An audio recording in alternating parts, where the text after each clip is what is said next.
A new season of NFL football is here, and we're off in 2023 on EA Sports.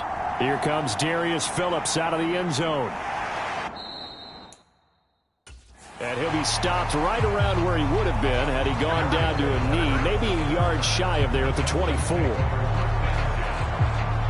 So here are the Texans now with a fresh face at quarterback, the second overall pick from Ohio State, C.J. Stroud. In only 2 seasons, Stroud showed all he needed to at Ohio State. All-American, Heisman finals, program records galore.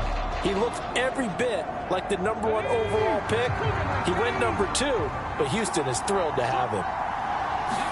Opening play, and Stroud will throw it. Oh, the first play of the game going to be intercepted. Picked off by Rock Ya-Sin, and he will bring this back. It's a pick 6 and a Raven touchdown. So a big defensive play there on the opening drive, no less, as they make the interception and bring it back for the score. And I think that's a signal for how this defense wants to play. They want to be disruptive, and you know they're going to take some chances. Well, sometimes it can burn you, but right there, it paid off.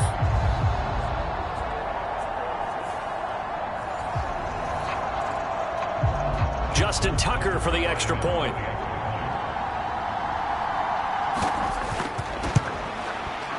And he's 1 for 1 on the new year as his kick is good. So the defense creating some points, not only getting the interception, but then returning it to the end zone for the pick 6. So they'll get another shot on offense following that pick 6, and now the kick is away.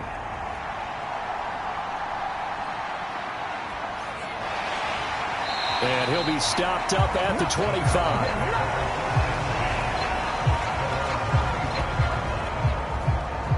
So now we get set to see Houston for their second drive of the ball game.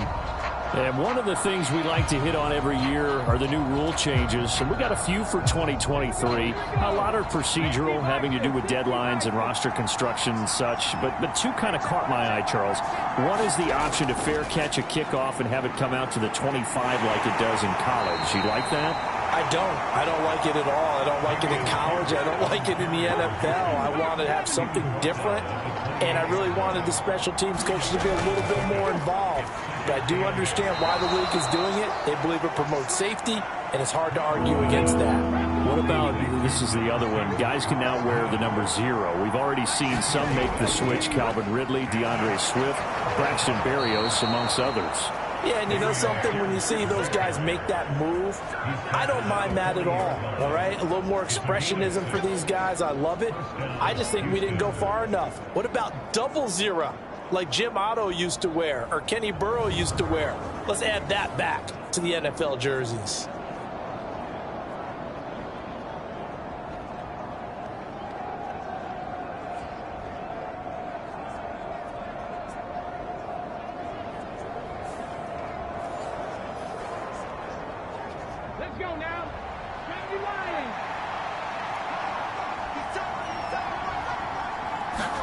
On first down, here's Stroud. Over the middle, complete. That's Pierce. So just 3 yards on the completion there, and it'll be second down. On second down, here's Pierce. And some nifty running here as he'll take this across midfield and down to the 47. 10 yards there, good enough for a Texan first down. Coming in, he really liked his chance of having a big year based on a terrific offseason. And runs like that on opening weekend show that he's right.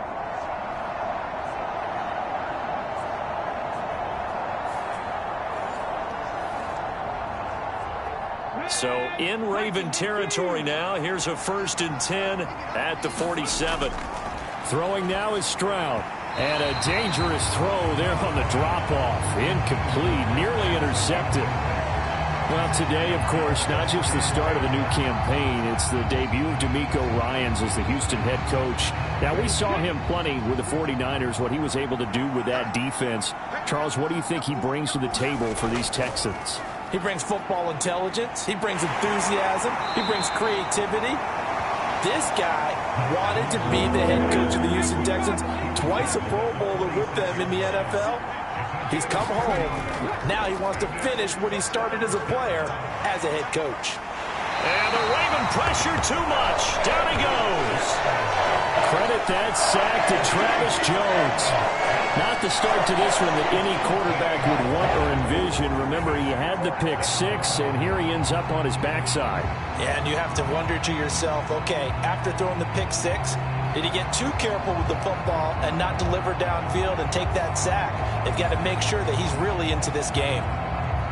On fourth down, out is the punter, Cameron Johnston, to boot it away.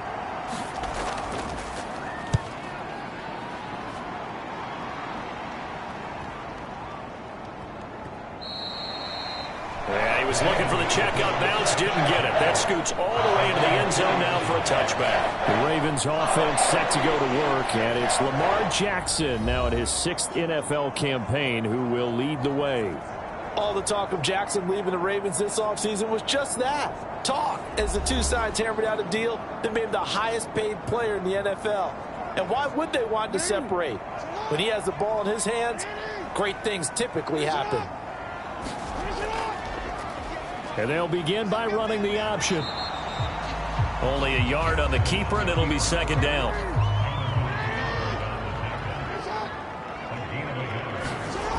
To throw is Jackson. He finds his target, Beckham. Here comes third and about a foot.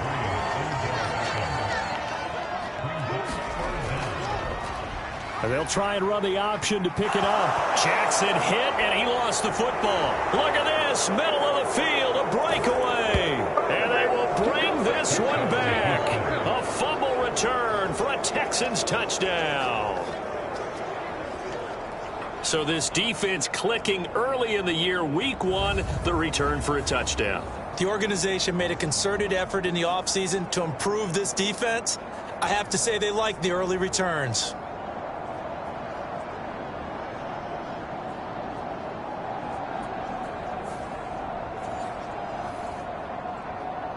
Kaimi Fairbairn on for the extra point.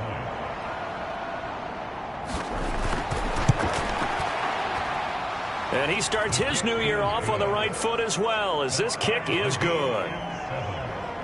The scoop and score, always an exciting play in football, and we witnessed it there, grabbing it off the ground and then rumbling it into the end zone for 6. So all even at 7 now as they kick it away. Duvernay going to sit on this in the end zone, so it'll come out to the 25. Baltimore set to take over here for their second possession of the game. They had the auspicious beginning to the season, a first drive turnover. Now they'll try again here, 1st and 10.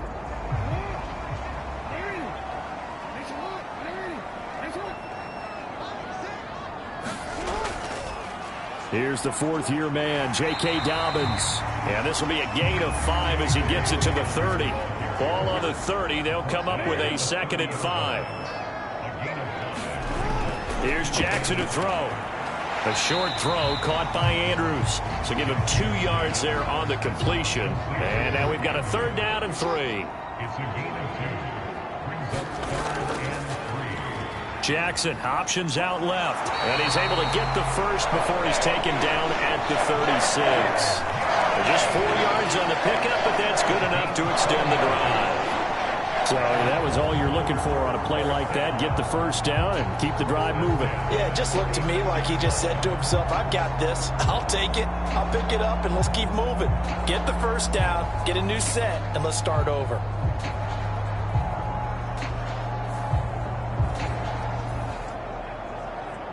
So from the 36 now, 1st and 10.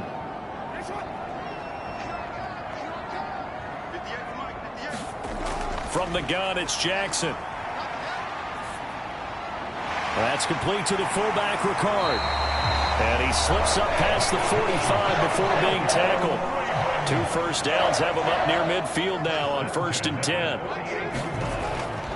Option play, and they'll hand to Dobbins. Looking for a seam, but finding none. He'll get back to the line of scrimmage, and that's it. Here's 2nd and 10. Now it's Jackson.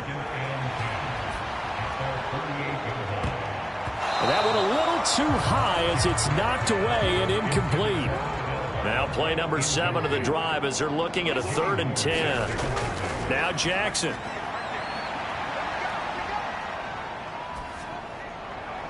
And he's going to be taken down with another first down as the stop's made at the Texans' 27-yard line. Excellent play there on 3rd down. Give him 25 yards.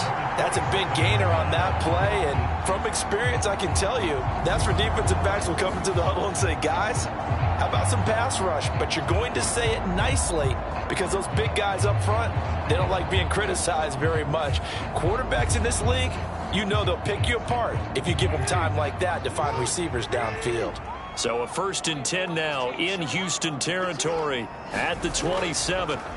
Now it's Jackson. And this one is incomplete. That's some good closing speed there defensively because that looked open for a minute. But that's great work with the ball in the air. Never gave up, converged on his man, and broke the play up. 2nd and 10.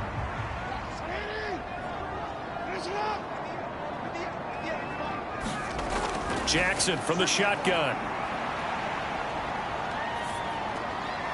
He's got a man. It's his fullback.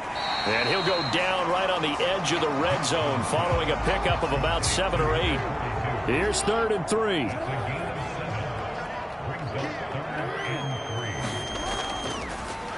They'll try and pick it up by running the option to the right. And he's going to be a yard short. A 2-yard pickup leads to 4th and 1. Anytime you decide to use your quarterback as a runner, most of the time when you design a play, you're expected to break a little bit bigger than this one because when you run him on short gains, your risk-reward and him taking hits, I'm not sure that's the payoff they were looking for.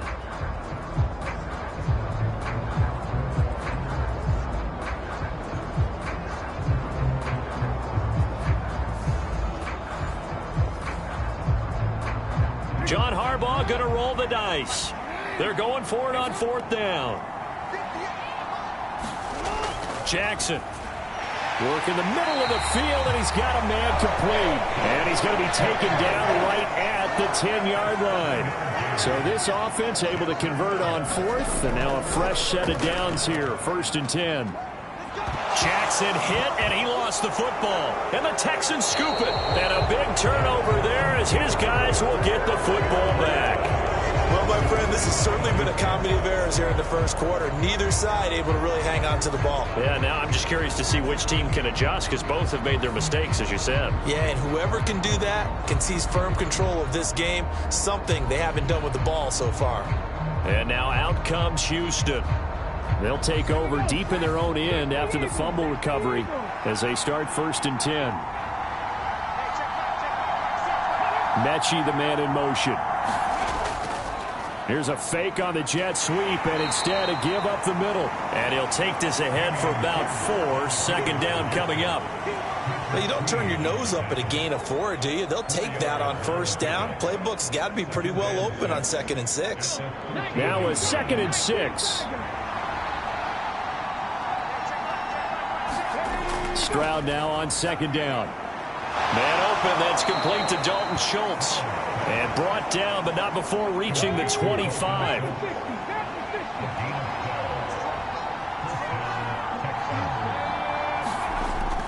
Well, it's a jet sweep, the football to Woods. Oh, and this one may need to go back to the drawing board. He's going to be swallowed up right away. David Ajabo, credit him there. He fired across the line and planted him for a loss on the play. That's the danger, Charles, of running plays like this for your wide receiver. They can hit big or they can be duds. Yeah, you're exactly right about that because if they're forced to try and go around defenders behind the line of scrimmage, sometimes you can give yardage in order to gain it. But in this case, they gave yardage and didn't get it back. So the 1st down run lost a couple. Now they come up 2nd and 12. Back to throw. Here's Stroud. Quick slant caught by Pierce. And he's taken down but able to slip across the 35.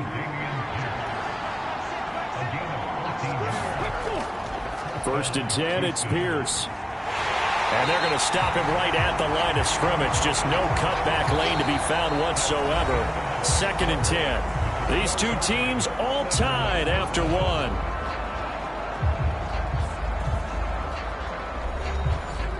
Now a 2nd and 10. The second down throw now from Stroud. It's incomplete. Took a shot, couldn't connect. Over the dime look on defense. 2 extra defensive backs on the field and covered up essentially every blade of grass. That allowed them to disrupt the play.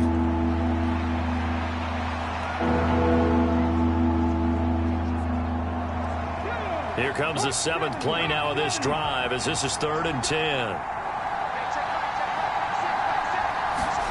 Stroud on 3rd down now. And this pass broken up. And the contact well timed there. And now 4th down. On is the punter, Johnston now, as he sends this one away. So possession goes over here on the punt. And the Ravens, they'll take over. Baltimore about ready to go on offense. And job one here, Charles, just keep possession of the football. 2 drives, 2 turnovers to this point. You're exactly right, Doctor. Hippocratic oath. First, do no harm. And right now, they're harming themselves on offense. I like that. No one is mistaking me for a doctor, though. But thank you, Dr. Davis. And he's just going to run right into that big old defensive end. And that play going nowhere. This defense not fooled one bit on that touch pass. And this has become one of those kind of in vogue plays, you know, kind of like the shuffle pass was a few years ago. This one never got off the ground, but you understand why a lot of teams are running it. These wide receivers, a lot of them, they've run like running backs with the ball in their hands. Jackson now. That to the right sideline, and it falls incomplete. I like his awareness in the pocket there. Nowhere to go with the football, so instead of forcing it to the sideline, he's just going to put this one into the harbor and live to fight another down without getting wet. On 3rd down, Jackson. And that will be incomplete. 4th down, and out comes Jordan Stout here to punt.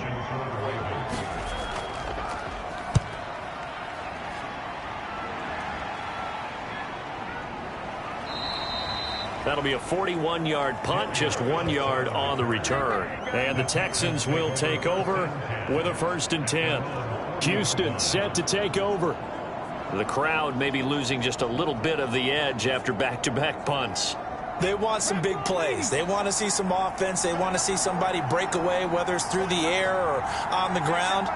Now it'll be interesting to see where the patience is on both sides. Each head coach, can you hang in there and not try and force something that could put your team in some jeopardy? On 2nd down, it's Stroud.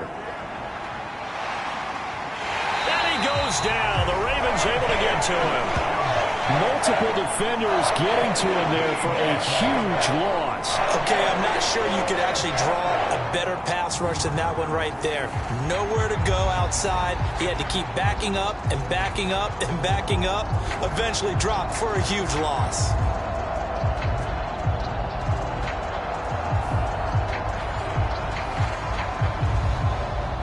The Texans on 3rd down. Just 1 for 3 thus far. This will be 3rd and a mile. Stroud here on 3rd and long. Right side completes to Mechie. And he's out of bounds, able to take this one up to the 35. Now on 4th down, it's Cameron Johnston on to punt it away. He's been a busy man here in this first half as he gets it away.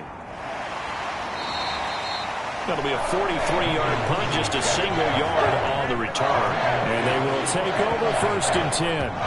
Now the Baltimore offense heading back out onto the field.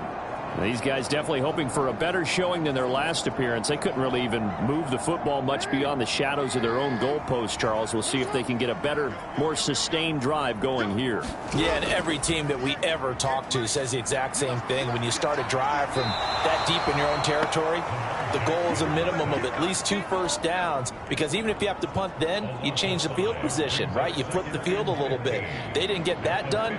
This time they want to string together a nice drive and help themselves out.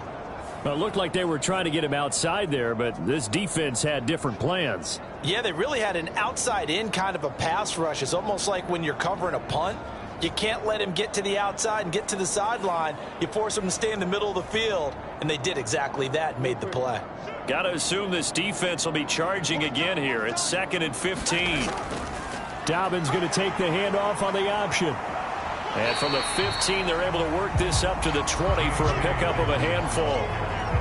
And there we saw one of the downsides of blitzing during a rundown, because sometimes you get out of your gaps. You don't fit the run quite as well because you're headed towards the ball carrier with abandon.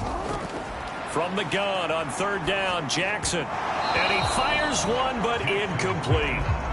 Out now is a punter, Jordan Stout. His first punt, 45 yards. This looks good as well. We'll call that a 43-yard punt, 2 on the return. And the Texans will take over. Houston's offense taking over again. If you're a fan of punting, and I know that not many people are, but this game kind of turning into one for you. Well, it's okay if it's a skills contest, right? We're really into it then, but not during the course of an actual game. This has turned into a field position game now. Sometimes a better punter may actually determine the outcome. And that one drops down, incomplete. Good coverage there, forced the ball free, and it's 2nd down. And they get to Stroud, nowhere to go, and he goes down. David Ojabo running in to take him down. Everyone knew David Ojabo was a first-round talent who had been injured in the run-up to the draft and would miss most, if not all, of his rookie season. Baltimore saw a brief flash with a sack and a forced fumble in the final week. Excited to see him across a full season now.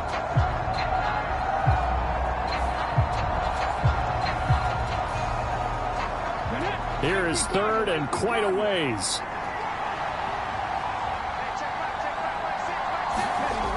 Stroud. This will be complete to Mechie. They get 12 yards back, but it still leads to a 4th and long. Another completion there, and we think back to the draft in the spring. This franchise essentially handing him the keys to the operation, a top 5 pick. Charles, how ready do you think he is? I think he's ready for the NFL in terms of size, speed, the makeup of him, the character of him. The key's going to be, will this team accept everything he brings to the game and adapt to it, not just necessarily plug him into something that he doesn't do well. Set to punt. Here's Cameron Johnston. Averaging 50 yards a boot so far as this one's away. Call that a 45-yard punt, just 2 yards there on the return. And it will be 1st and 10 as they take over. And now here come the Ravens. Charles, a very uninspired effort. The last time we saw them out there was a quick 3 and out, then they punted the football. Yeah, and you never want to get stopped so soundly during a series, but what would be even worse now is letting it happen again right here. They've got to get going. They'll start with the option. And just no chance of turning the corner. He can only get back to the line of scrimmage. 2nd and 10 coming up. Well, for that being an option play, there really weren't too many options available for him, were there? No, there weren't, and at least he was able to get back to the line of scrimmage, so they didn't lose anything, but you're exactly right. Nowhere to go.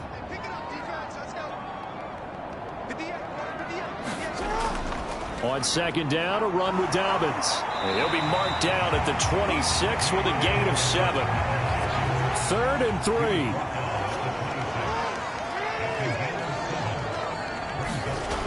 They'll try to run for it with Dobbins. And he's going to get to the 31, enough for the first down. 5 yards on the play there as the drive will continue. They really needed to get something going, didn't they? They have punted on the last 2 possessions. The running game starting to come to the front for them, providing a nice pickup there to keep this drive going.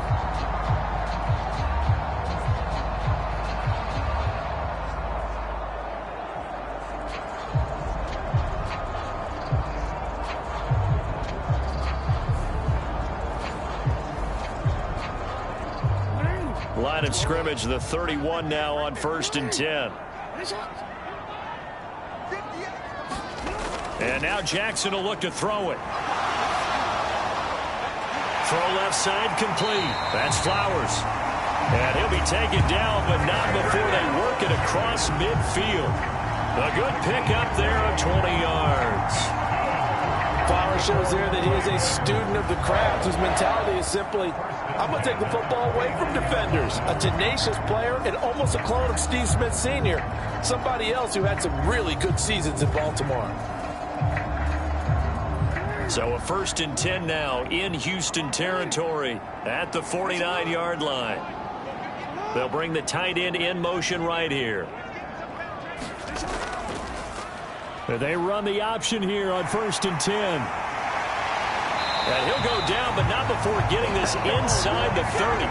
The keeper there, 23 yards, and it moves. A minute. Who's got the quarterback? And when you talk about miscommunication, it's supposed to be called assignment football on the defensive side of the ball. But the assignment gets mixed up. That's the end result.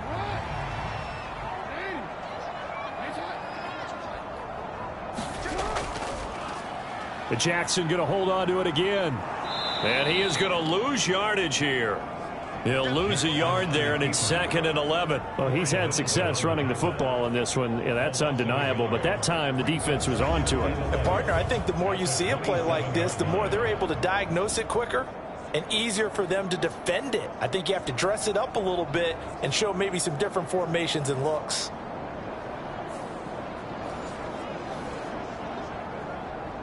Maybe just a slight detour on what's been a strong drive. Here's 2nd and 11. From the gun, Jackson. Throw right side is complete to Andrews, his tight end. And he gets it all the way down inside the 10 and mark him at the 5. Last play, they got stuffed at the line. Different story here, over 20 yards. You have to ask the question, where was the help? Because it's a little surprising to me that he'd find that much room to run this close to the end zone. He doesn't quite get there, but he sets his guys up with a 1st and goal. Now they've got 3 tight ends here on 1st and goal to add some extra mass. Now flags come in. I think one of the Ravens got going a little early. That flag accepted, and it backs the offense up a little bit. And they'll try again here, 1st and goal after the false start. Here's Jackson. That is caught at the 7-yard line. And he'll get this down inside the 5 to the 4 before he's out of bounds. That's good for a gain of 6, 2nd and goal. And they ran just a little underneath route here on 1st and goal, but there's really not a whole lot of room to operate this close to the goal line. He's just not able to get loose after the catch. 2nd and goal from inside the 5.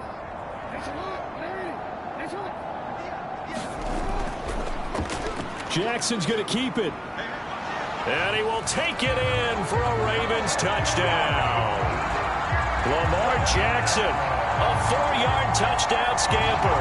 And the Ravens have taken the lead. This defense, so many things to worry about in the red zone area, but you'd have to almost think that Lamar Jackson running the football, that might be number 1. It should be number 1. And in this portion of the field where things shrink a little bit because the receivers can't run past anyone because they'll run out of real estate, you should have all eyes on Lamar Jackson when the ball is snapped and try and keep him back in the pocket. Yeah, I don't think that they were surprised he was running it there. They just couldn't stop him, and he ends up in the end zone. Tucker now to add the point after.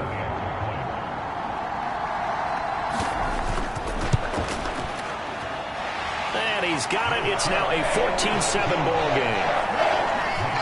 A good drive that time as they go 9 plays in all. And it was capped off by the touchdown run that came from Lamar Jackson.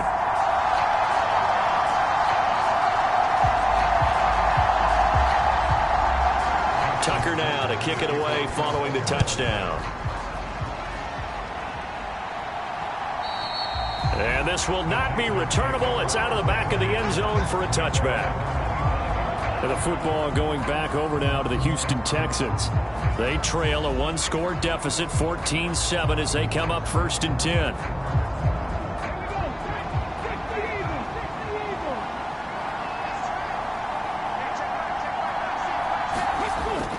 They'll start on the ground with Pierce. And this will be a gain of 5 as he gets it to the 30. Well, it's time for them to be good teammates right here. And what I mean by that is possess the ball for a little while. Get at least 2 first downs. Give their defense a chance to settle down a little bit after they give up a touchdown. Ball on the 30. They'll come up with a 2nd and 5. And Pierce gets it again on 2nd down. And he'll take this to the 32, a gain of about 3. The offense on 3rd down, just 1 for 5 to this point. Here it's 3rd and 3. Now here's Stroud on 3rd down. Short pass tip, but caught anyway. Yeah, this is only going to be a gain of 2. He needed 3. It's 4th and 1. Well, sure looked pretty coming off of his hand, but sometimes you might have to take a little bit off of it. That one looked a little too hot to handle. Yeah, but off the tip, hey, they still got the catch, right? It's amazing, isn't it? Even when it goes wrong, it turns out right.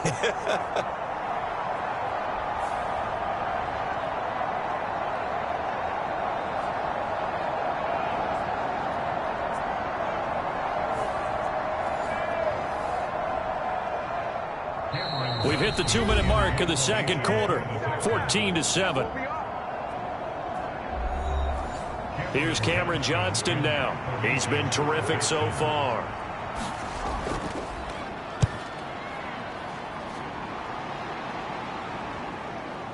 This is taken at the 23. And just a net of 31 here, 40-yard punt, 9 on the return. And that will come the offense as they take over. And the Ravens taking the field. And that last drive was very, very balanced, pretty methodical. You think they go that route again? I'm always of the school that until they stop me from doing something, I'm going to continue. And I think that that's exactly what they'll look to do. But the beauty is the balance that they've created sets up opportunities for big plays. Looks like a run, turn into a play action, and throw one deep. 23 yards, the final tally. So many times in my career, I've heard coaches talk about completions are one thing. But as long as we're there at the catch and we get guys on the ground, we can live with that. But if you're going to give up 10, 12, 15 yards after the catch, then your defense is going to be in a lot of trouble.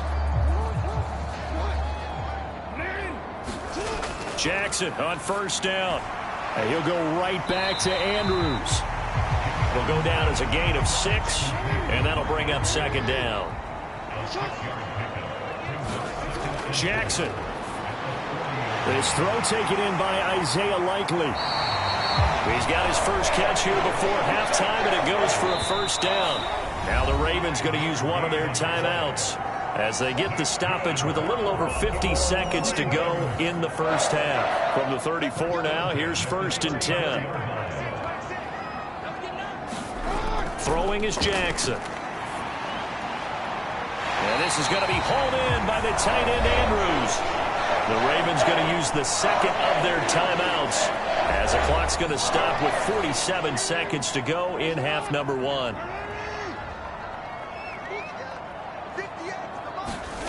They'll throw on 1st down with Jackson. They set up the screen for Dobbins. And he's going to lose yardage and be backed up to the 25. Not what they had in mind there. That's going to go as a loss of 4. You know what the key to a good screen pass is, don't you? Bet you're going to tell me good blocking? Well, good blocking eventually. But first it's good acting. You want to let the defenders go past you, leak out to whichever side or even in the middle where you want to set up the screen, and then you do your blocking. How about the read, though, by the defensive guys? They weren't fooled at all and actually ran with the lineman to where the play was and smothered it for a loss of yardage. That'll give them 8 that time. And it brings up 3rd and 5 now. Now here's a timeout as they're going to get it with 8 seconds remaining here in the 1st half. Let's not quibble about the gain there on 2nd down. That was a positive play because that was a take-what-you-can-get situation. Got out to the tight end. Now it gives them a much better opportunity to convert on 3rd down. Tucker's kick is good. And they will move up by 10 now, 17-7. So a late 3 there, and that'll help as they head into the break. Talk about situational football and something they've worked on since the OTAs and mini camps the previous summer. They take care of the ball, get 3 points, knowing they're going to get the ball to start the 2nd half. That's the old 2-for-1 special to finish things off. And with time running short here, they'll simply take a knee, and that should do it for half number 1. So we've reached halftime here on opening weekend. As we'll head down to Orlando, that's where we find our man Jonathan Coachman at our EA Sports Halftime Report. Coach. All right, Brandon, thanks very much. And welcome back to football, everybody. We've got a full slate of 16 games here to start the new season. So let's take our first trip around the NFL. We'll start at the Mercedes-Benz Stadium, an NFC South matchup between Atlanta and Carolina. And the Panthers are out in front as they play the second quarter. DJ Chark, a touchdown reception. From there, we'll head up to Indy to check on the Colts at home at Lucas Oil Stadium. And they trail in that one as it's the visiting Jags who are out in front. Zay Jones, a touchdown reception. Lastly, let's head up to the Twin Cities to check in on the Vikings at home in Minneapolis. As you can see, the score there in the second quarter. Kareem Hunt with a touchdown run.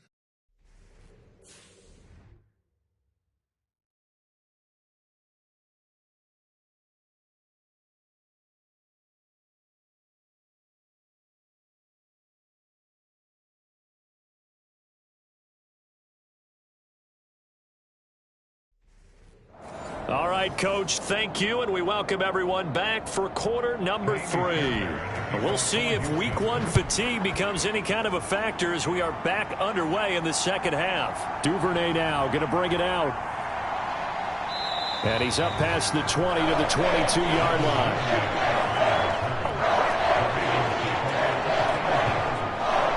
The Raven offense set to start this third quarter. And despite the turnovers, Charles, and they had multiple in that first half, they still have the lead as they begin this third quarter. And they probably heard some conflicting tones at the half, don't you think? A lot of praise for what they did to get this lead, but also a little bit of scolding because they got to take better care of the football in the second half. But you and I both know the great leaders, they know how to give that little bit of vinegar in there and cover it with a big dose of honey. On second down, here's Jackson. Crossing the field, Beckham makes a catch. So 5 yards here, 5 on the play. And they're going to have a third down. Jackson, draw play to Dobbins. And he will have a first down as they get him to the ground at the 37. That's good for 9 yards as they convert on the third down play. I definitely like the play call. You don't expect it on 3rd and 5, 3rd and 6, do you? You expect a pass play. Had a little courage there to call the run, and boy, they were successful.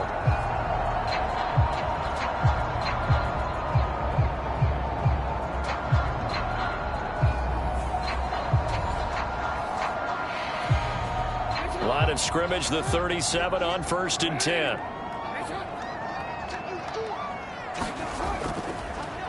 Jackson, option right. And that play is blown up, losing yardage back at the 35.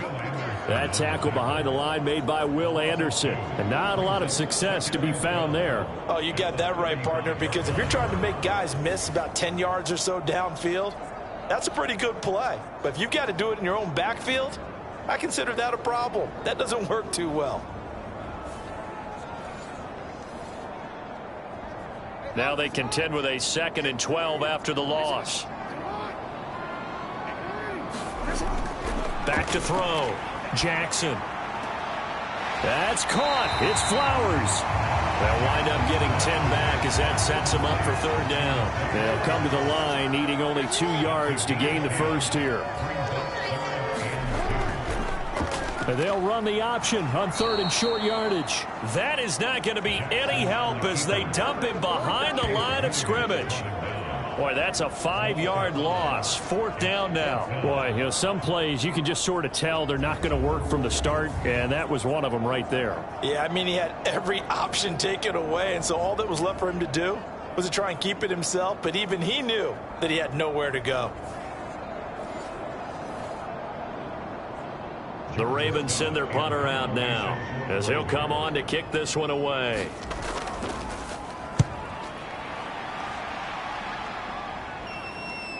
This is taken at the 18. A very nice punt that time, but they get 11 back on the return. Here's the Texans offense now, readying for their first possession of the second half. And their defense did its job by forcing the punt to start things out. And now, Charles, can the offense get in gear? I think, partner, you can sense them saying, okay, the first half was theirs, but now let's get the momentum back on our side. We forced a punt. Now let's go downfield and score. If we do that, we'll be set up well for this second half.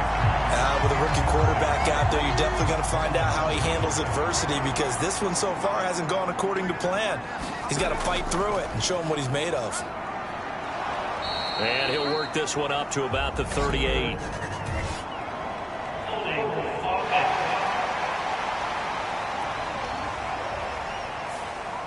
They'll come up now on a 2nd and long after the hold. Stroud to throw it. He finds his target. It's Schultz. Call it a gain of 12, but of course not a first down due to the previous penalty. I know sometimes we can get fooled when we watch him make catches, as we just saw him do there, because he really looks like a wide receiver the way he goes about his business. Yeah, 230, 240 range. Yeah, not super huge. Maybe not counted on to be that inline point-of-attack blocker that we used to have in the good old days, but you can flip. And this throw will be intercepted. Picked off by Roquan Smith. Inside the 10. And nearly a touchdown as they finally stop him down at about the 3-yard line. That time defensively looked like they showed quite a bit of pressure but backed off, and it proved fruitful. They get the pick. He went through all of his rules about getting rid of the ball quickly because he read blitz. He saw all those people stacked at the line of scrimmage, and then they fooled him by dropping into coverage. Now he's ready to get rid of the ball fast, but guess what?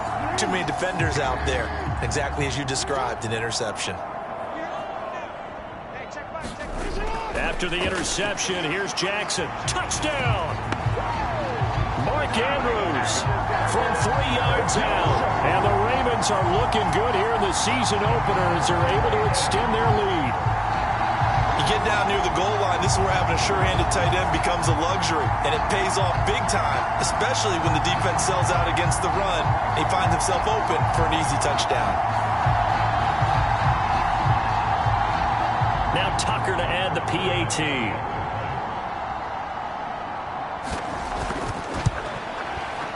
And that'll make this a 3-score game as the lead moves to 17. A nice tidy little drive there, getting the ball in excellent field position, and only one play to score it.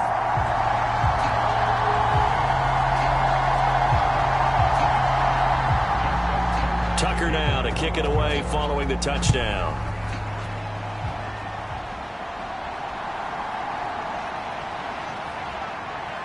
And not much happening on the return as he'll get this to about the 23. Out comes the Houston offense as they get set to take over here. I kind of feel like they've reached a do-or-die point in this game, Charles. If they're going to try to pull off an impressive comeback, it has to start right here, right now. Yeah, now they've got a final chance to get out of this situation, but they also understand they've got to move the ball and move it fast. In addition, they need to save as much time so they can get 2 more possessions. Ball at the 26, 2nd and 7.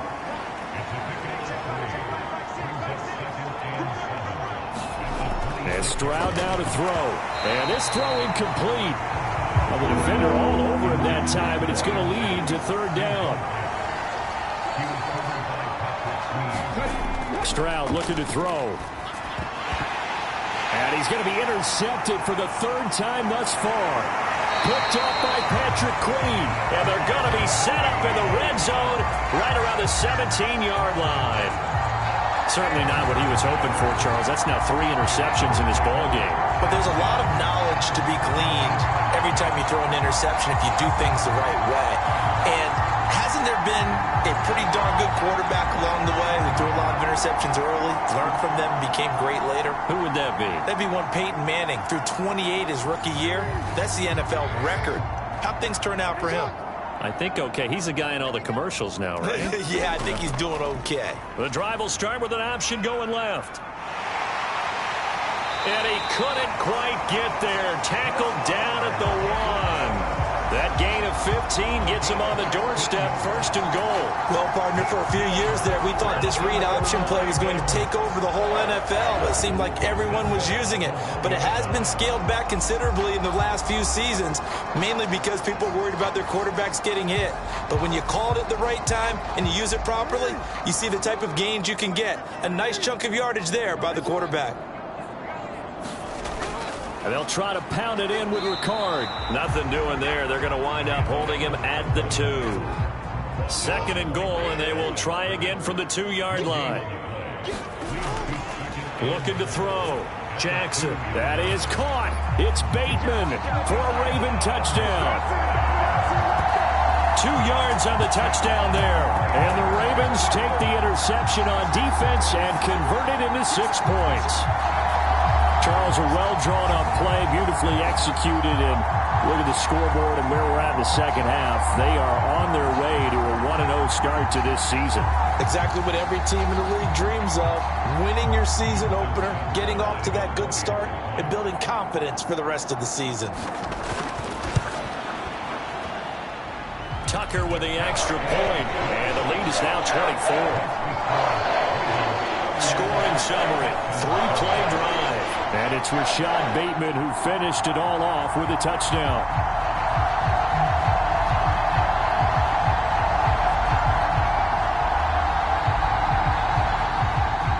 Tucker now to kick it away following the touchdown.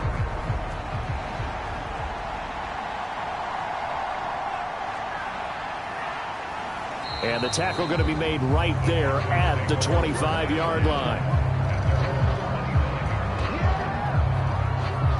And the Texans set to come onto the field.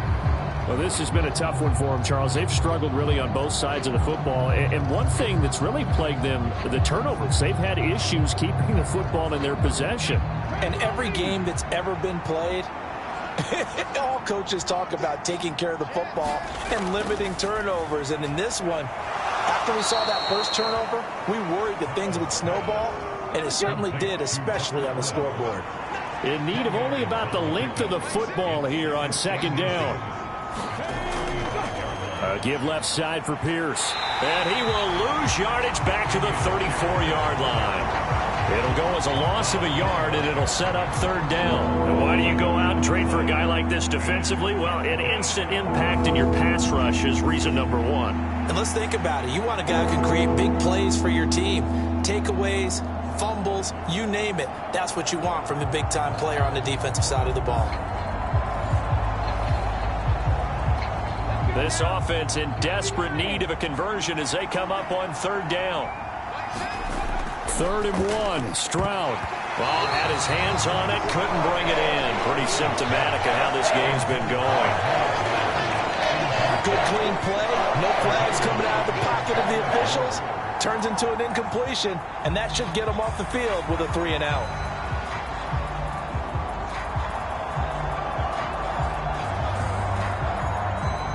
Here's Cameron Johnston now as they're forced to kick for the 6th time today. He's averaging just under 50 yards a punt as he gets this away. We'll call that a 49-yard punt with a return of just 2. The offense for the Ravens returns to the field. They're just looking to do more of the same. They were good in the first half. They've extended their lead so far here in the second half. I don't know, they're just looking good on hitting on all cylinders right now. And sometimes that means a head coach who really has a finger on the pulse of the team may not have anything to say at all. May tell the rest of the coaches, just back it off a little bit. This team has it under control. I remember hearing about Bob Knight years ago in basketball, getting ready to give the final speech before the gold medal game in '84. And on the board, Michael Jordan had written, "Coach, after all we've been through, there's no way we're losing tonight." He didn't even give a pregame speech. Wow, interesting. Well, right now, no speech is needed. And they'll try and run the option to pick it up. And, boy, he is very close to a 1st down, but from where they're spotting that football, he's going to be a foot or so short.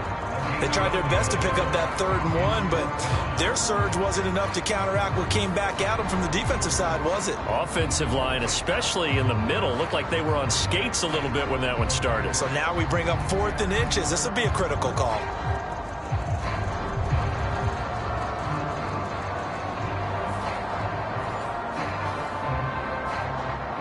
The Ravens send their punter out now as he'll punt it away for the 4th time today.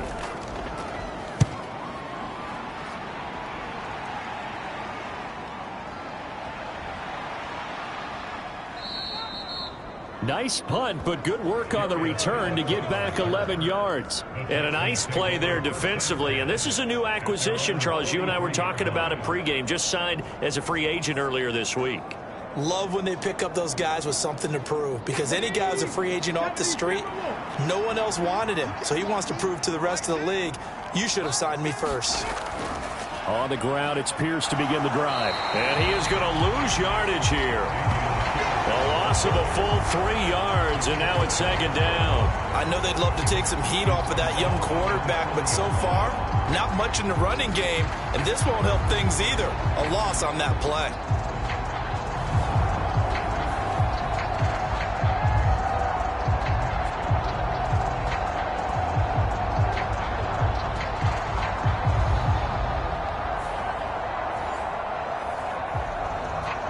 A 3-yard loss to start the drive. They'll look to make that up and then some on 2nd and 13. Now Stroud as this complete to Woods. And he'll get up near the 45. They'll spot it at the 44. It'll go as a gain of 4. And 3rd and 8 now. They'll be in search of 8 yards here as they hope to convert the 1st down. Here's Stroud. And his pass is intercepted for the 4th time today. Picked up by Patrick Queen. And the return stops at the 39-yard line. Boy, Charles, you hate to see this for a rookie quarterback. You're hoping it doesn't shake his confidence, but that confidence, it might be shaken because that is 4 interceptions for him now in this ballgame. It has to be shaken. Wouldn't be human if you weren't. Doesn't matter whether you're a rookie or a veteran. 4 interceptions, you're not sure what you're doing out there. So to me as a coaching staff, I would think very hard about getting him out and trying it again another day.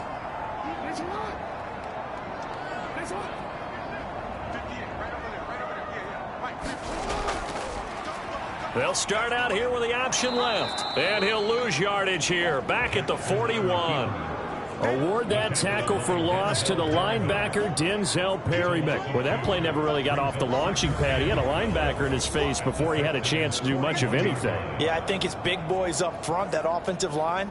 They've got to do a little bit better job of protecting him if they're going to continue to run the option like this. So the 1st down run lost a couple. Now they come up 2nd and 12. Again, Jackson will keep it. And this winds up a pickup of 2, maybe 2.5 to about the 39.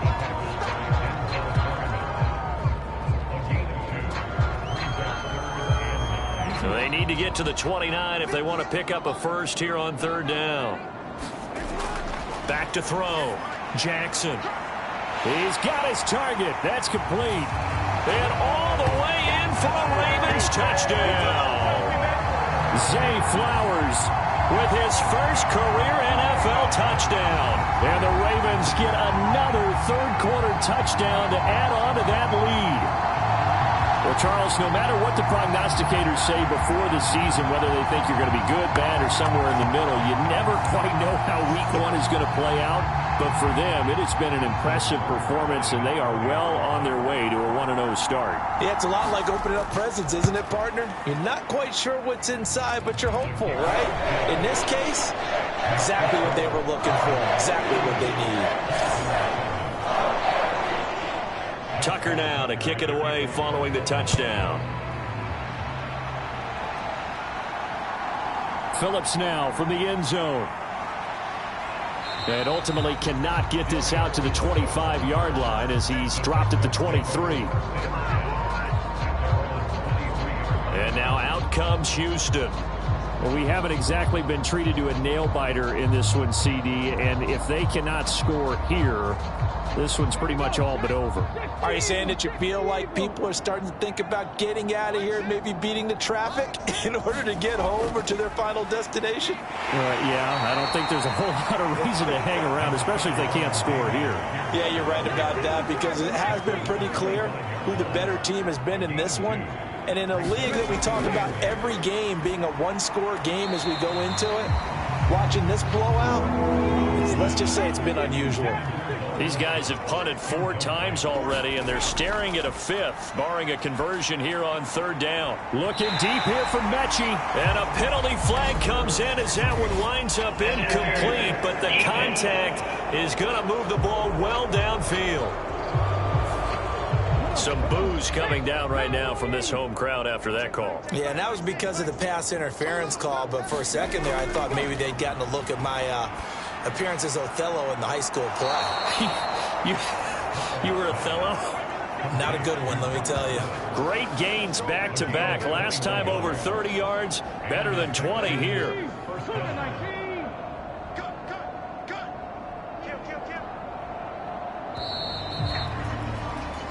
We are through 3 quarters here on NFL Kickoff Weekend. You're watching the NFL on EA Sports.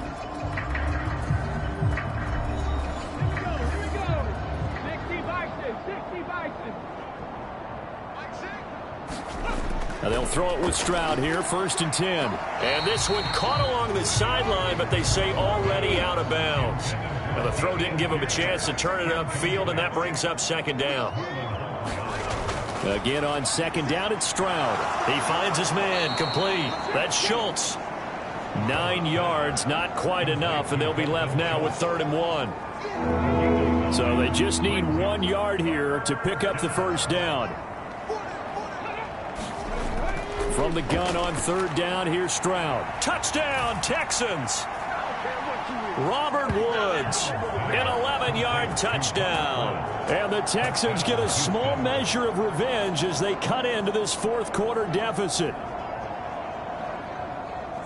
So on this drive, the rookie leads him into the end zone, Charles, and that helps cancel out the points that were created on the previous drive when he threw the interception. Yeah, let's give some credit to this rookie, because instead of hanging his head after his mistake leads to a touchdown, he comes back out and he's firing and made up for it right there. A well-executed series helps reestablish some confidence in him to run this offense. On for the PAT, Kaimi Fairbairn. And the lead is down to 24. A drive that time of 6 plays. And it ends with a Robert Woods touchdown reception.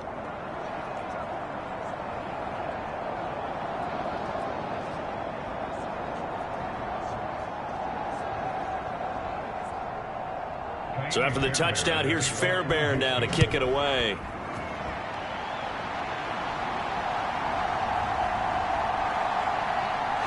Fighting through at the 25. And a decent return out to the 27-yard line.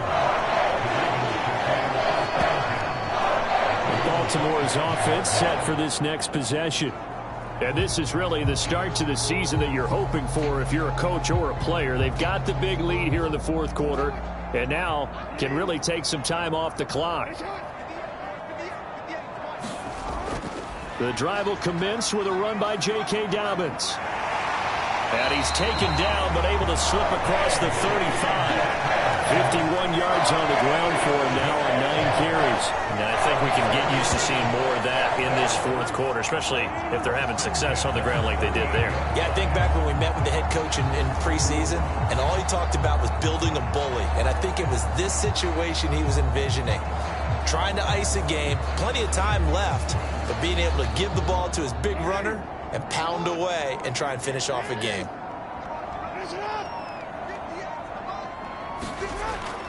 Right back to Dobbins on 1st. And good running there as he'll take this all the way up to midfield. 12 yards to pick up there. Good for a Raven first. Consecutive plays now where that offensive line has really created a lot of space. And we've seen the confidence rise, haven't we? It borders on arrogance now, and that's that good arrogance, believing you can run the football whenever you get good and ready.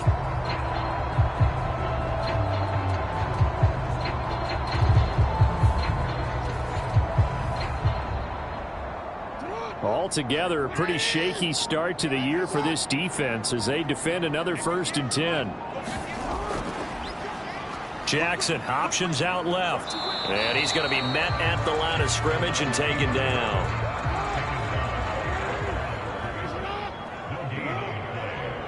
They'll bring a tight end in motion left.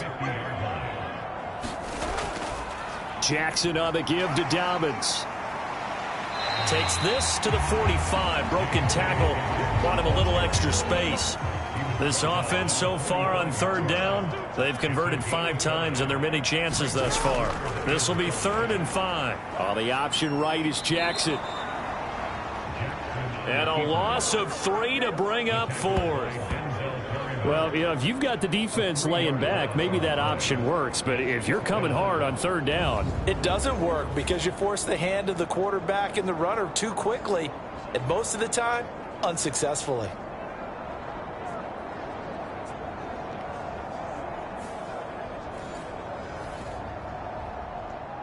And the punter's on the sideline. Here's the field goal unit now to try an exceptionally long one.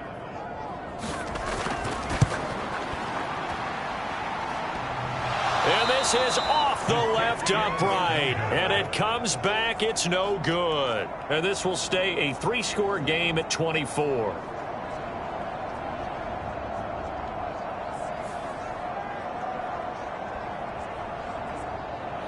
the Texans offense set to regain possession. And they knew coming in that this would be a tough place to go in and win a season opener. But this has just been a performance, to be frank, not to be proud of here as they trail big in this 4th quarter. Well, he might be the best kicker the game's ever seen. And we've seen him hit from 66, which is the all-time record. But anything 60-plus, that's a very low percentage kick. Don't tell him he doesn't believe it. But this one winds up no good. They get 14 on that one. Good for a Houston first down. A 3-score game here late. You can probably rule out the comeback, but certainly some kind of a moral victory to be had if they can get a few more points to close things out. And to that end, a nice pass play there to push things downfield. Yeah, and we know in this league, a loss is a loss, and no one wants anything to count as a moral victory or, boy, something that feels a little bit cheap. But if they trim that lead down to just 2 scores, that's still a benefit to this squad. Line of scrimmage, the 31 as they line up 2nd and 10. Stroud out of the gun here. That's complete to Pierce. And he's going to be taken down with the first down at the Ravens 21.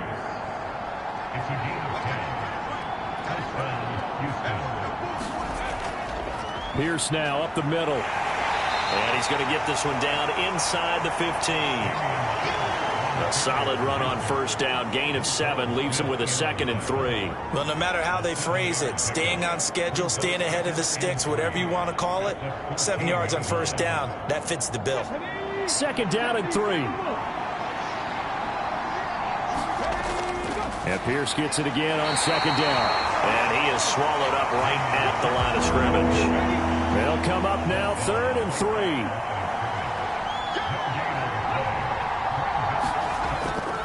Pierce will try to pick it up. And he gets the first down yardage he needs before he's brought down at the 6. 42 yards rushing for him now as he's carried it 13 times. Yeah, once more, strong running, excellent blocking at the point of attack. They've got a nice little drive brewing right here.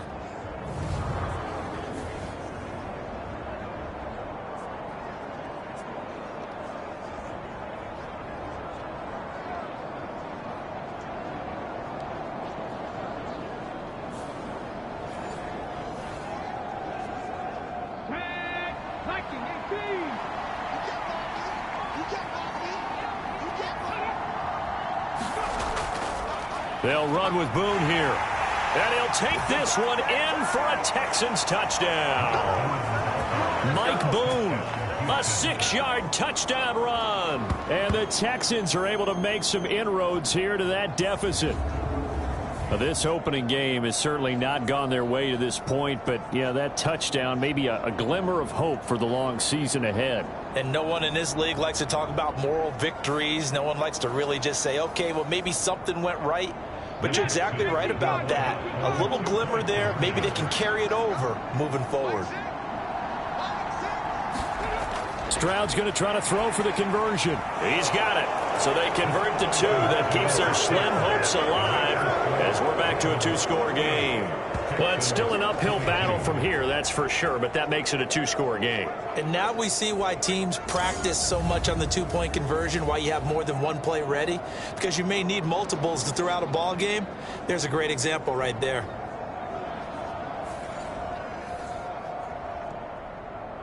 So after the touchdown, here's Fairbairn now to kick it away.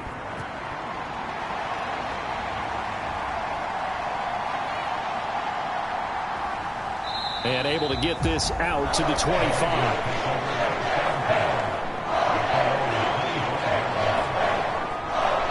And now Baltimore gets set to take the field. What was once a really comfortable lead is not so comfortable anymore. Down to a 2-score game after they've seen a pair of touchdowns go against them on those last 2 drives. Yeah, they've got to find a way to get off of autopilot right now, okay? Get back to what was working for them earlier. Understand that they still have a 2-score lead, so it's not dire, but at the same time, okay, guys, let's mash the gas. Let's get going again. Let's have some fun. And they're able to get this one across the 35. Give him 13 yards on the opening play of the drive and also give him the first down. And carries like that, that's how they're going to continue to salt this thing away here, Charles, in the 4th quarter. Yeah, how about that? A new set of downs. Clock continues to move. No better way to close out a game than to tap those mastodons you have up front and say, guys, keep pounding them. Let's keep the ball, keep their offense on the sidelines, and let's close this one out. On 1st and 10, it's Dobbins. And he's going to be stopped up quickly here.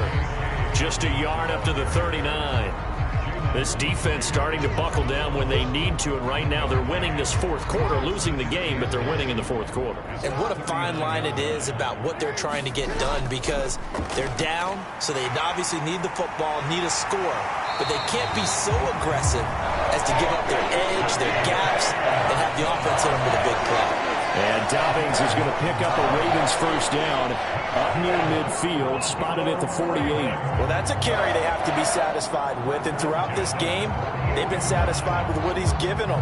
Whenever they've needed a big run, a first down, he's the guy they've turned to, and it doesn't matter what the defense thinks.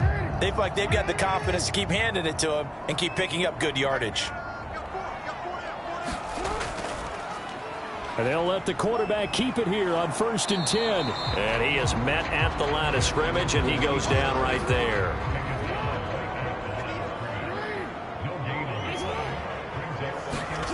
Now Jackson on 2nd down. Looking left side, and he's got a man. That's Hill. That'll leave him with a 3rd and 2 coming up. They got 8 yards there. And a nice gain and a broken tackle along the way, and really we shouldn't be surprised, should we? That's what runners do, especially the best ones. They break tackles and gain extra yardage. 3rd and 2.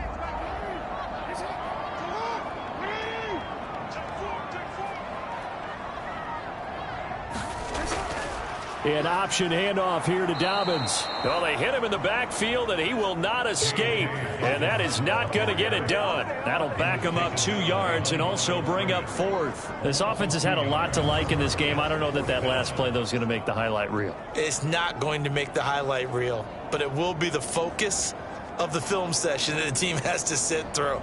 I've sat through those before. Never any fun. You're always excited about your good plays. And they actually fast forward through those. All right, that was good. All right, great. They get to the bad ones and really illuminate them. Not cool. Tucker's kick is good, and that will extend their lead even further.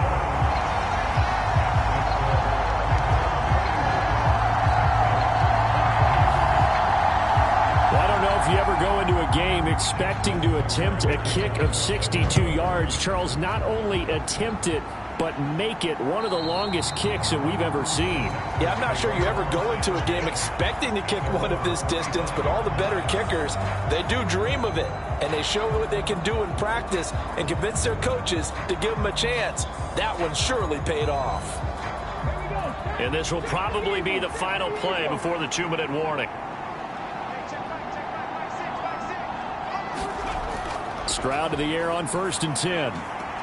A short one going to be taken in here by Schultz. And from the 25, they work this to the 29, a gain of 4. So it's Texans football as we welcome you back. 2nd and 6, just inside the 30. Throwing now is Stroud.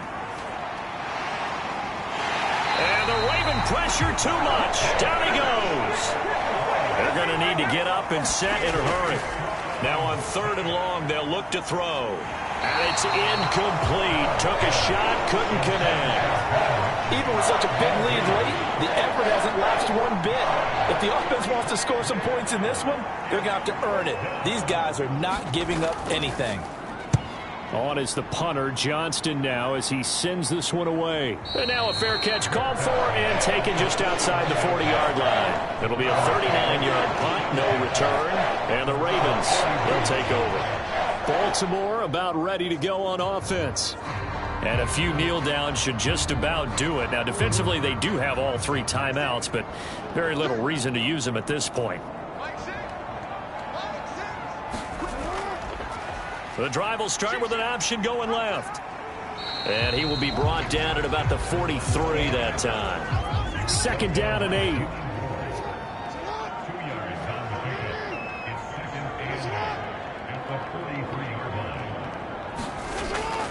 A give up the middle to Dobbins. And he'll get it out to midfield. Let's see, yeah, they'll spot it right at midfield at the 50.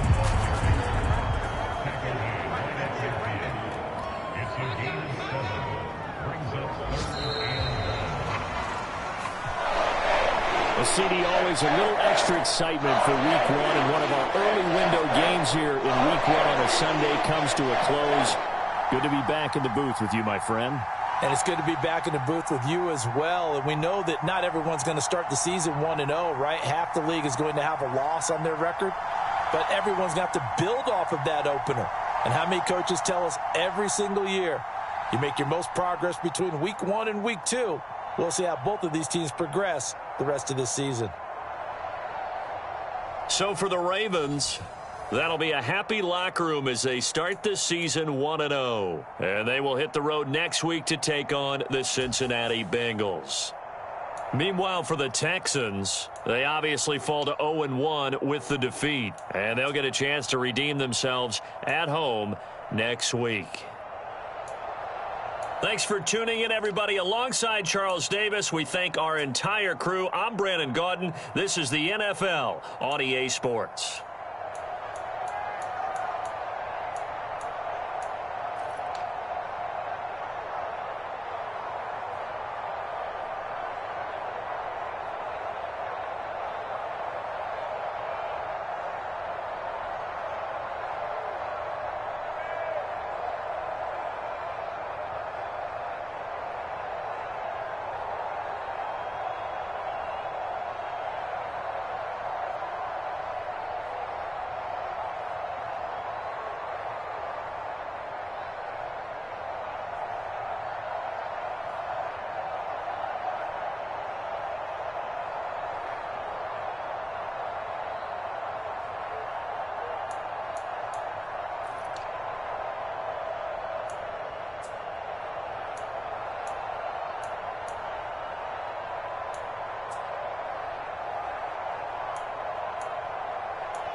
Today on EA Sports. It's week 1 of the NFL on EA Sports.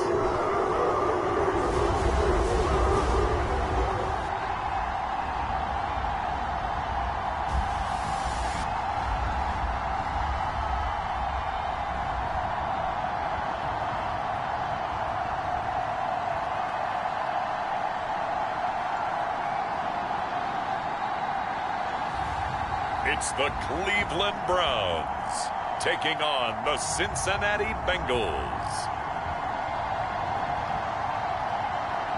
We are within shouting distance of the Rock and Roll Hall of Fame as we get set for football on the lakeside here at Cleveland Browns Stadium. But today, no waiting around. We jump right into an AFC North battle in Week 1 as it'll be the Cincinnati Bengals taking on the Cleveland Browns.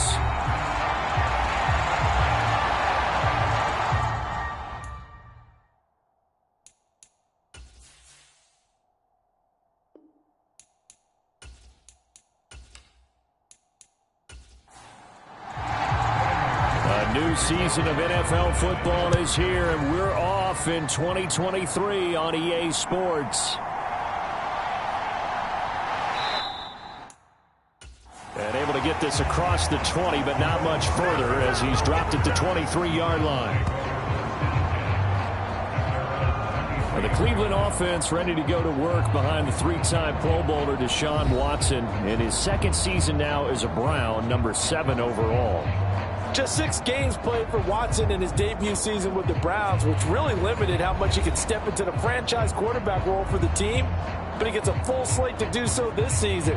Remember, his last year in Houston, over 4,800 yards. They expect excellence from him. Looking to throw right away is Watson. A quick throw there going to be batted away and incomplete.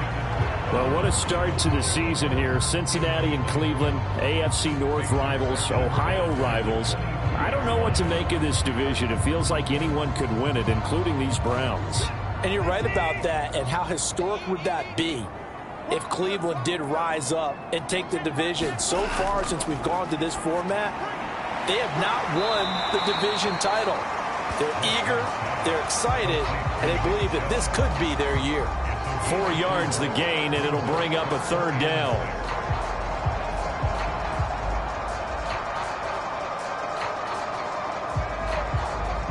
They are in need of 6 yards here if they hope to move the chains.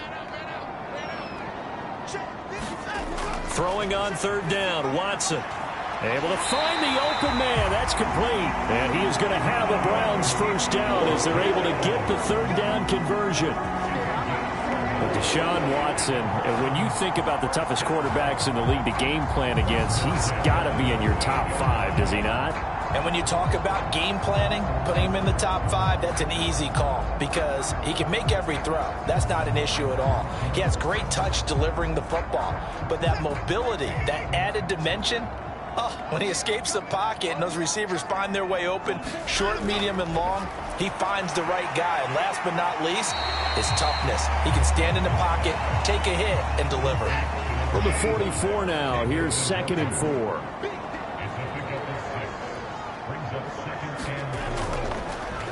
A guy coming off his best season as a pro. Here's Nick Chubb. And he'll get it out a couple yards shy of midfield at the 48. 2 first downs have him up near midfield now on 1st and 10. Watson now to throw. And there is Amari Cooper, his first catch. And they'll work this down to the 40-yard line, tackled there.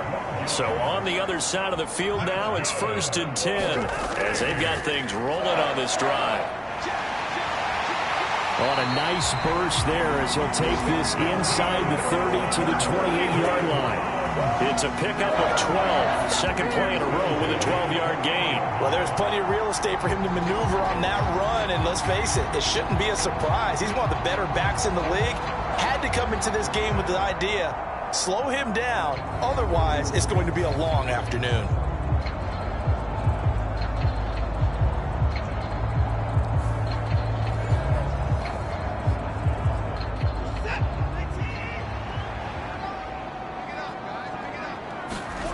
On 1st and 10, Watson. That one caught by Felton. And inside the 20 before he's brought down. Back-to-back nice plays, 12 yards that time and a first down. This is shaping up to be a really nice-looking drive to get the season underway here. And how long do you think that they actually have been plotting this drive? I'm talking about the coaching staff, right? They've been thinking about this for a while now, and I think they're executing it even better than what they expected. 2nd down and 6 now.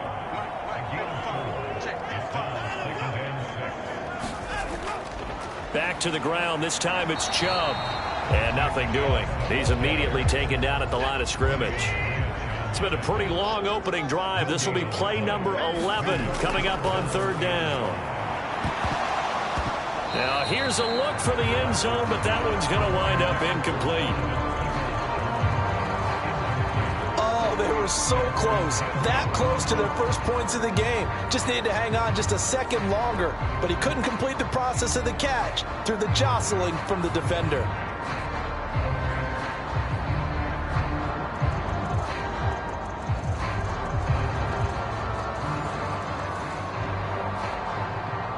Watson will step away, and out comes Cade York to handle this 4th down field goal try for the Browns. From the right hash here, should be an easy one. York able to send this one through. And the Browns are out to a 3-0 lead.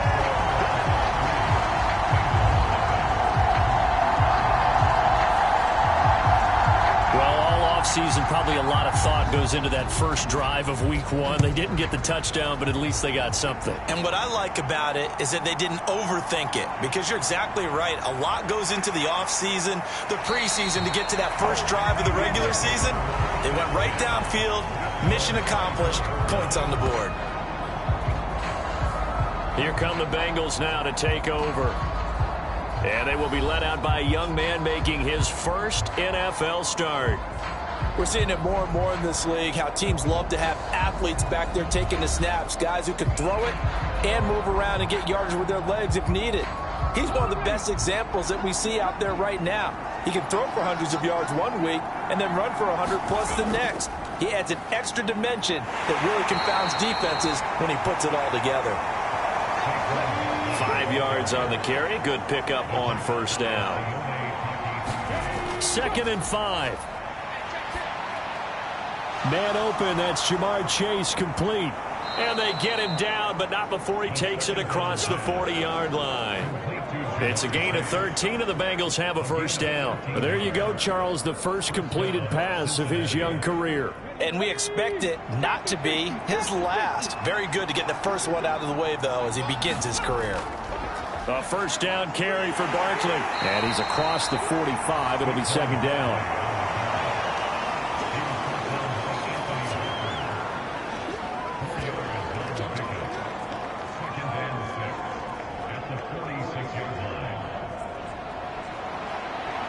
From the 46-yard line, a second down and 6.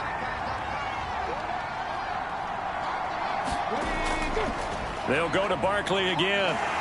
And this carry not as productive. He's swallowed up at the line of scrimmage. Here's 3rd and 6.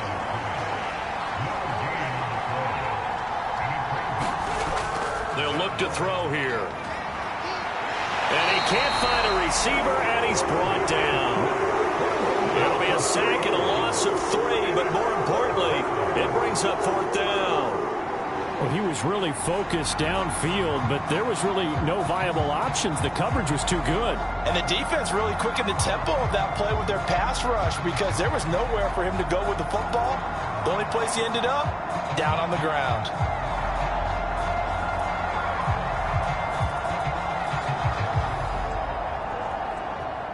So on 4th down, on is Brad Robbins to punt for the Bengals.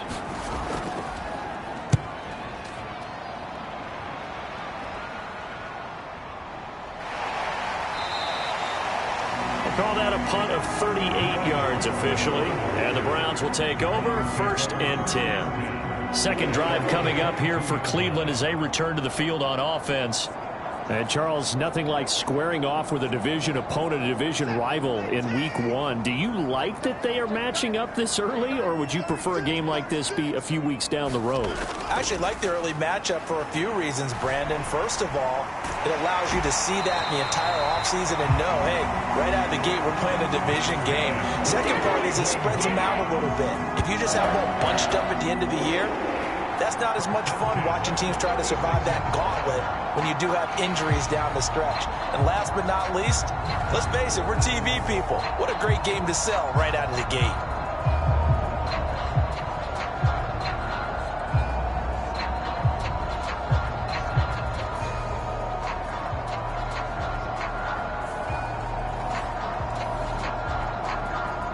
So from the 36 now, 1st and 10.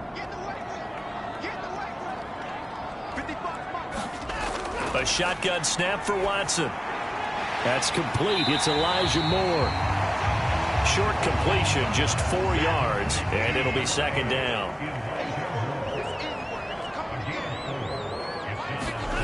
Now it's Watson. They'll wind up with positive yardage. It's a gain of 3, but now it's 3rd down. Coming up here looking for 3 yards to pick up the first. Watson on 3rd down.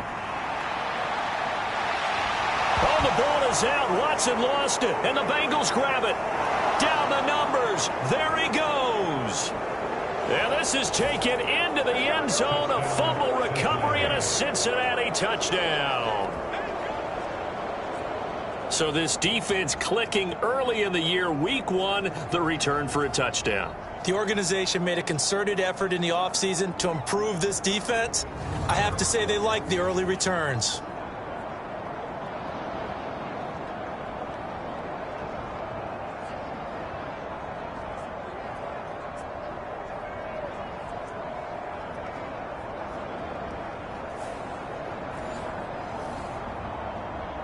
Evan McPherson now for the PAT.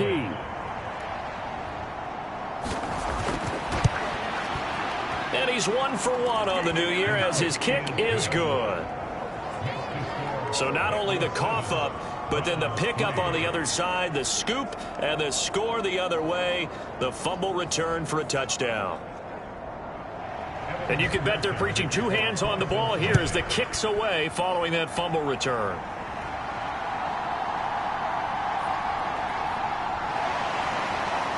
And he brings us out past the 20 to the 24.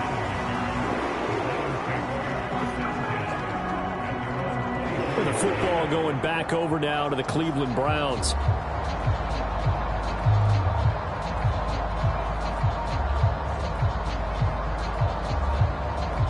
Watson and the Browns now with a 1st and 10 at their own 24. Here's Watson.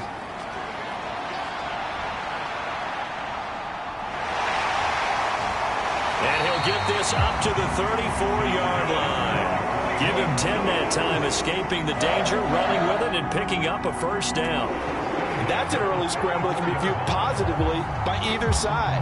From the offensive point of view, it begins to establish it as a possibility to keep it on certain plays. And defensively, they avoided giving up a huge play in one of their first tests in containing a quarterback on the run. From the 34 now, here's 1st and 10. Off of play action, it's Watson. This short pass into the hands of Njoku. And the result here, a pickup of 8. Leaves him with 2 to go on 2nd down.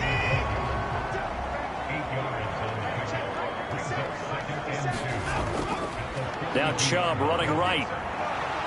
And this one's going to go the wrong way. Losing yardage back at the 42. He'll lose a yard on the play, so now they need 3 yards on 3rd down. Part of the thinking when you bring in extra tight ends, you're hoping that each of your guys gets those one-on-one blocks and creates a crease for your runner. You know what the converse is, though? You've got to win those one-on-one blocks, and when you don't, that's the result you end up with.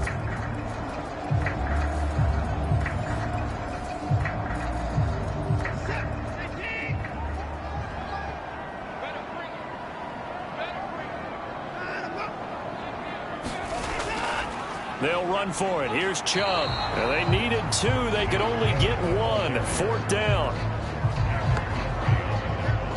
4th and short, partner. I mean, this would be a really risky call. Here we are in the 1st quarter. On your own side of the field. Own side of the field. But, boy, what a tone setter that would be to go for it and get it, wouldn't it? You're gritty today. I like it. I'm feeling it.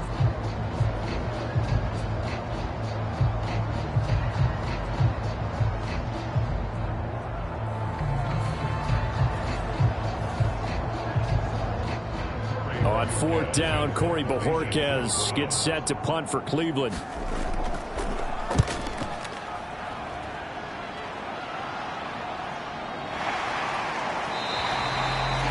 So a change of possession here on the punt. And the Bengals will have a 1st and 10 from deep in their own territory. Cincinnati coming back onto the field here for their 2nd drive. They were forced to punt on their initial drive of the new season. Now they're ready to go as they begin again with a 1st and 10.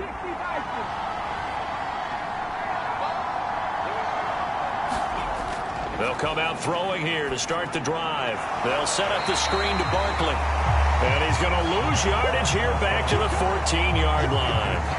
He was unable to shake free there, and they'll cover him for a loss of a yard. Well, Brandon, we could see that play developing, and they were hoping that he was going to be able to put a move on the first guy and turn it into a big play. But no such luck. The speed on defense continues to get better and better in the NFL. Pretty nice example there of those guys being able to run from their assignments and finish off that play. 2nd and 11. He gets this to Devontae Adams. And he almost gets this to the 30, taken down about a yard shy. After 1, 7-3 the score on EA Sports.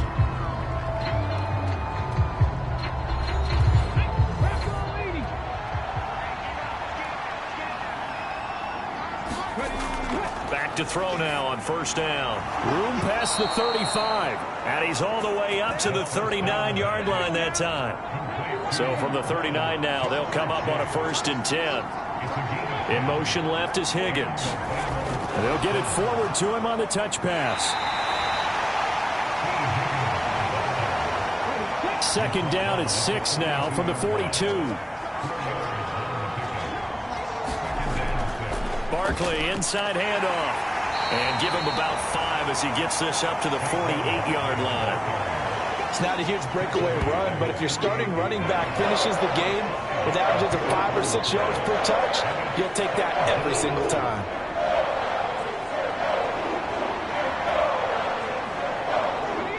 Here now, 3rd and a yard.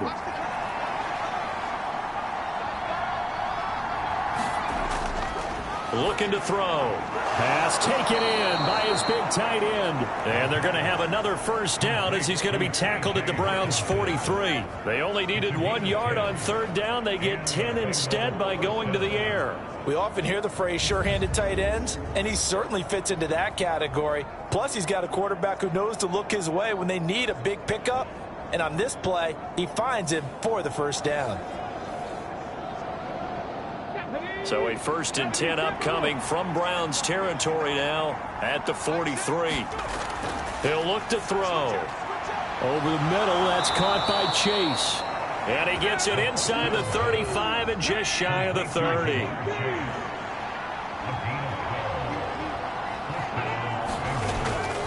They go back to the ground now with Barkley. And he'll be brought down at the 27-yard line. 2nd and 5.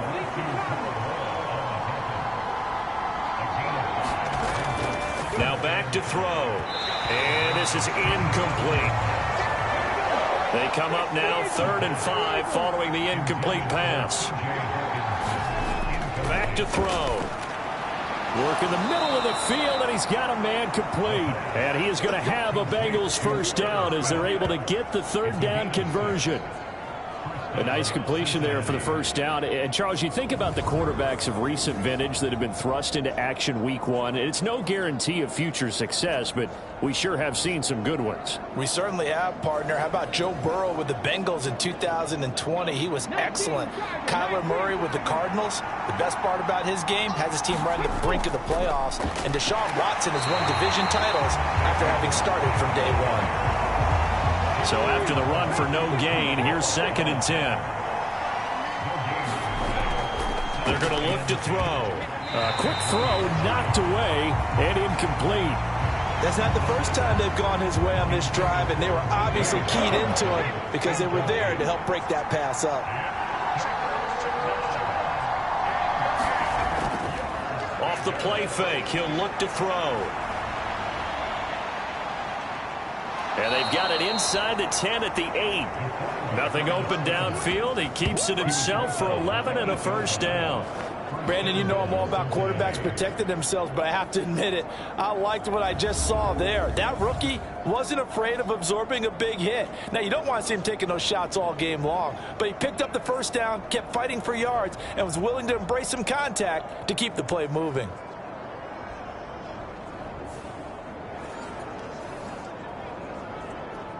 So another 3rd down conversion, and now they've got a 1st and goal.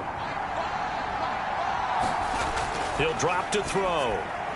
Firing quickly here, and that's complete. Touchdown, Bengals. T.J. Hockenson from 8 yards out, and the Bengals are able to add on to that lead. So a good start to the campaign so far for them here in week 1. Yeah, all the things that you dreamed about in April and May and that you worked on in July and August, getting ready for this game, it's all coming together so far.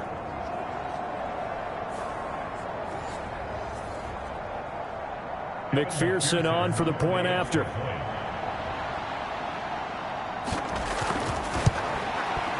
And this one's right through to make it a 14-3 ball game. That one was an extended drive, 14 plays all told. And it was T.J. Hockenson who finished the drive with a touchdown reception. After the touchdown, McPherson on to kick this one away. This fielded right at the goal line. And a good return as he'll be stopped just shy of the 30-yard line.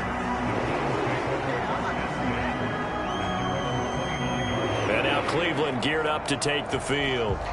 It's been very much a slow start for them. 3 drives and just the 3 points, CD. Yeah, if you're into the points per drive ratio, that answer is 1.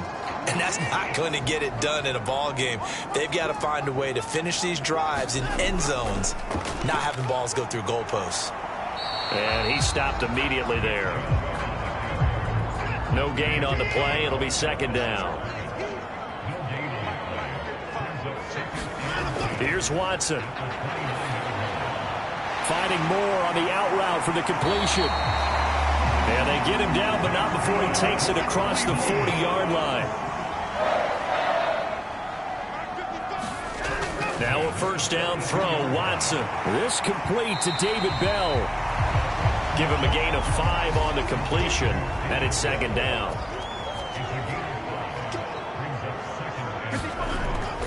Here's Chubb on the read option. And he'll be brought down at the 45-yard line. That one, a first down pickup of 8.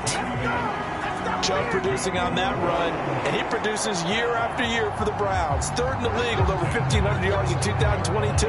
He quietly is in the top 20 all-time in both yards and touchdowns in a player's first 5 seasons. This offense finding its legs now. Here's another first and 10. Now Watson. Well, he tries to force it in, and it's intercepted. And the Bengals are going to take over a couple of yards shy of midfield. And that's a ball that he is going to want to keep, his first career interception in the National Football League. And I love what teams do when that happens. You bring the ball to the sideline, the equipment guy grabs it, he puts a piece of tape on it, writes on it so that you know what it is, and then they tuck it away so that you can have it for later and put it on your mantle. Pretty good deal for him right there. Now he's eager to get back out on the field and get his second one.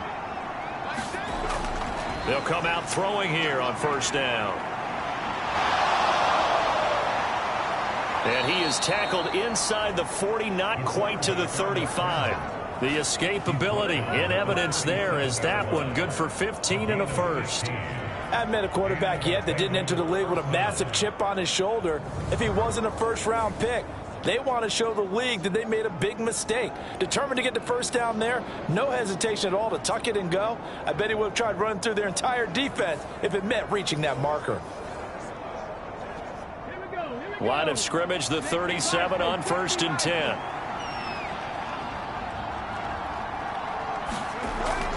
A give to Barkley out of the gun. He'll be brought down on the 30-yard line after a gain of 6. And the ball on the 30. Here's second and 4. They'll look to throw. The left side throw complete to Adams.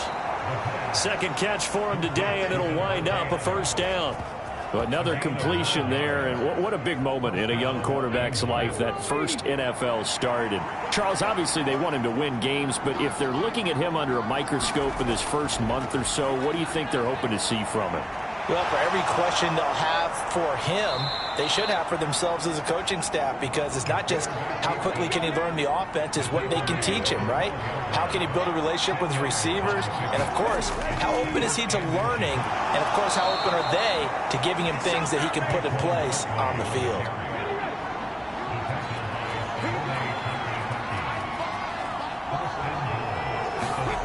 They'll set up a throw.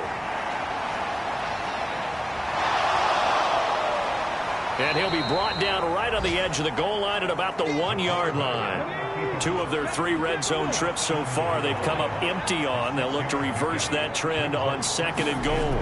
Oh, now a running play here with Smith. And he is in. Touchdown, Bengals. Irv Smith Jr.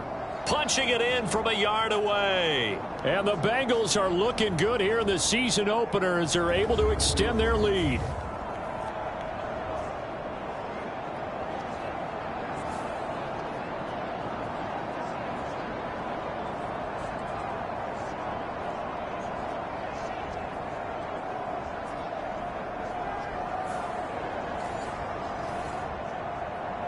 And McPherson on for the extra point.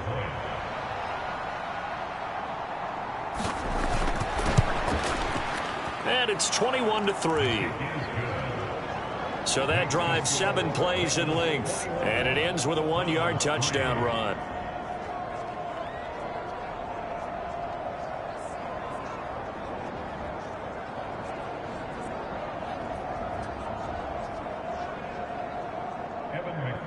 After the touchdown, McPherson on to kick this one away.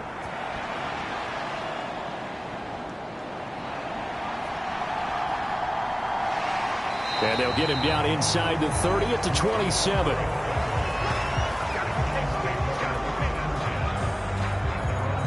The Browns set and ready to go on offense. And this, let's face it, an important drive if they're going to get back into this ballgame. Think about going into the locker room down 21-10 as opposed to 21-3. 21-10, a little more optimism, a little more bounce around the locker room, a little more discussion about how they're going to finish this thing off. 21-3, I think discouragement clouds that line. And this is, oh my goodness, he pulled it in one-handed. Give him 32 on the play. And that might be exactly what they needed to wake up this home crowd. They haven't given them much to cheer for so far, and never underestimate the effect the home crowd with you can have on a game.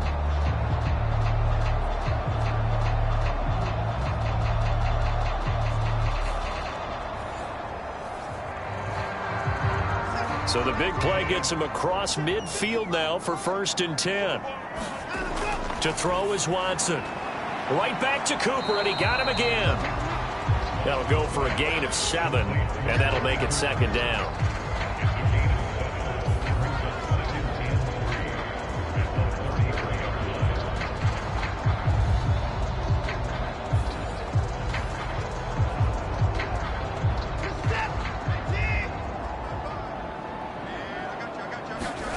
Out of the gun, Watson.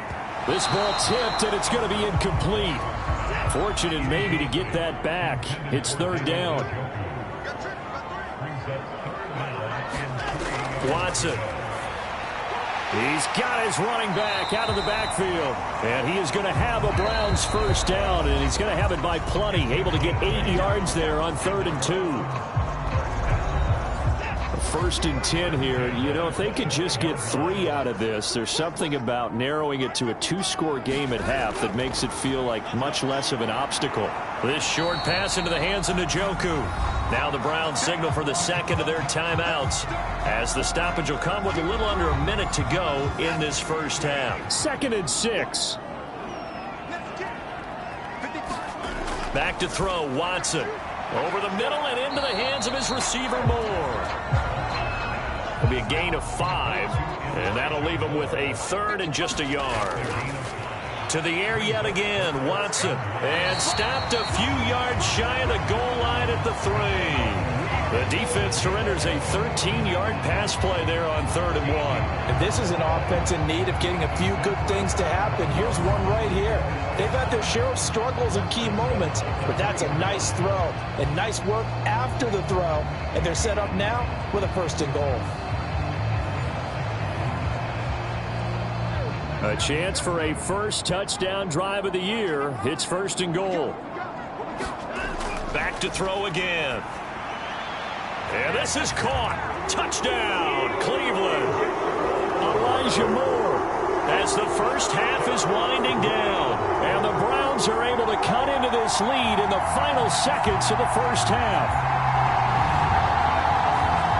Until that late score here in the 2nd quarter, they'd only have the field goal. So that's just big to see that football get into the end zone. Yeah, when you look at the scoreboard now, nothing seems out of reach. They've been outplayed in the 1st half. But when the clock hits zeros as they head into the half, you know what I do as the head coach? What? I tell my team to sprint to the locker room to show that we've got the momentum and show that we're right back in this game. Extra point by York is up and good. And it makes the score 21-10. So that drive takes him down the field in 8 plays. And it was finished off by Elijah Moore on the touchdown reception.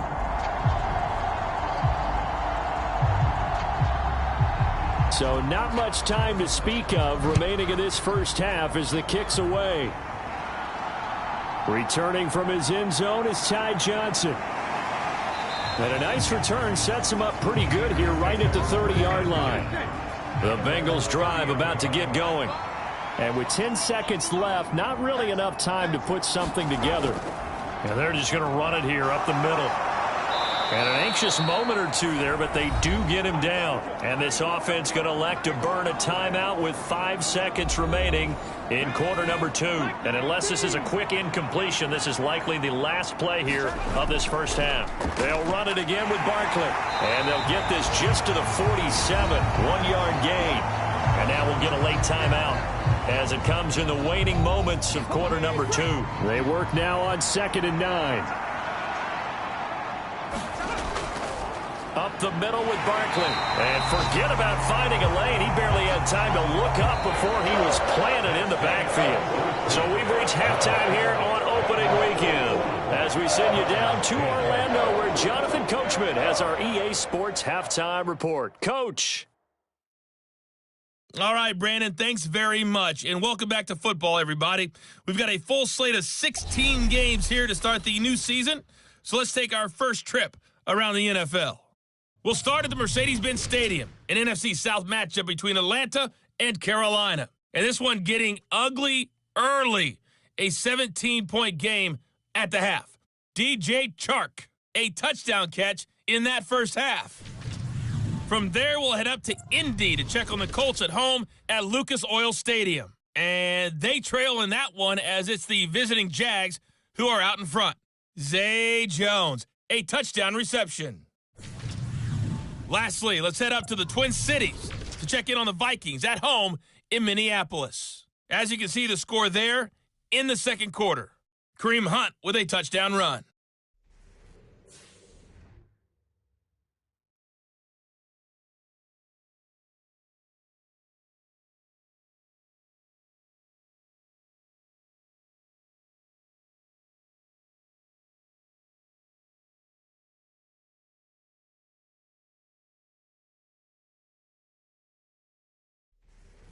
All right, Coach, thanks very much. Fine work as always as we welcome you back for quarter number 3. We'll see if week 1 fatigue becomes any kind of a factor as we are back underway in the second half. The return man, Ty Johnson, and up to about the 26-yard line, just across the 25. Well, the Bengal offense ready to go to begin this third quarter. And they've got the lead, CD. What do you expect from them in this second half? Well, I like what they were able to do on the ground in the first half because they had a lot of success running the ball, and I certainly think we'll see more of that. But I'd keep an eye on that defense, and I think their coaches up in the box will do the exact same thing.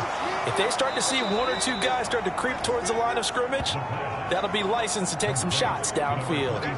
So 8 yards on the completion there, and that'll bring up a second down in just a couple.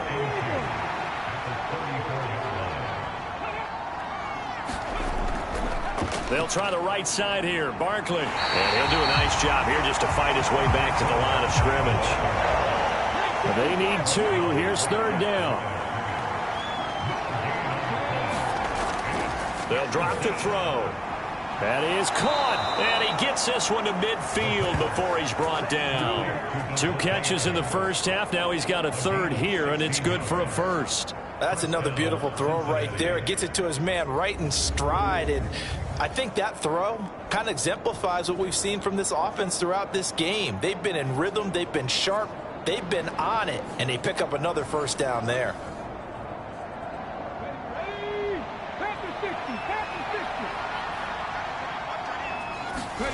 From the midfield stripe, they'll look to throw. Going underneath, he's got Hawkinson. And he's able to get this one down to the 40-yard line.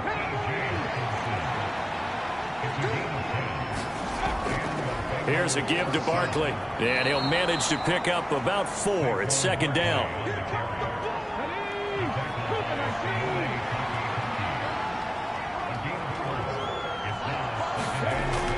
He'll look to throw.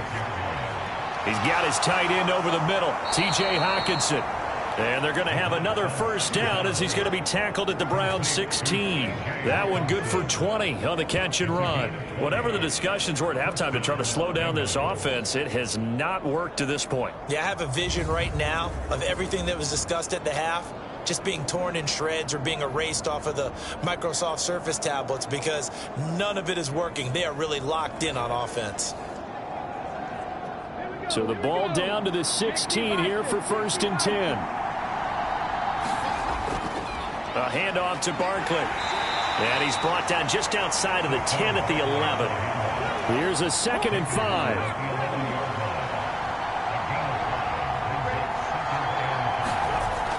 Back to throw here. This will be caught at about the 6. And the Bengals are going to have a 1st and goal as the tackle is made at about the 5.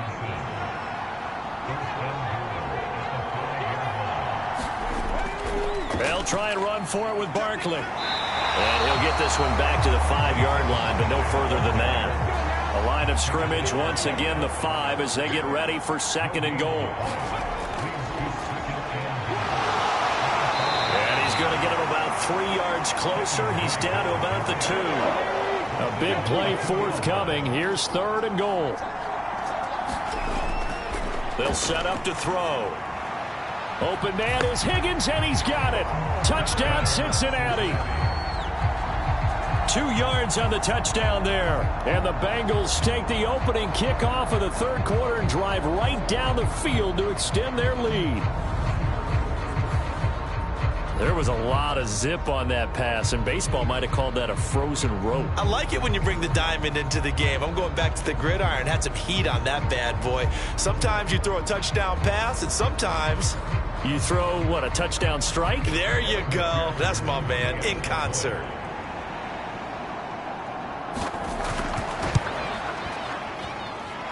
Extra point by McPherson, up and good. And the lead is up to 18 now. So that one a long 11-play drive. And it was T. Higgins who capped the drive with the touchdown reception.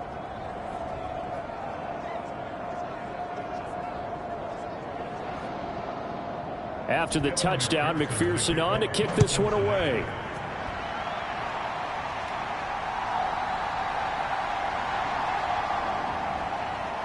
And he'll go down as this drive will start at the 25-yard line. Here's the Browns now. They get set for their first possession of the 3rd quarter. And their halftime hole now even deeper. They need a big drive here just to answer the first touchdown of the 2nd half scored against them. They were down at the half. Now, as you mentioned, they're down a little bit bigger, but no time for discouragement. Just got to get back to it, right? Put your shoulder against the boulder and start pushing and try and get back to where you were to start the half. A gain of 11 to kick off the drive, and it's a quick first down. They certainly had success throughout this contest getting him the ball in the passing game, and there he picks up another first down.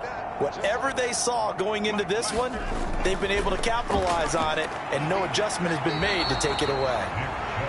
They give him 4 yards there. It'll be 2nd and 6. And that was a quality play to start a new set of downs. That was simply an offensive line winning the battle up front and winning it in a big way and giving their guy in the backfield a nice lane to hit. And again, it's Chubb. And some good acceleration there as he's across midfield to the 48-yard line.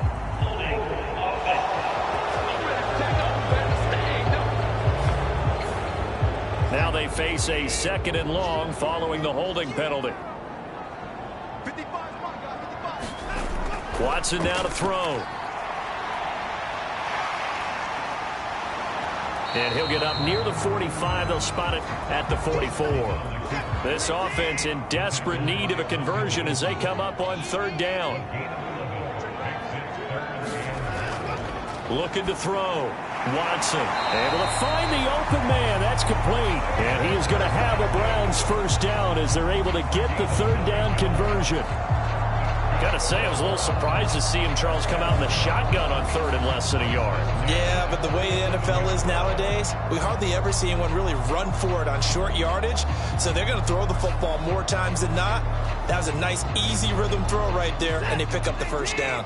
So they'll come up in Bengals territory now with a 1st and 10 at the 47. They'll go left side on the ground with Chubb. And boy, this defense again really making things tough on him as they stop him for no gain. Defensively, we always know that he is tough in run support, and I think the way that he gets there is he understands what an offense is going to do before the ball's even snapped. A great job of scouting prior to the game, then reading, reacting, and taking the right path to the ball carrier.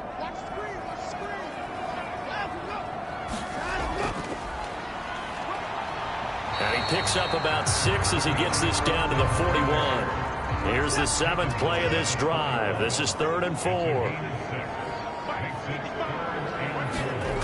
Operating from the gun.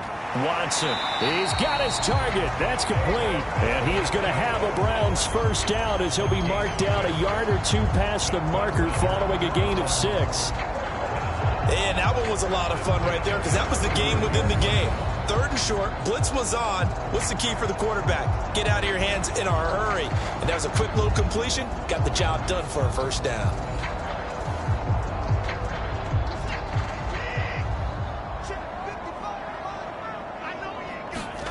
On 1st and 10, Watson.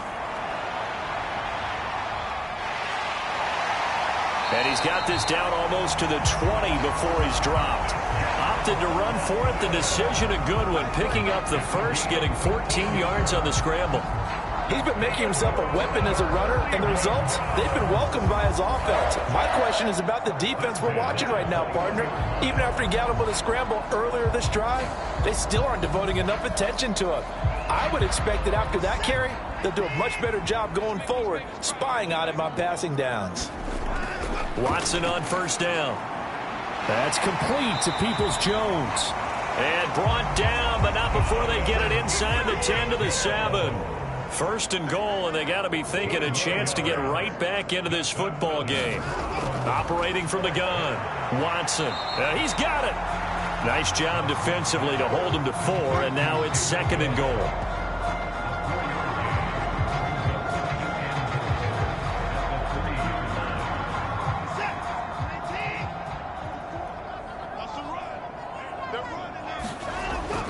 And they'll turn to the power game to try to get in.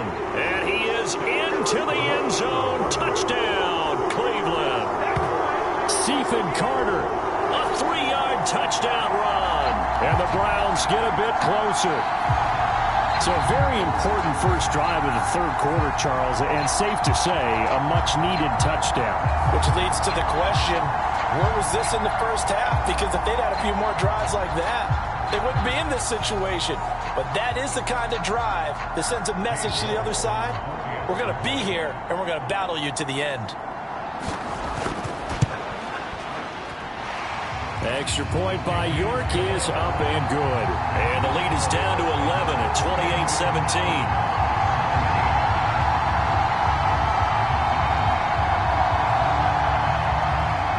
Out is the kickoff unit as they run up and send this one away. Returning it, Johnson. And beyond the 20, but not by much. In fact, just a yard pass there to the 21.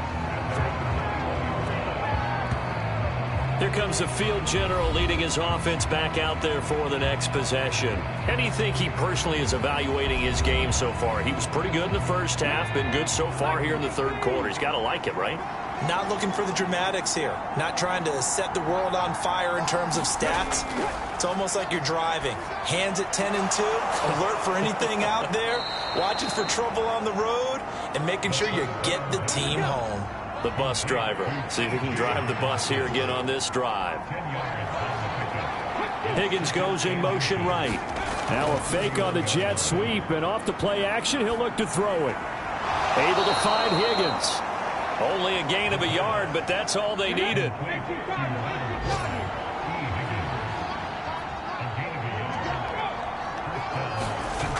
From the shotgun, he'll look to throw. It connects quickly to Jamar Chase.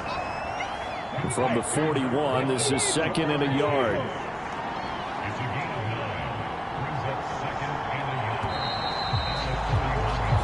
We are through 3 quarters here on NFL Kickoff Weekend. We'll return with more after this. This is the NFL, and it's on EA Sports.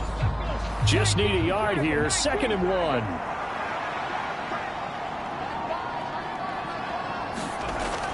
They'll look to throw again.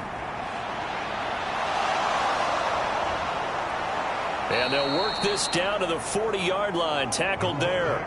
The coverage may be too good that time as he breaks away for 19 with his legs and a first down. Some early fireworks from this rookie quarterback getting the start in week 1. And every time a rookie quarterback gets to start week 1, you and I both know the extra attention that comes with it. We know that he's going to throw the football, but will he make the right decisions? And in this case, with his legs, he showed the defense there's an extra dynamic to his game. On first down, he'll drop to throw. They'll set up the screen to Barkley. They hold him to only 2 there on the screen. It's 2nd down.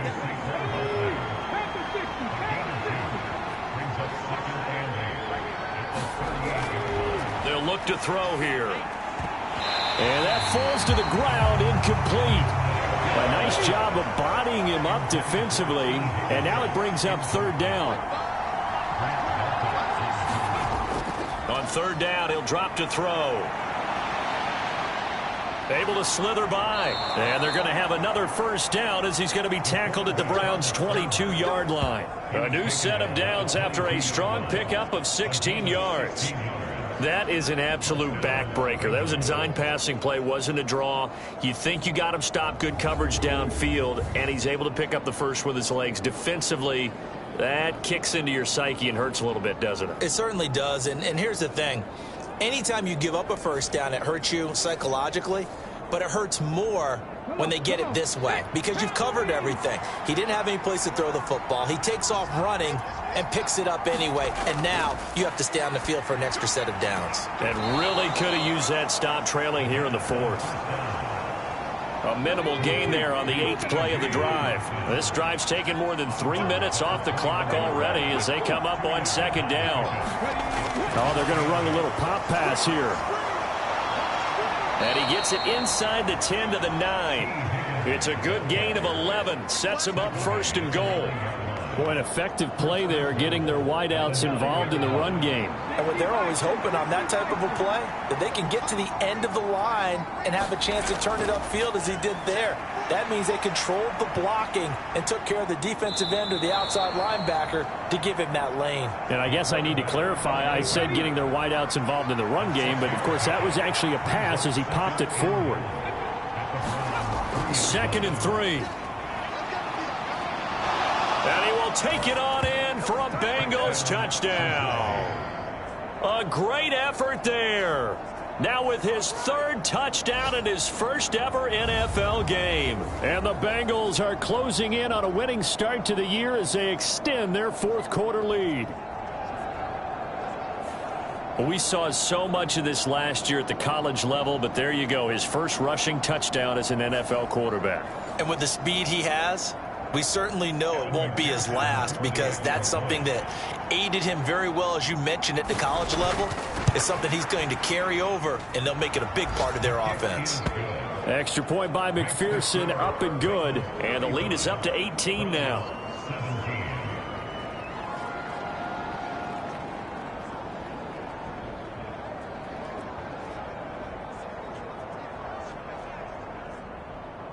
After the touchdown, McPherson on to kick this one away.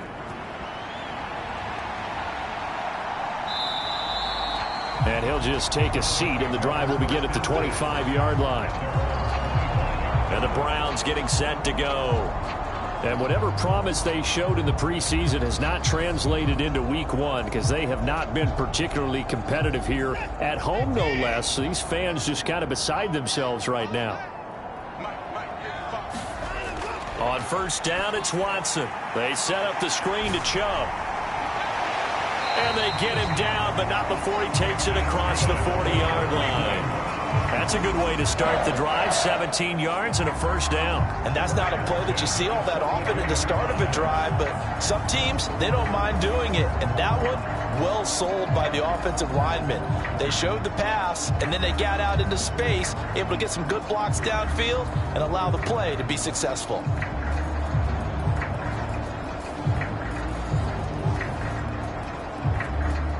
One play has him up past the 40 already, and another 1st and 10. Now it's Watson. And he can't get rid of it. He's taken down. Finally hauled down for the first time this game. Multiple defenders in there to drop him. We've seen him escape similar situations earlier in the game and get away for pretty good yardage. At that time, they get him down. Yeah, they've had enough evidence that he can get away and run for good yardage, haven't they? That time it felt like, okay, enough of this. Let's play it the right way and get him on the ground before he does any damage.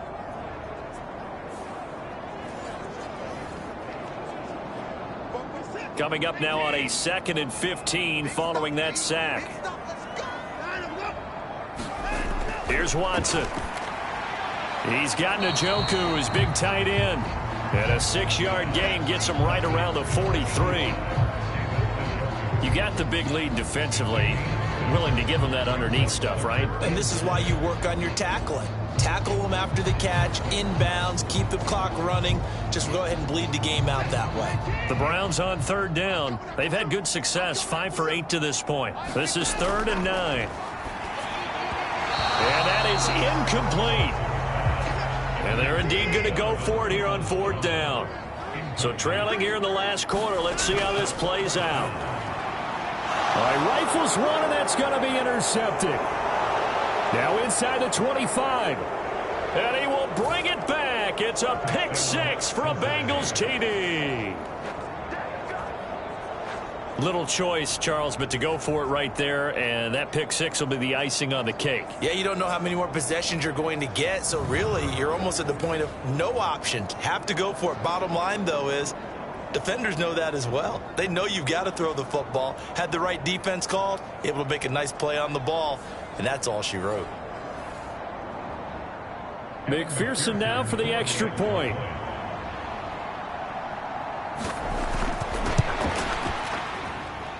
And they open the lead up now to 25 points. A heck of a play there defensively, getting the interception, navigating his way into the end zone for the touchdown.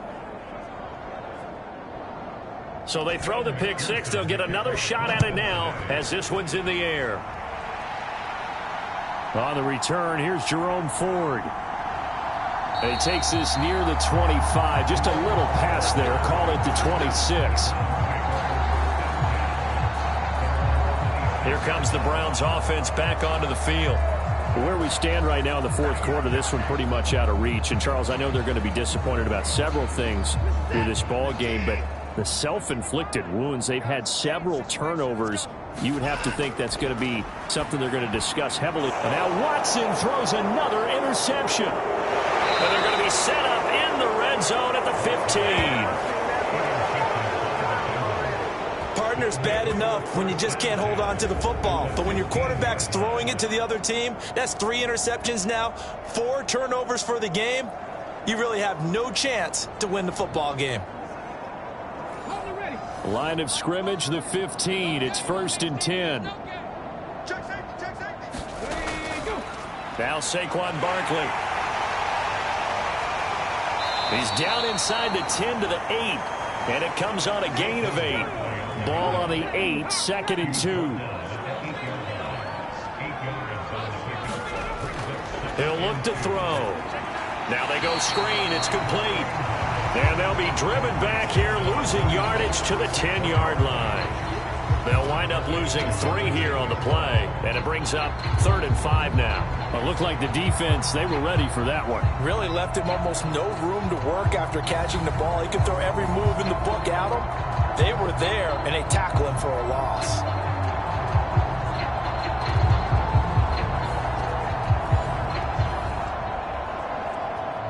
Here is 3rd and 5.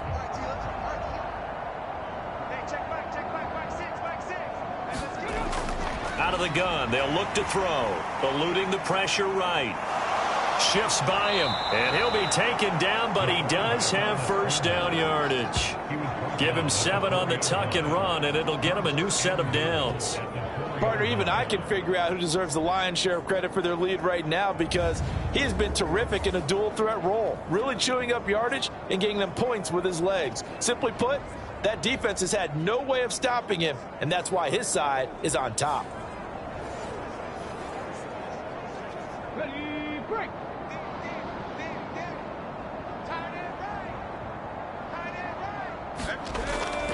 Barkley will get about halfway there as he takes this from the 4 down to the 2. He'll get 2 out of that run, and it's going to bring up a 2nd and goal. Looking at this now, you got a couple more cracks here. This close, sneak it. I don't think you even go into a huddle. Just line up, snap it, and fall in behind those guys into the end zone. From the 2 now, 2nd and goal.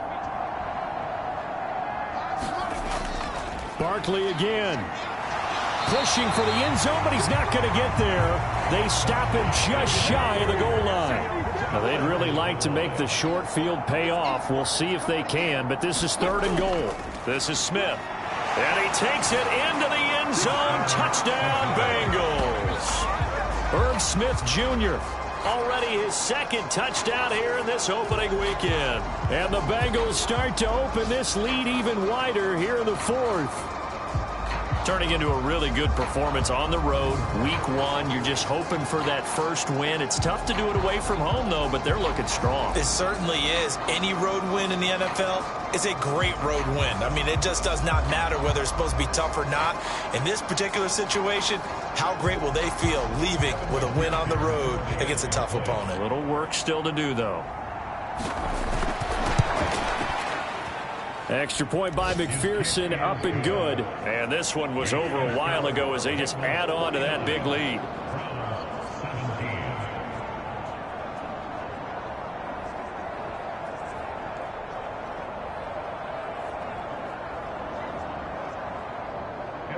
After the touchdown, McPherson on to kick this one away.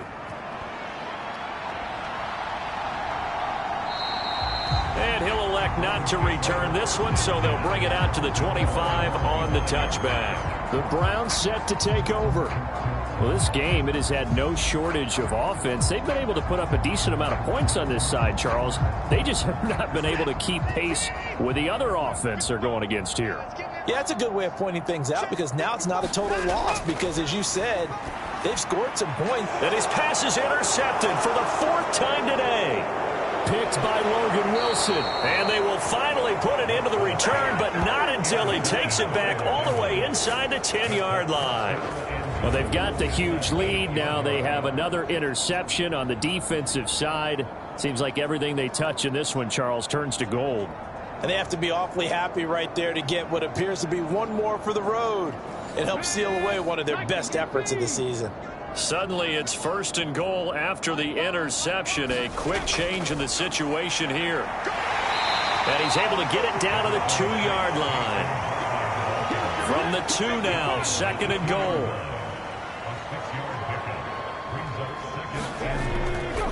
Here's a play fake as they set up to throw. And he is going to go down. Back at the 11-yard line. Sione Takitaki from that outside linebacker spot gets in there. It's a loss of 9. When you're this close to the goal line, you got to expect pressure from the defense, so the ball's got to come out fast. Got to get out of his hands quicker.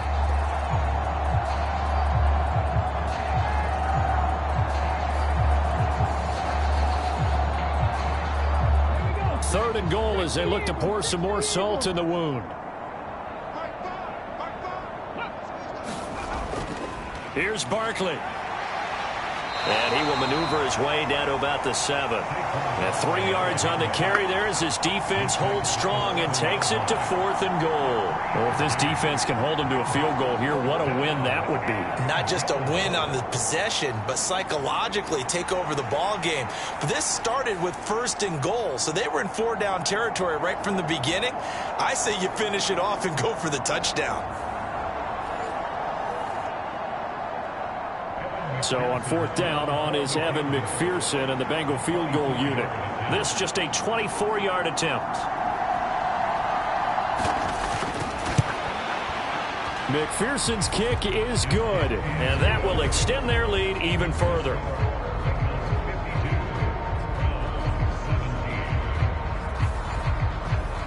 Well, ultimately not really sure that they're going to need those 3 points, but they'll take the 3 and they pad that lead. Yeah, this one's already wrapped up, but you and I both know if you're an offensive coordinator, you never let up on the gas unless the head coach tells you to do so. And maybe you've actually clicked him off in your headset so you can keep calling plays and trying to add to this lead.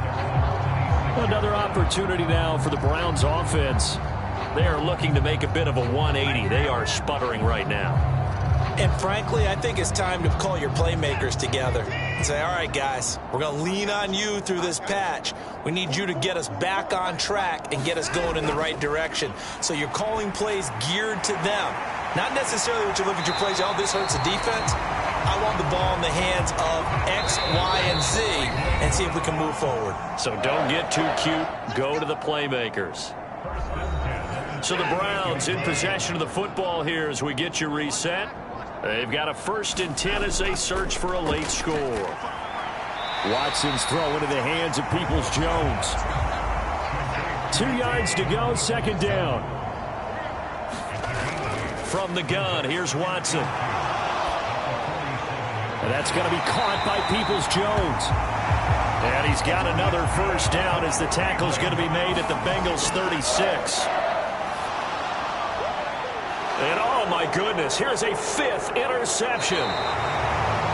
It's DJ Turner who's got it. And the Bengals are going to take over here at their own 22-yard line. Well, there's two sides to this coin. I mean, on one side, 5 interceptions now thrown for him. That's tough. But, man, this defense, they have been ball hawking and impressive. But, Charles, let's flip it back over. If you're coaching a quarterback that's struggling this much at this stage of the game, do you maybe try to get him out? I would think about it, and I think about it awfully hard, but also you might want to look into his eyes, see what he has. He might be one of those players that you don't want to affect his confidence by actually pulling him out of the game. So you have to know your player, you have to know the situation. From the 31, here comes 2nd and a yard.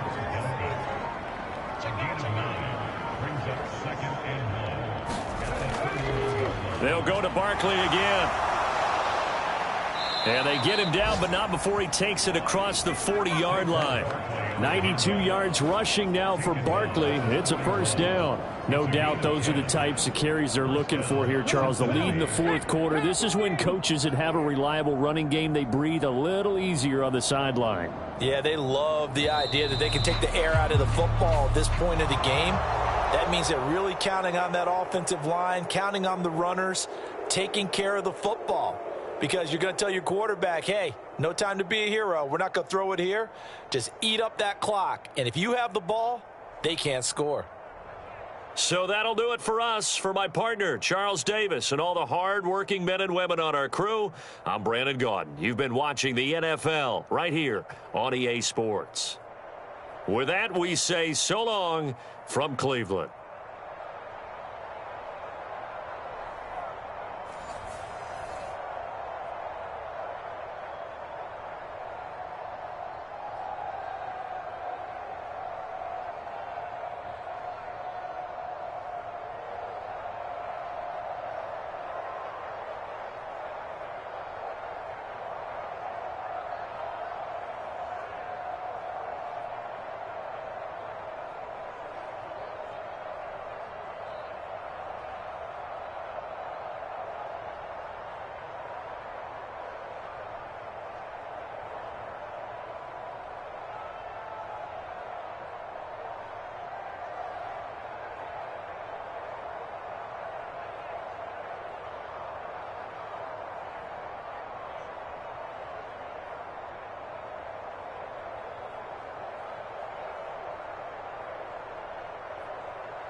Tonight, from MetLife Stadium in New Jersey, it's Week 1 of the NFL on EA Sports.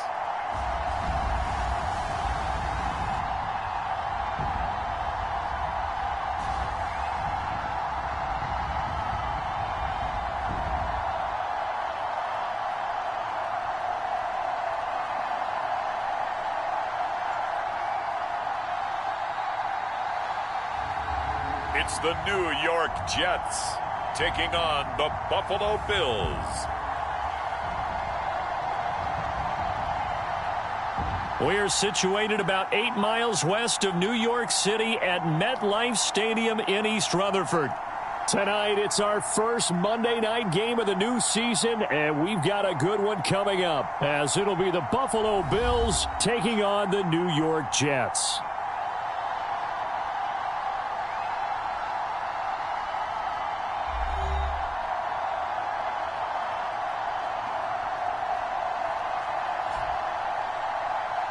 Alongside Charles Davis, I'm Brandon Gaudin. And Charles, the new season finally here. We had the great one Thursday night. All sorts of intrigue in the games yesterday, and now we put a bow on this first weekend with a good one here tonight. We do put a spotlight on key games, don't we? Even key nights. Thursday night has become a spotlight night. How about Sunday night? But there still is some magic to playing on Monday night, and these two teams are feeling it.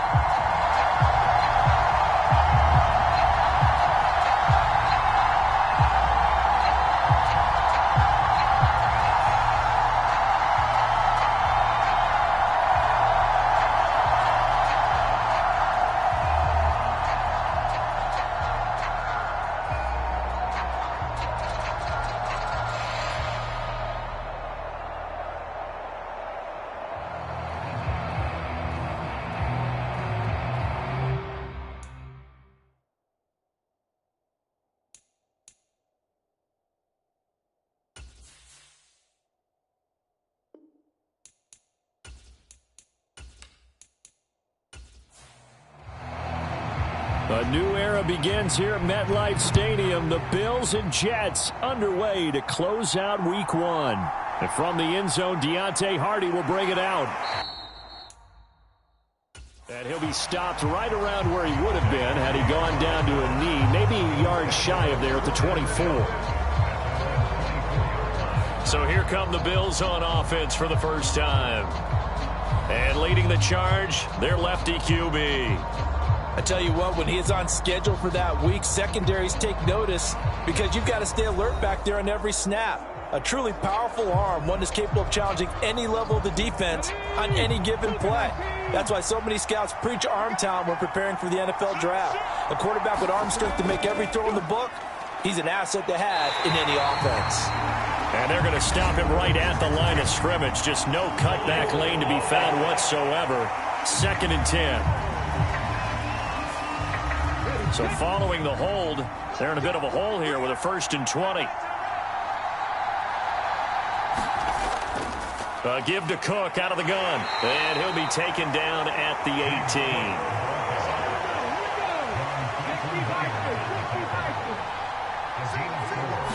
18. Second and long. Little pitch and catch to the tight end, Knox. The result, only 4 yards there on the play. And that's going to lead to a 3rd and 12.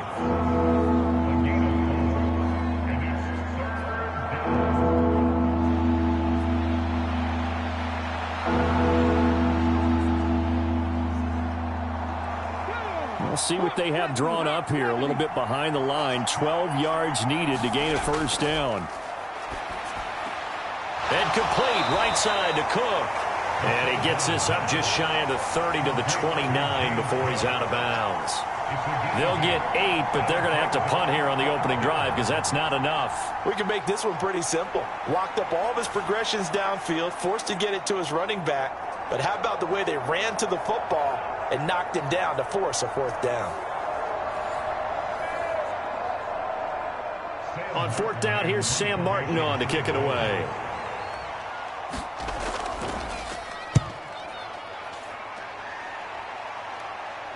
And no return on this one as the fair catch is signaled for and taken.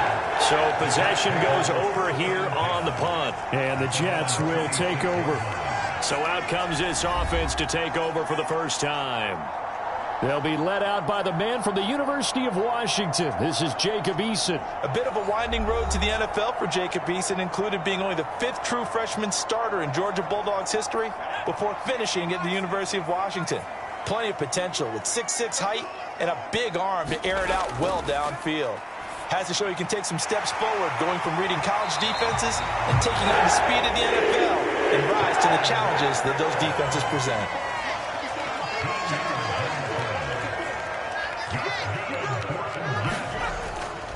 Now the second-year man back from injury. It's Breece Hall. And he is going to lose yardage here. Officially, it's a 1-yard loss. That's going to bring up 2nd and 11. It's probably a pretty good sign here on the opening drive if your guys from the secondary are coming up and spilling things in the backfield. How about the adrenaline and aggressiveness that led his eyes to the backfield to run up there and make that tackle, setting a tone early for his defense. Looking at a 2nd and 11 now after the loss. Throwing is Eason. A short one here, caught by McBride. They'll give him 4 yards there. 3rd and 7 now. So 7 yards from the first down here as they come up to the line of scrimmage. Now Eason goes right back to McBride. And he's got enough for the first across midfield to the 48. 9 yards that time. Well, with his size, you've really got to wrap up because arm tackles, they're not going to cut it. And that time, he used his full-grown man strength to fight off his defender and pick up the first down.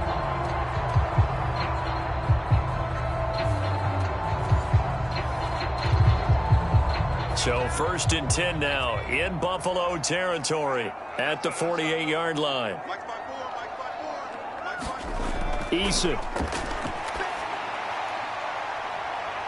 And incomplete on the deep ball. Mecole Hardman, the intended target. And now it's 2nd down.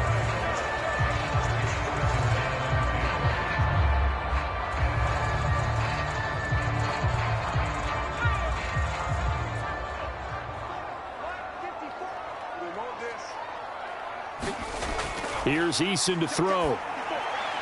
He completes that to Garrett Wilson. 9 yards, not quite enough, and they'll be left now with 3rd and 1.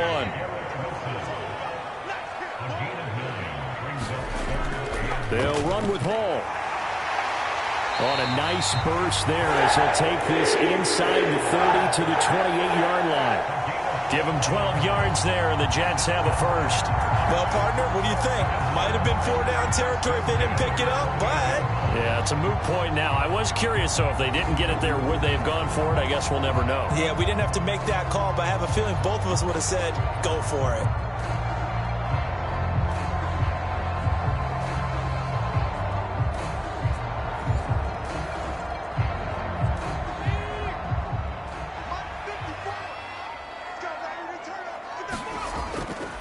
On 1st down, right back to Hall. And he'll take this ahead for about 4. 2nd down coming up.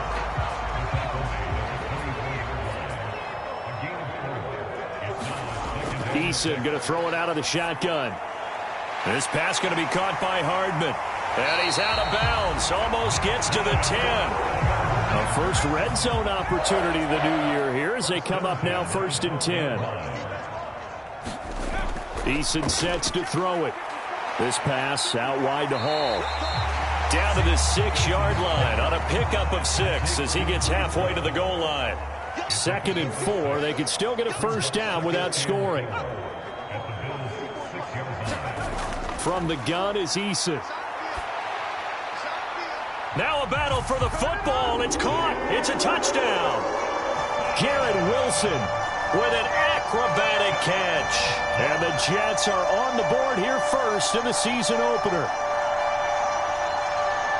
Well, you've got to like that start on both sides of the football. You force the 3 and out, and then you score on your first drive. Well, I know someone who doesn't like that start. Well, yeah, the other side. Yeah, they don't like that at all, right? This is not the way it's supposed to be.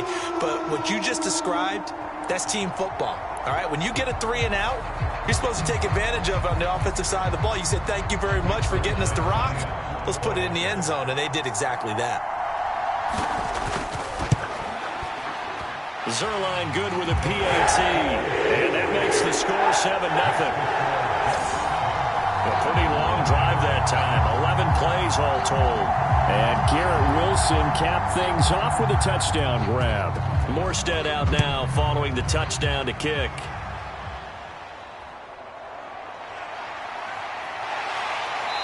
And he'll be stopped up at the 25.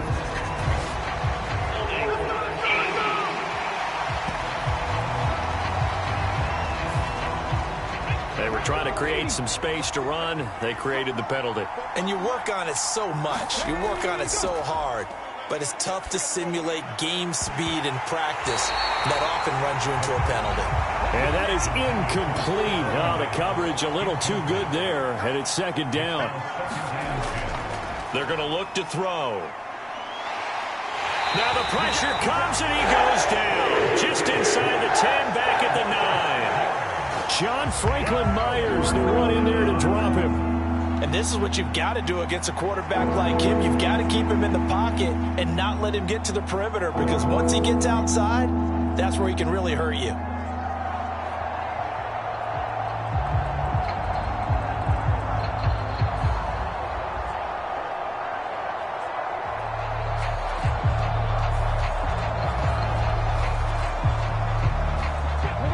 Approach this. Third down and 16 yards to go. Now they'll throw here out of the gun. That's complete to Justin Jefferson. And he'll be out of bounds right around the 14.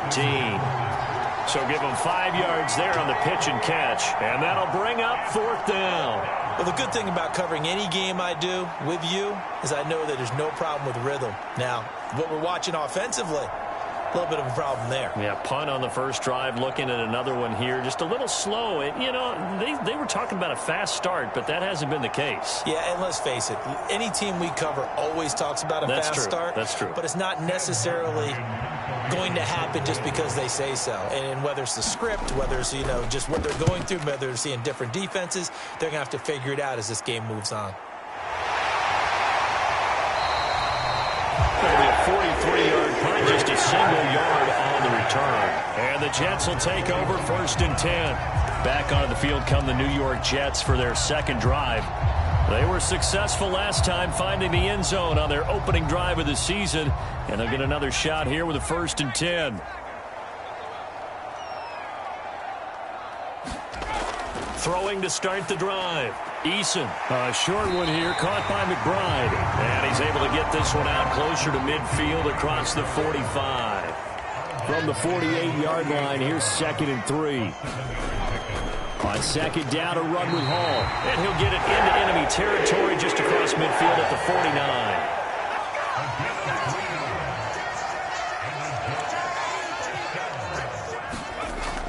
Here's Eason off the play fake. Now the ball comes loose. Now this is picked up by the Bills. And he'll get this one out to the 50 to the midfield stripe.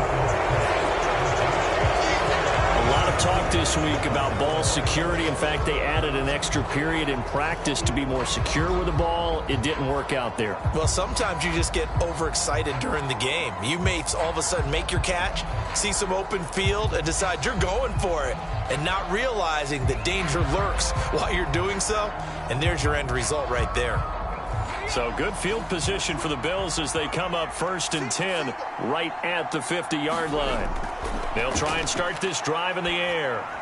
Little pitch and catch to the tight end, Knox. And he is tackled inside the 40, not quite to the 35. So from the 36 now, 1st and 10. First down, here's the run with Cook. And he's going to get a solid gain of 9 before being brought down. 2nd and right at a yard.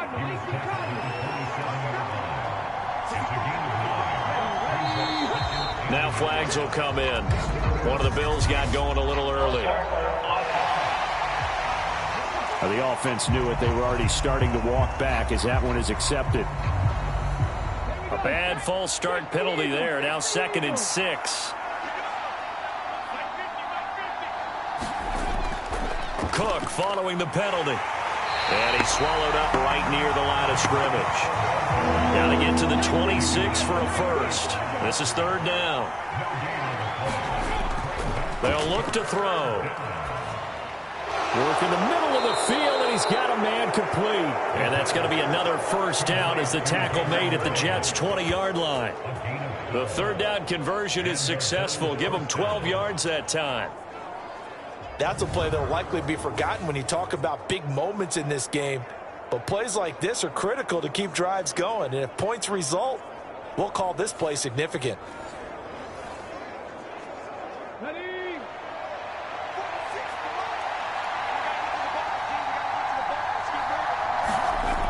They'll look to throw here on 1st down. And that is incomplete. He couldn't hold on through the contact. Brings up 2nd down.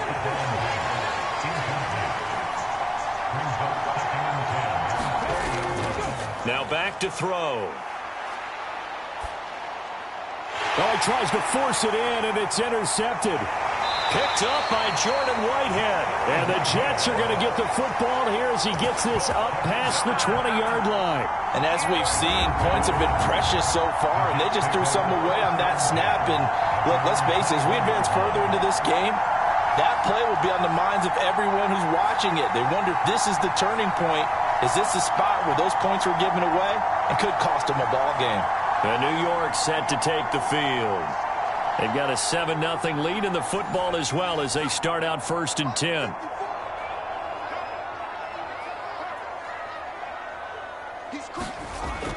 They'll start on the ground. Hall. And nothing much materializing there on the 1st down run. He'll get a couple, and that's it. Ball at the 23, 2nd and 8. Hall again on 2nd down.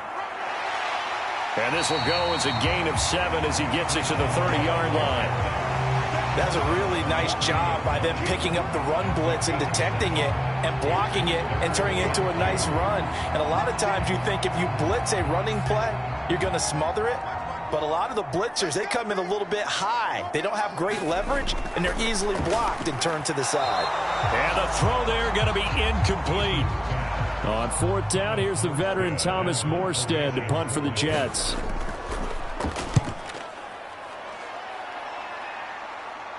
Fair catch called for and made right at the 25-yard line. Buffalo offense ready to go for their next drive.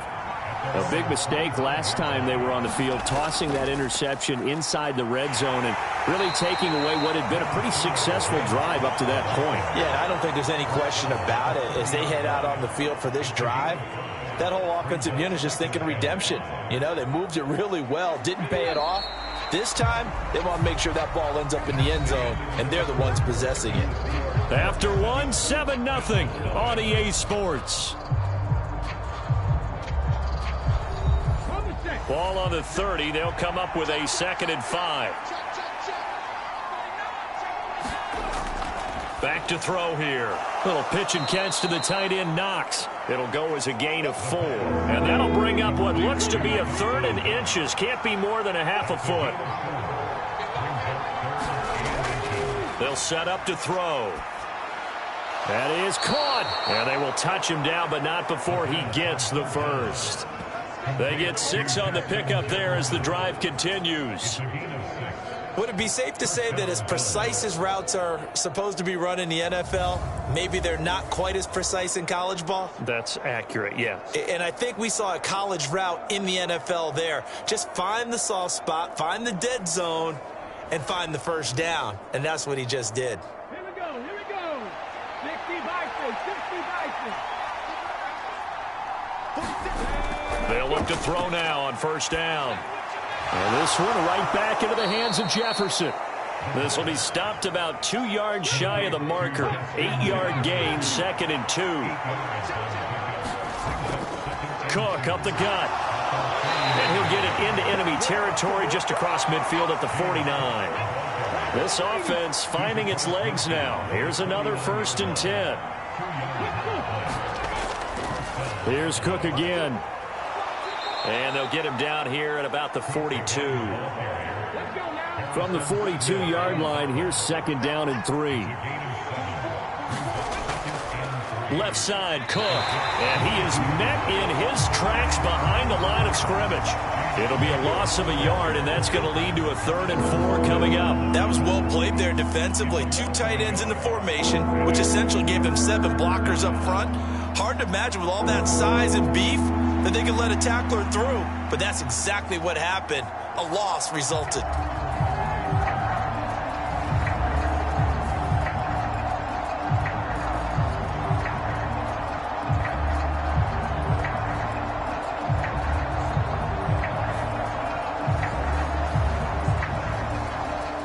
This will be the 8th play of the drive here. 3rd and 4. He'll look to throw.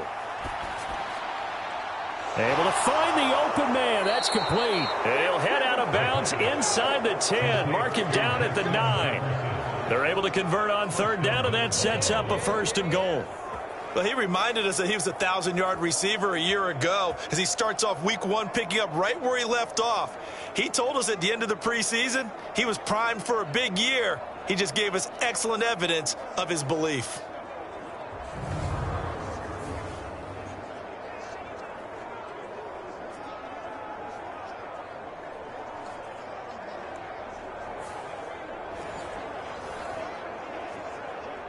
A chance for their first points of the season here as it's 1st and goal. Looking to throw. And that one drops down, incomplete. Good coverage there, forced the ball free, and it's 2nd down. Back to throw. And he's going to go down. Sacked right around the 17. The former 3rd overall pick, Quinnen Williams, there to bring him down. 2nd goal, last thing you need to do is get pushed backwards to take a sack. But he couldn't find anywhere to go with the football, had to eat it, and ended up on the ground.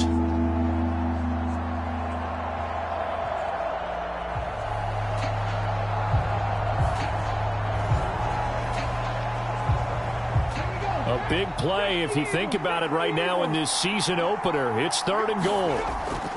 He'll drop to throw. And this is caught for a Bills touchdown.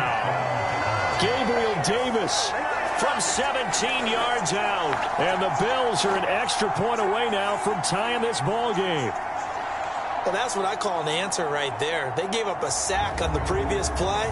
How about what they did to finish things off, turning it right back around? That's the response, and that O-line feels a lot better now, don't they? Yeah, without a doubt, because give up the sack on the previous play, that just hurts those guys because they never want to see their guy get hit.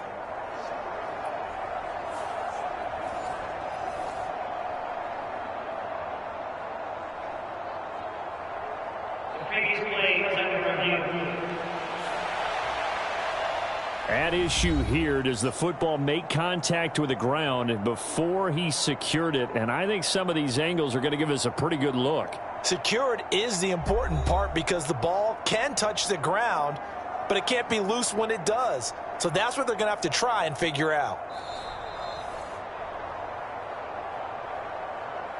And Tyler Bass on for the extra point attempt.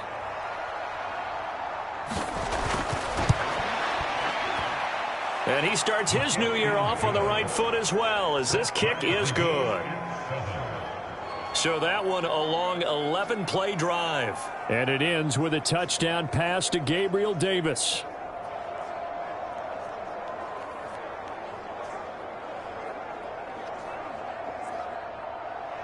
So all even at 7 now as they kick it away. Here's Mecole Hardman. This taken in right around the goal line. And the tackle going to be made right there at the 25-yard line. Another go-around now for the Jets offense. Over on the sideline, hoping to hit that reset button between possessions. Last time out, they had to punt it away. This time, hoping to finish this thing off in the end zone. 1st and 10. Eason. That's complete to his receiver, McLaurin. He'll be dropped after a gain of about 6 across the 30 to the 31. They'll come up now 2nd and 4 from the 31. Back to throw. Eason. And that throw behind his man. He missed him. Incomplete. The offense on 3rd down tonight, they've been okay. 2 for 3 thus far. This is 3rd and 4. Looking to throw. Eason. He's got his target. That's complete. And he is going to have a Jets 1st down. They needed 4. He doubled that. He wound up getting 8. 3rd and 4 is always a tough call. Maybe a little too long to run for it, but not too long to hit him on the quick slant. And that was well executed. Found the window and zipped it right in there.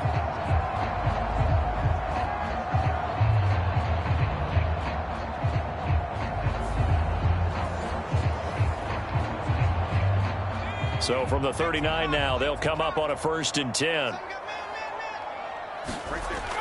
They'll stick with the passing game as he looks to throw. Firing quickly, but it's incomplete. Here's 2nd and 10. Again, he'll drop to throw. And he takes a shot on the release as this will be incomplete. Now they face a 3rd and 10 after back-to-back incompletions. Back to throw again. He gets it underneath to Hall. And he gets this only to the 44-yard line. Not near enough to keep the drive alive. That one good for only 6, and it leaves him with a 4th down. How about that strategy there, Brandon? 3rd down. They just said, we've got faith in our tacklers. We'll give you the short stuff, and just decided to protect the sticks. So every time I hear fans telling me tackling's not a part of the game anymore, plays like that, I can clip and save and show them you have to tackle well if you want to be a good defense. Here's Morstead now as he sends this one away. And a great job here. This is going to turn out to be a beauty. This is marked down at about the 3-yard line. That is how you flip field position. That's an absolute bomb of a punt. Downs it inside the 5-yard line. Absolutely ideal. From that position, you're hoping to get it down inside the 15, inside the 5. Superb. 19 Tiger.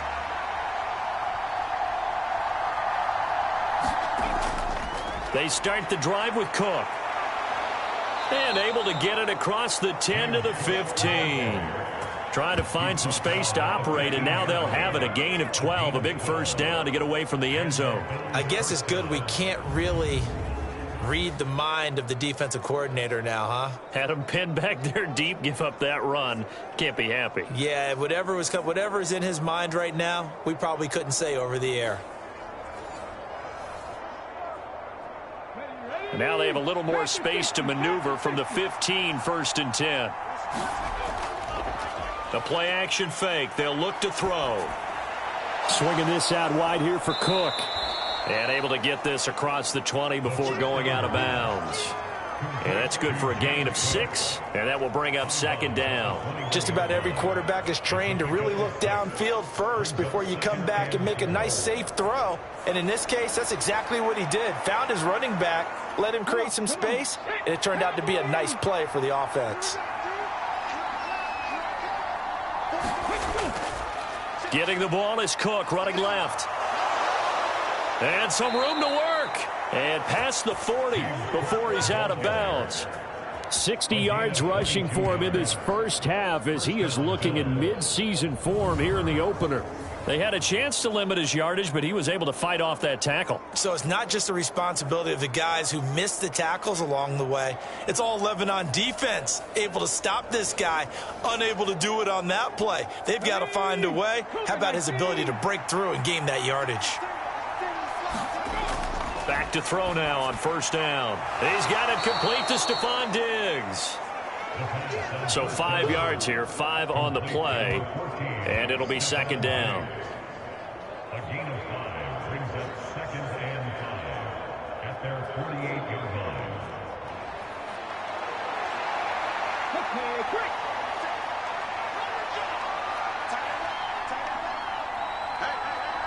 Ready, go. They'll drop to throw. Little pitch and catch to the tight end, Knox. And Knox is going to have a Bills first down as he'll be taken down at the 46. So in Jet territory now. Here's 1st and 10 at the 46. A 10th carry in the game for Cook. It's a 6-yard gain on the ground, and that'll make it 2nd and 4. That's a strong pickup right there on first down. And as this drive goes on, we're seeing an offensive line and running game imposing its will.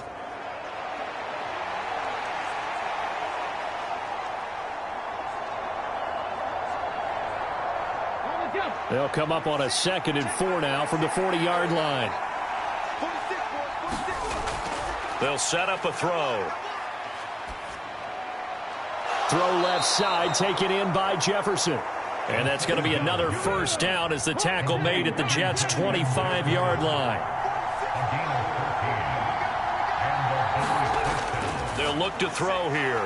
He's got the connection over the middle to Diggs. And they'll get him down after a pickup of 8, 2nd and 2. They'll look to throw. And that is caught. Touchdown, Buffalo. Justin Jefferson, an 18-yard touchdown grab. And the Bills go nearly the length of the field and finish it off with 6 points. Good throw there, and I don't want to blow it too out of proportion, but he looks a lot more comfortable in his 2nd season. You can tell he put the work in the offseason, and what I mean by that is understanding the playbook. Not just the plays and how to execute them, but how to do it against a variety of defenses. Also understands his team better, what they can and cannot do. You can see the confidence rising in him as he plays.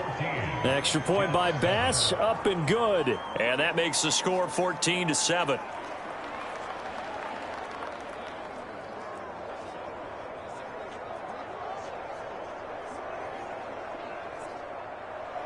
After the touchdown, Bass to kick it away.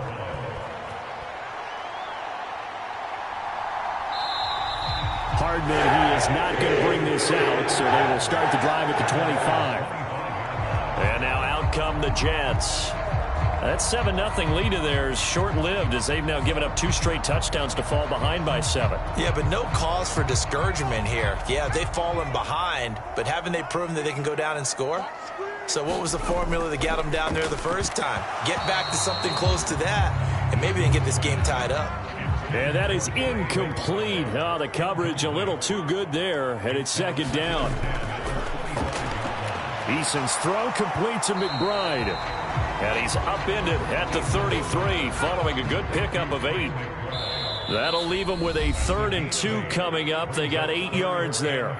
We've hit the 2-minute mark of the 2nd quarter. 14-7.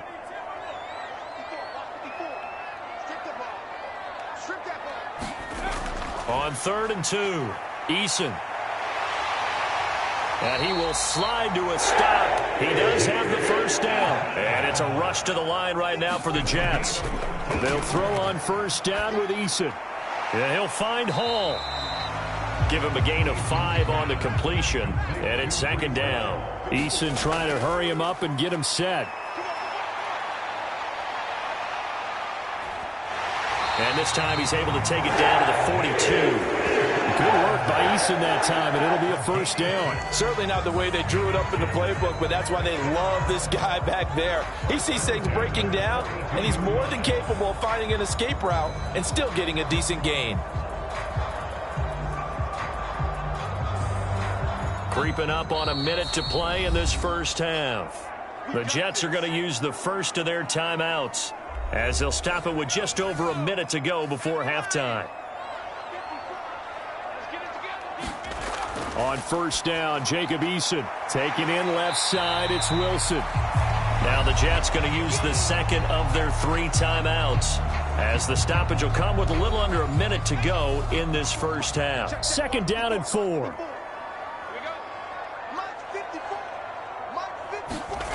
Throwing is Eason. And he completes this one to Terry McLaurin.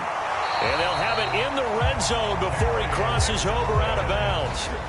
The Jet passing game in rhythm. They've got another first. I still find it utterly unbelievable that this guy was unsigned heading into the year. Now here he is throwing passes for his new mates. And my hat's off to their front office. You know, from the GM to the personnel department, they identified the guy that they wanted, needed, and found a way to make the deal. So here's a 1st and 10 now down inside the 20. Eason. His throw caught at about the 5. Touchdown, Jets. Trey McBride from 19 yards away. And the Jets are an extra point away from tying the ball game here in the final minute of the first half. After nearly 30 minutes of football, that touchdown puts us in a position where if they make the extra point, we're right back to even before we start the second half.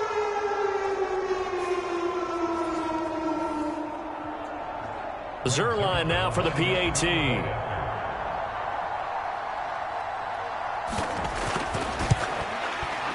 And we've got a good one brewing. We're all knotted up at 14. So that one an 8-play drive. It spans 75 yards. And it was capped off by a touchdown reception from Trey McBride. This one tied at 14 now as he sends this one away.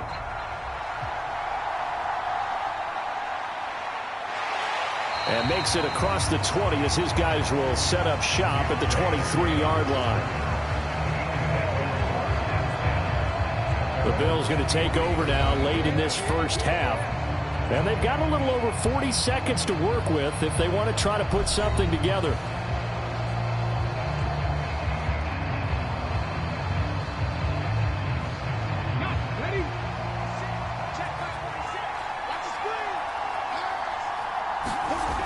They'll come out throwing here to start the drive. And he coughed it up. And the defense says they have it. They do.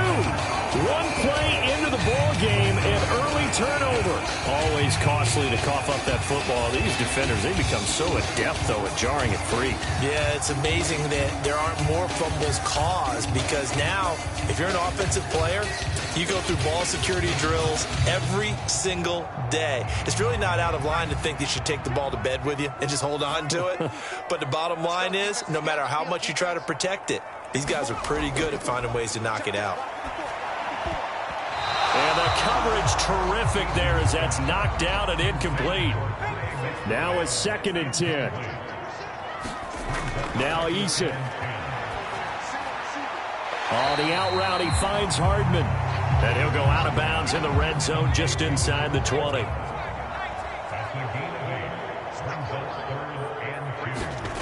Here's Eason to throw. That escapes the sack. And the broken tackle helps lead to a first down gain. The Jets going to go ahead and use their final timeout as it'll come with 15 seconds to play in the first half. Here's a 1st and 10 at the 14-yard line. Eason sets to throw it. Forced out to his left. And this is caught. For the moment, it's a touchdown, but multiple flags down, so let's sort this out.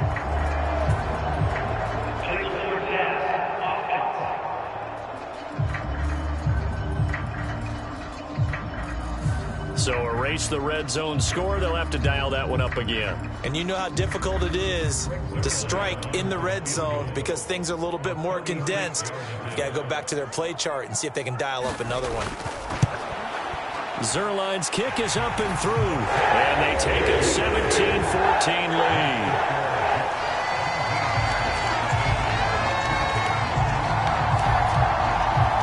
So they get the turnover in plus territory. The drive stalls out, but still able to get 3 out of that. Yeah, we were able to see an offense and a defense kind of mix and match with each other, didn't we? Both of them trying to make sure that they have the upper hand and the advantage. Offense trying to get to the end zone. Defense, of course, trying to hold them to a field goal attempt. And it wasn't a guaranteed lock 3 from where they started. So, you know, the offense has to be happy to come away with those 3 points. So we reach halftime here at our first Monday Nighter of the season. As we'll get you down the coast to Orlando for Jonathan Coachman at our EA Sports Halftime Report. Coach. All right, Brandon, thanks very much. We'll get back to you and Charles in a minute. But first, time to give the folks at home a look at what's going on around the NFL. We'll get started over at Mercedes-Benz Stadium in downtown Atlanta. And it was the Panthers who began the Frank Reich era with a victory. Miles Sanders, a touchdown run in the victory. Next, we head off to check out another game. And things didn't go so well, as it was the visiting Raiders who come in and grab the victory. Joe Burrow, 2 touchdown passes, as his guys are able to get the victory in their season opener. Lastly, let's check on one final game for you. And you can see they are scoreless as they play the second quarter.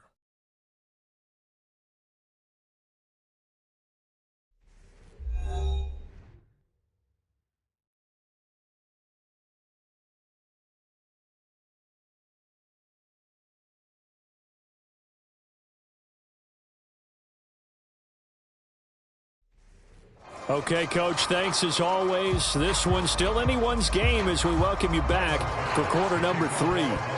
We'll see if week 1 fatigue becomes any kind of a factor as we are back underway in the second half. And able to get this out to the 25. Here's the Jets offense now getting set to start off this third quarter.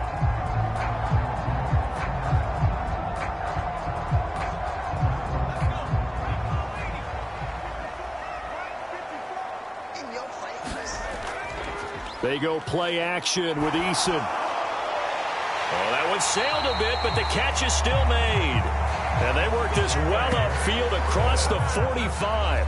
Fresh out of the locker room, they hit him with a gain of over 20. As they began this drive, I was wondering how they were going to attack since they're playing with the lead. Would they continue to try and push the ball downfield? Well, after one play, it appears that the answer is yes.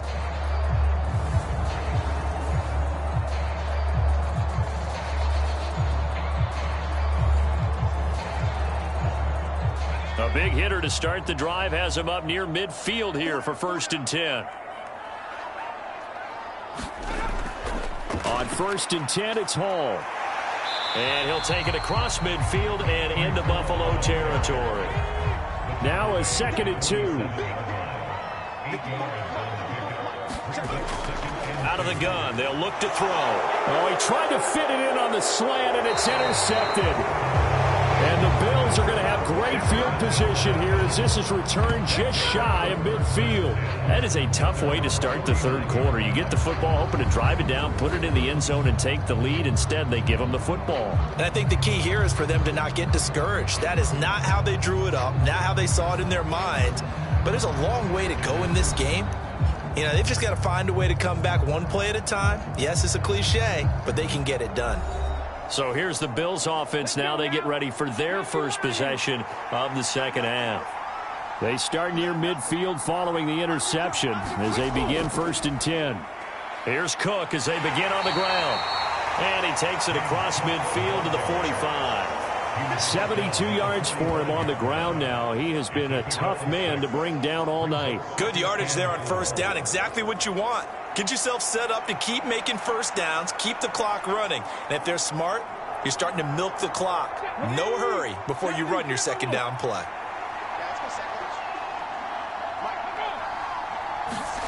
2nd and 4. He'll be taken down. The Jets get in there for the sack. Quentin Williams now with his 2nd sack here on opening night. They were trying to set up a screen there, but that one just too slow in developing. Yeah, too slow in developing and well read, because that ends up being a bad feeling for the quarterback. When he's got no blocking in front of him, his guys are just going to let defenders go, and they're coming for him. So if it's not there, you just got to throw the ball at the turf at your running back's feet. Here's 3rd and 10. They're going to look to throw. And that is incomplete, but a penalty flag coming in. This could be a 1st down.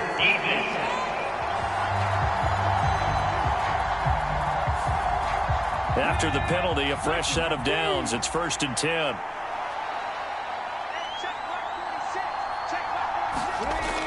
From the shotgun, he'll look to throw. This one brought in by Jefferson. And inside the 20 before he's brought down. So from inside the 20, here's 1st and 10 at the 18. Jefferson going to go in motion right. From the pistol, they run it with Cook. And he'll take it from the 18 to the 15, a gain of 3. Here's 2nd and 7.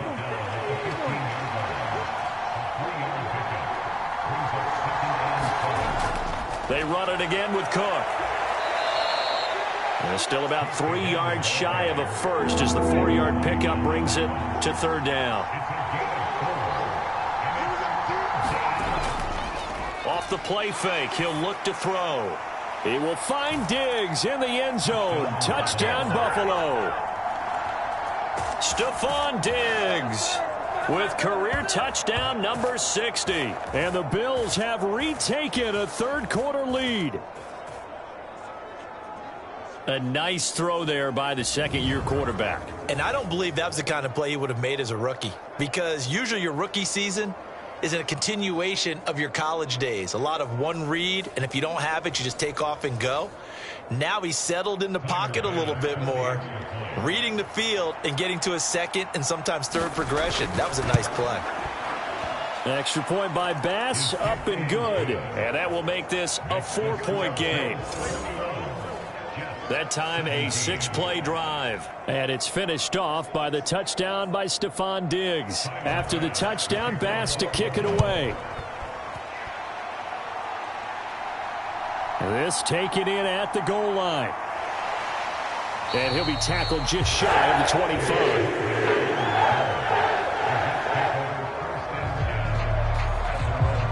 Now the Jets offense gets ready to head back on the field. So now, Charles, this drive maybe a touch more important, trying to erase the memory of that interception they had the last time out. Yeah, and everyone goes through this because even the best in the game, you're going to have games where it just doesn't go right for you and interceptions result. So, frankly, to me, it's all about how you respond, not just the types of plays that you call, but how you carry yourself, how you show your team that you're still with it, and how you continue to lead. Eason on 2nd down. Looking for McLaurin, and he's got him. 2 yards on the pickup there. And that'll leave him with a 3rd and 2.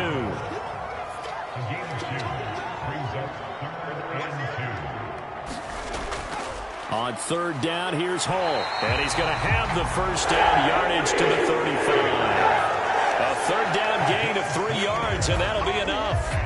I haven't met a football team yet that runs the ball successfully that doesn't talk about having an attitude to be a running football team, right? You got to be able to put your nose in there, smell where the first down sticks are, and get there.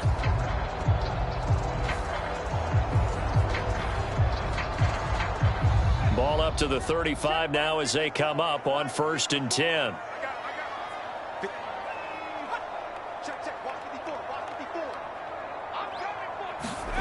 Eason going to throw it out of the shotgun. Throw to the right here, taken in by McLaurin. Now the result here, a pickup of 8.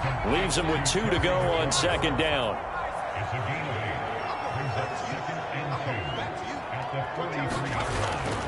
They'll give to Hall. And he'll only get a yard to bring up 3rd and 1. They know that old expression, it's not my night.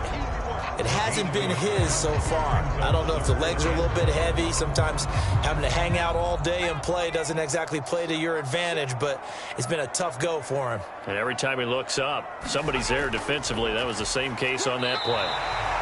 And he is going to have a Jets first down as they're able to convert, albeit not by much, on 3rd and a yard. Brandon, what were they thinking on defense there? That looked like they were playing for the pass. That was 3rd and short. Yeah, it was an easy pickup because they handed it to him. That was way too easy. Just looked like absolute confusion defensively. Not sure why they were in that set. Yeah, I'd say you ought to have a few men in the box there.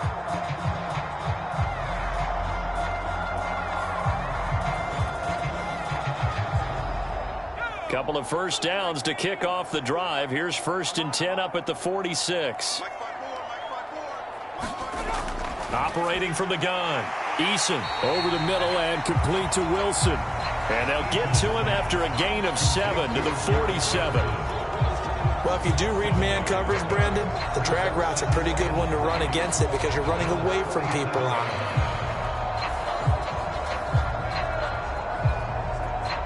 Ball on the 47-yard line. Here's 2nd and 3. Back to throw. Eason. This pass going to be caught by Hardman. A gain of 5, good enough for the first down.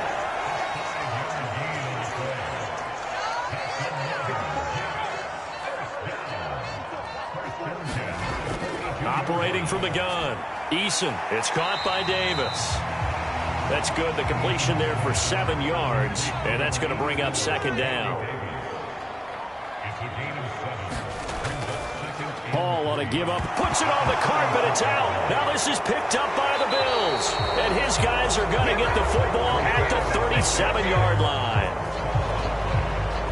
I don't know about you, but I'm going to go to the positive side this time. Yeah, there was a fumble at the end of this one, but what a sustained drive. And if they keep stringing those together, you got to like their chances. And credit the defense, though. You're out there for that long, you start to get tired, but they were able to get the turnover. Did you just credit the defense? I like to credit the defense and the offense. I like you. And the analysts. That's perfect. The Bills ready to take over. This drive here beginning probably with a pair of motivated groups. Remember, the offense scored a touchdown on their last time out, looking to repeat that in Charles's defense. They were very frustrated after giving up 6 the last time on the field. And frankly, it's just a battle of wills in a lot of ways because you know they're both motivated. They both game plan for this drive, and they both have specific outcomes in mind. To me, it just comes down to who can execute better and which side can step up and assert its will over the other. 2nd and 10, 3rd quarter of the season opener.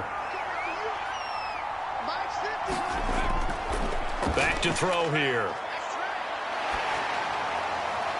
That's to the sideline and incomplete.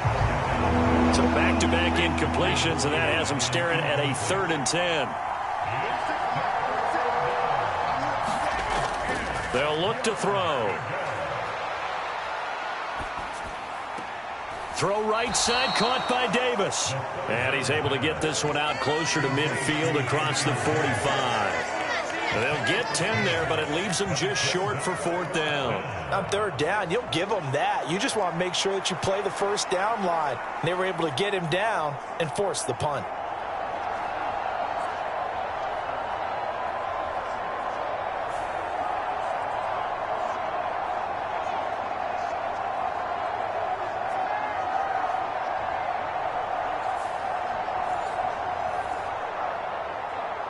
Here's Sam Martin now as he's on to punt for Buffalo.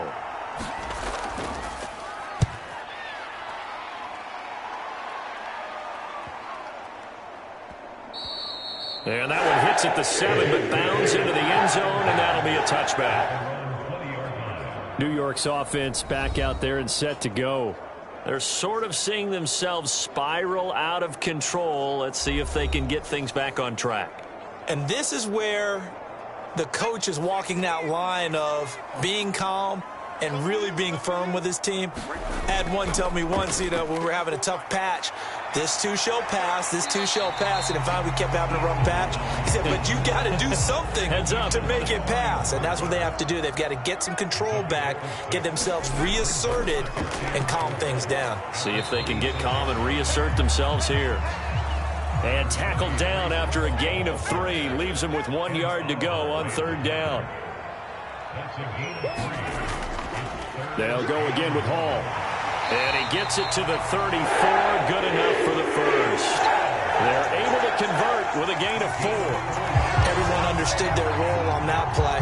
3rd and 1. The defensive guys, they're trying to get down and get low and get leverage on the offensive lineman, but they didn't allow that to happen. They created a crease and allowed him to get through for a first down.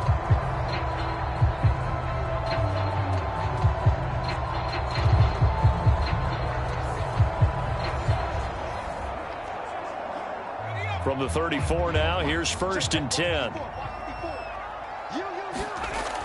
Now they'll switch it up here and look to throw. That's caught left side by Hardman. So the completion good for just 3. And it'll be second down.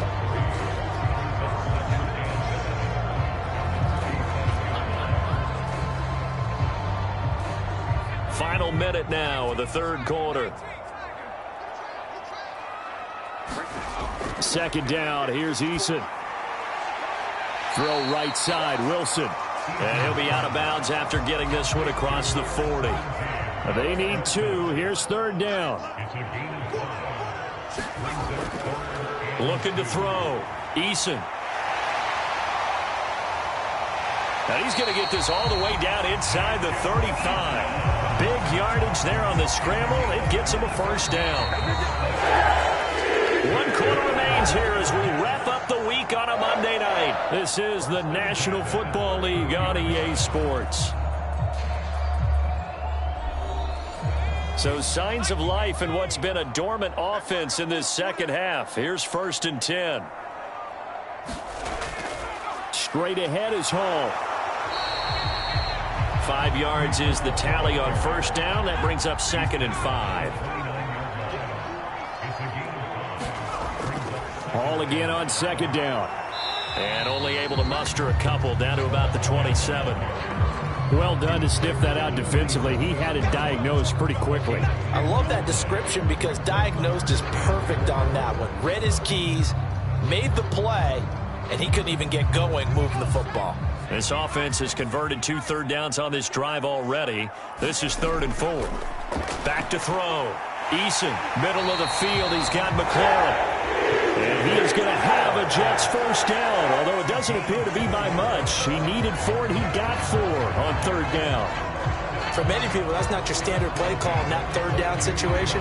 But for so many offenses, they just want the ball in the hands of their playmakers in open space. And after he caught it, he did a nice job picking up the first down.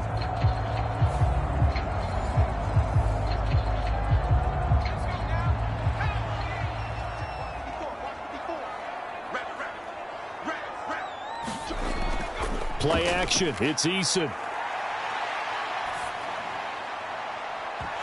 And this one almost intercepted. Had a chance to come down with it in the end zone, but could not hang on. Just because you've got the lead in the 4th, it doesn't mean you have to play it safe. I like the aggressive play call there to push it downfield. That time, it didn't work out. 2nd and 10. Right there, 54, right there. From the gun is Eason. It's a loss of 4. Now 3rd down. He was brought down by Von Miller. Tackled back at the 26-yard line.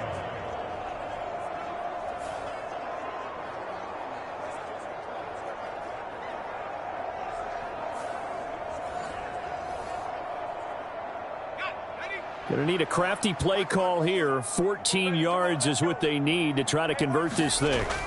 Now on 3rd and long, they'll look to throw. And check down, complete to Hall. And he's going to be taken down short of the 1st, right around the 15-yard line. They'll get 11, but it'll still lead to a 4th down. So much about this game is just understanding situations and then having to execute, isn't it? Guard the first down sticks. Don't let them get there. And they rallied and made the tackle.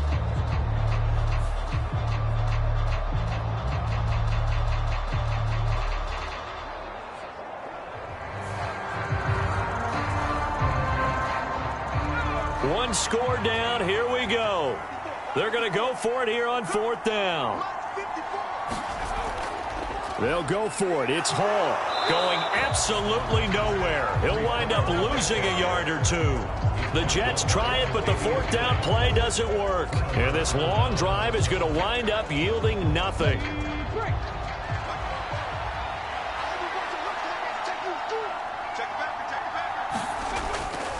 Now a play fake here on 1st down. And that's going to be incomplete. So now 2nd and 10 after the incompletion on 1st down. Looking to throw. Got his man complete over the middle. That's Cook. And he showed off the athletic juke. Good little gain there. Not a whole lot of real estate, but a nice carry. Out of the gun now on third down. Pass taken in by his big tight end. And he is going to have a Bills first down. It's a gain of 6 that time on 3rd and 2.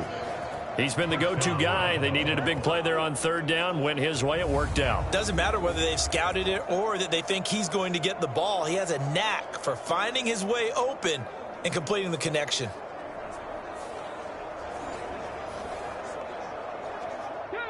So 1st and 10 now from the 30. Again, he'll drop to throw. Now look at this. They get the turnover they needed. It's intercepted. And he brings this one back. It's a pick 6 and a Jet touchdown. This game, it's been defensively oriented on both sides. So I guess it stands to reason that the play of the game comes on defense. So it's my kind of game. You know that. Anytime we have a defensive battle, but that, as you said, it stands to reason that's the way the game tilted. Someone had to make a big play, and the way the defenses were dominating, that's exactly what we got.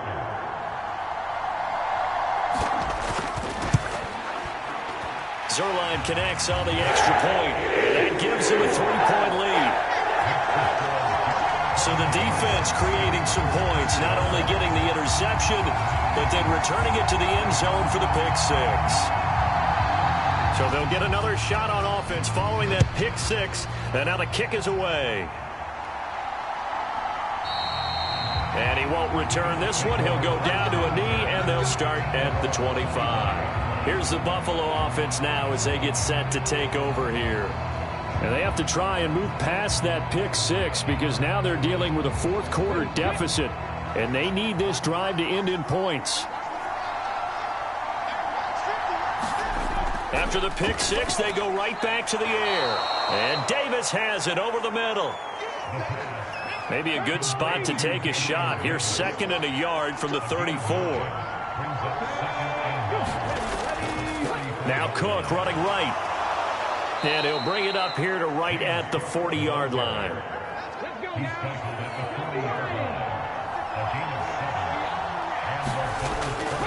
On first down, he'll drop to throw. Swinging this out wide here for Cook.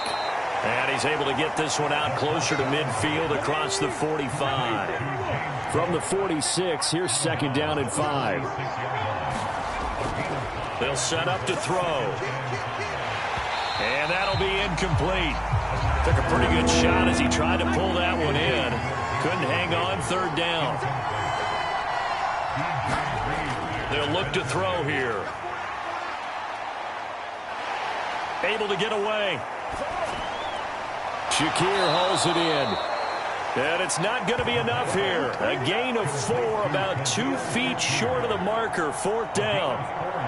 Receivers love having the reputation of being go-to guys on 3rd down, and he was fighting like he really wanted to have that reputation, didn't he? I mean, he came very close to making that a first down. Broke the one tackle, but couldn't spring himself free.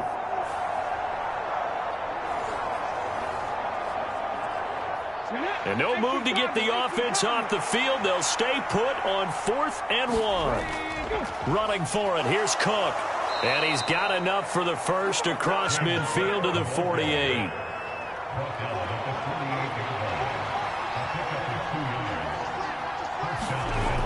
He'll look to throw. Middle of the field to Jefferson. And they'll get him down as he's inside the 40. So here's a 1st and 10 at the 38. They'll set up a throw. And Diggs has it. And brought down, but not before they're inside the 25. 14 yards that time for number 14.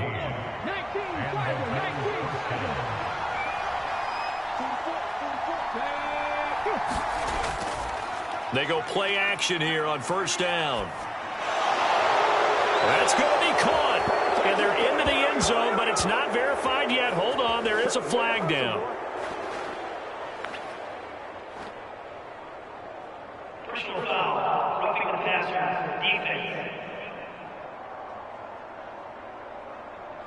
So obviously they will decline the penalty there, and the result is 6 points. That penalty is declined.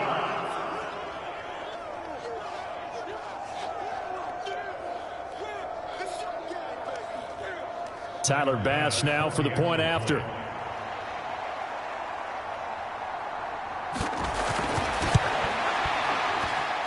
And that will make this a 4-point game.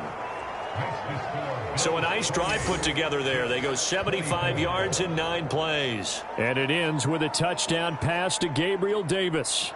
After the touchdown, Bass to kick it away. Hardman going to bring it out of the end zone. And he will make it to the 20-yard line and no further.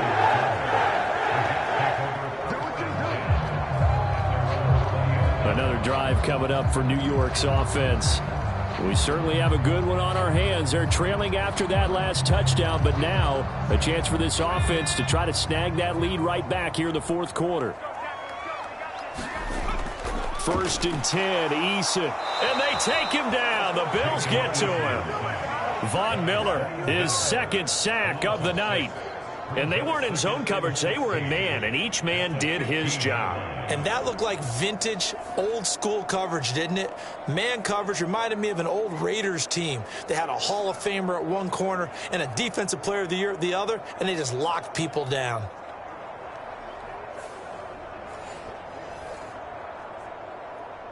Under 4 to go now as the clock runs, and they come up on 2nd down. Throwing is Eason. Completes it to Hardman. And from the 15, they're able to work this up to the 20 for a pickup of a handful. One thing you're hoping for when you run drag routes, you're able to hit a receiver in stride, and he can pick up a lot of yardage after the catch. But in this situation, the defense was effective, able to stop him before he could get a good head of steam going. Possibly a turning point. Big play coming. This is 3rd and long. Eason. He's got his target. That's complete. And they work this well upfield across the 45. Well, that's one way to convert on 3rd down, picking up 26 yards. And here we are in the 4th quarter, partner, and we watch them drive for what would be a go-ahead touchdown. And you and I both know this is where you need a quarterback who can keep his cool back there. Not just for himself, but to keep the rest of the team relaxed too.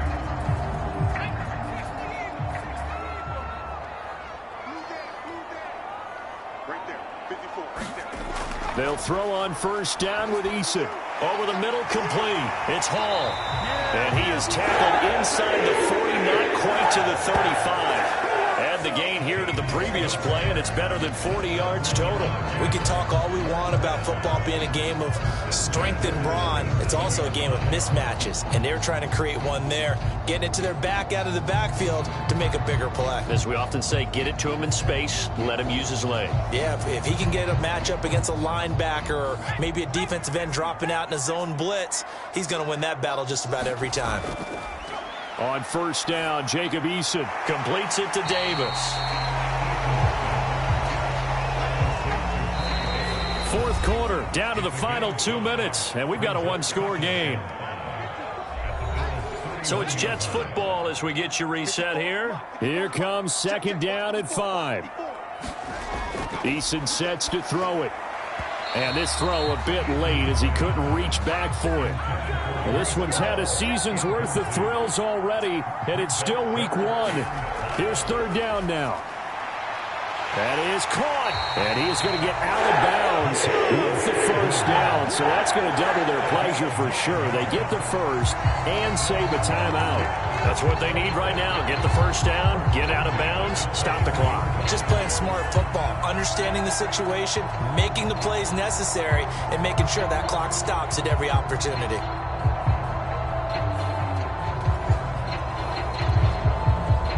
Plenty of time. All 3 timeouts still remain. Here's 1st and 10 now. Eason.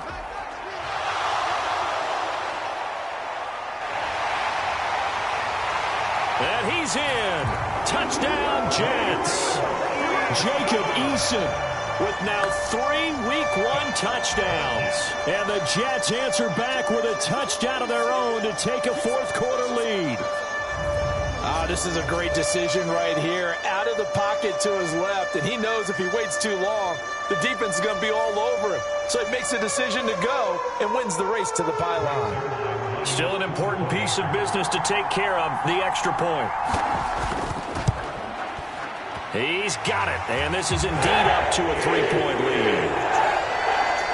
So that drive in total 8 plays. And the last play, a really nice run that culminated in the touchdown.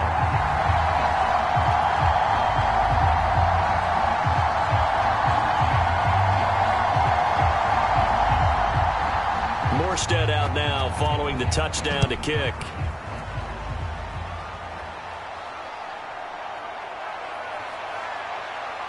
And they will wrangle it down a couple yards shy of the 30.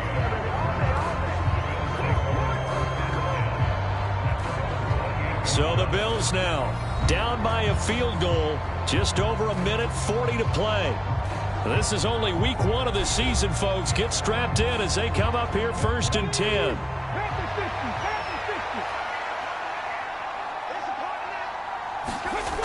He'll look to throw. Completes this to Jefferson. And he'll be taken down, but not before they work it across midfield. They'll look to throw. That is incomplete. Another try, 2nd and 10 now. Back to throw. That'll be complete to Cook. Now the Bills are going to use the first of their timeouts as they'll talk it over here before what will be an important 3rd down. Back to throw. And he will not be able to hang on through the contact. It's incomplete. The coverage strong, and now it's 4th down. And it's no good, just short. He gave it a good run, but maybe a foot or 2 short of the crossbar. And instead of tying it up, they'll remain down by 3.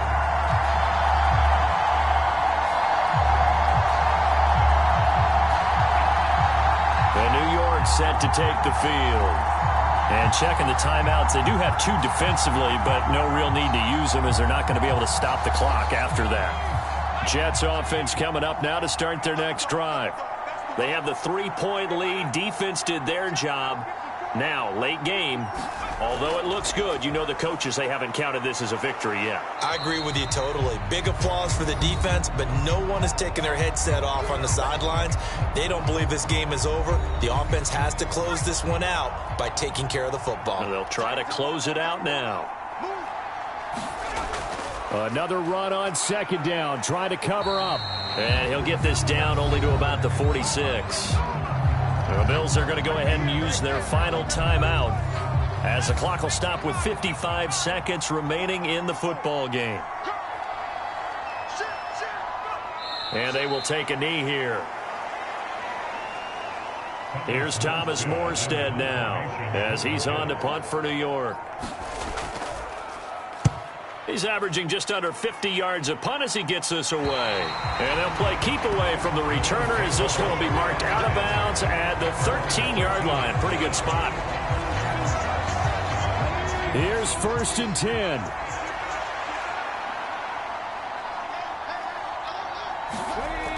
He's back to throw.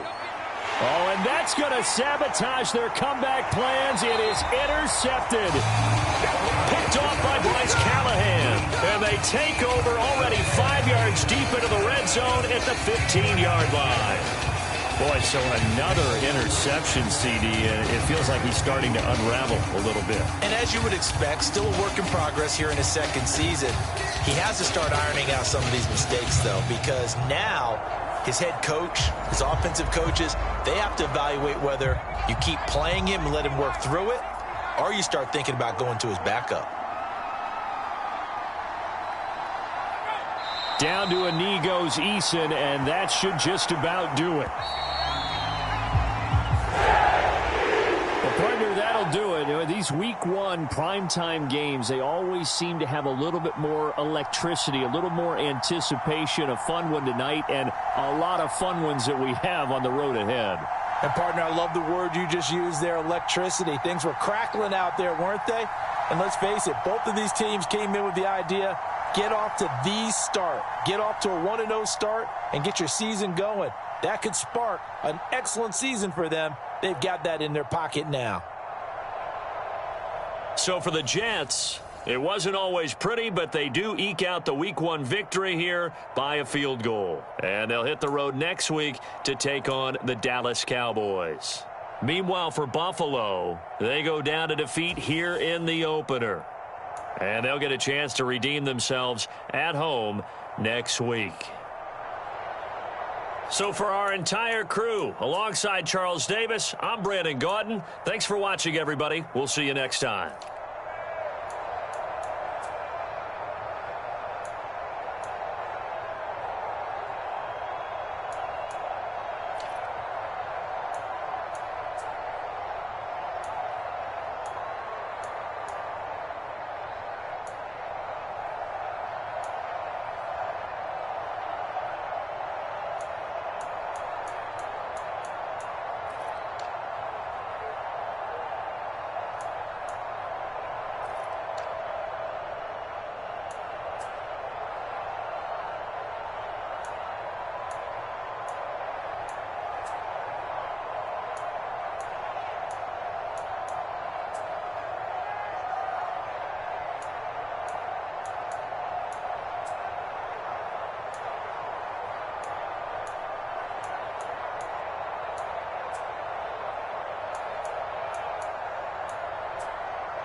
today.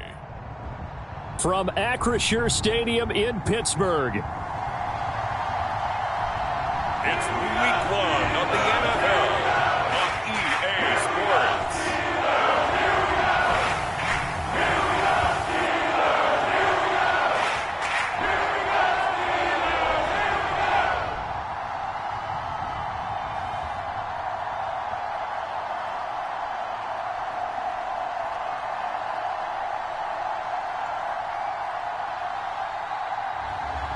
It's the Pittsburgh Steelers taking on the San Francisco 49ers. It is a perfect Sunday afternoon, and in the Steel City, those are reserved for one thing, football, as our coverage of the NFL brings us to Acrisure Stadium in Pittsburgh. Today, it's the opener of the 2023 NFL season, as it'll be the San Francisco 49ers taking on the Pittsburgh Steelers.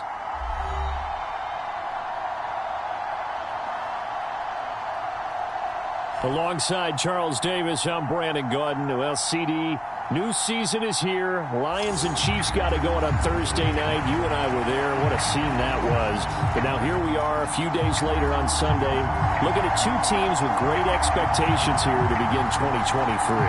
It's always fun to get a new season started, isn't it, partner? Because everyone feels like they've got a shot at the defending champs. They think that they can be the new champs. And here we are getting things going. Let's have some fun.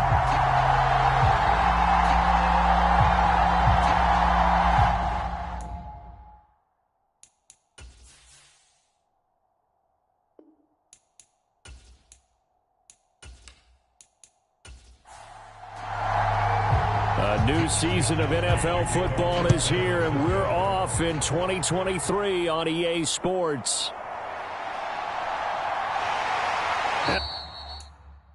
He's up across the 25 and down at the 28.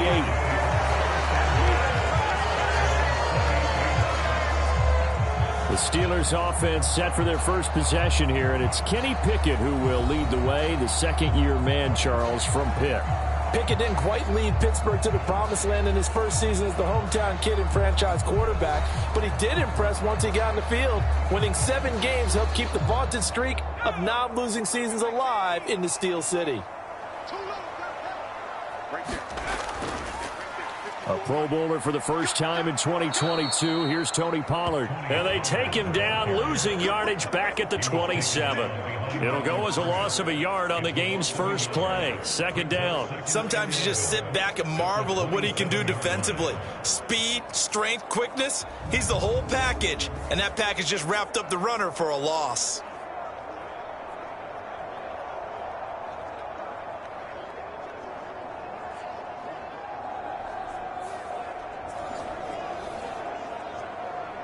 A loss of a yard there to start out. That leads to a 2nd and 11. Gonna run again here with Pollard. And he powers his way up past the 30.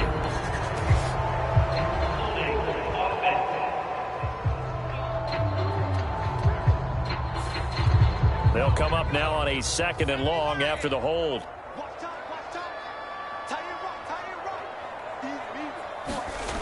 Here's Pickett. A short one there to Freiermuth. And able to break one tackle, but then quickly brought down. But a nice little gain. An early tough test on the opening drive. This is 3rd and 8. Pickett back to throw. Here's a screen now for Pollard. And they take him down, losing yardage back at the 27. It'll be a loss of 2, maybe 3 on the play. And that's going to bring up a 4th down. Heck of a play there to get to him quickly and get him down for a loss. I think they did a really nice job getting ready for this game, scouting, watching film, and understanding defensively what the play design was. On 4th down, punt coming from Braden Mann.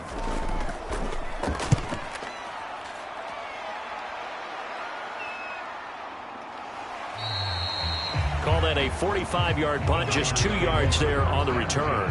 And the Niners will go on offense, 1st and 10. So now we'll get a look at the other offensive unit as they come out for their first possession. And they will be led out by a young man, probably with some butterflies here. A lot of anticipation making his first NFL start. If you ask coaches at any level to design their ideal leader of a team, I think they're going to check every box with this guy. He's got the poise to handle responsibility. He stays calm under any kind of pressure, and he brings out the best of his teammates each and every week. So the completion good for 7 there, and that'll bring up second down. Well, what a way to kick off the year here. Niners and Steelers, and I know the folks back in Northern California happy to see their quarterback Brock Purdy back out there. Charles, what do you see from him in year 2? More of what we saw from him in year 1, partner, because this young man, he really sees the reins in that first season, and he is excited about expanding his game and pushing the ball downfield even more in year 2 as a starter with the 49ers. And Kittle going to have a 49ers first down as he's up to the 43. What a pickup this man was last year. It's Christian McCaffrey. And this one not going anywhere. They get him at the 44 for a gain of just a yard. 2nd and 9 from the 44. They'll let the QB keep it here off the option. And he probably should have given that one off as he's going to get hit and taken down behind the line. It's a loss of a yard, so it's back to 3rd and 10. I don't think there's any doubt that if it's me, I'd be really cautious about continuing to call this play because you got to know. Defenders, if they get a free shot at the QB, they want to take it, and they want to take it big. And they got it there on the option play for a loss. Now, right where this set of downs started, they need a full 10 here to pick up the first down and move the chains. On 3rd down, he'll drop to throw. Over the middle, that's complete to McCaffrey. And he can only manage to get this to the 45-yard line, well short of the first. 3 yards, all they could muster there, and it'll bring up 4th down. One hallmark of good defenses is understanding the game, understanding positioning, and tackling immediately in the secondary after catches. I think we just saw that on display right there. Got to him before he ever had a chance to think about turning it upfield. So on 4th down, here's the Australia native Mitch Wishnowsky to punt this one away. Back deep, Patrick Peterson. Gets it away, and I don't think Peterson will get a chance to touch this one, angling for the sideline. So Pittsburgh retakes the field for their second offensive possession. They went 3 and out on their first drive of the new season. Not an ideal beginning as they start drive number 2, 1st and 10.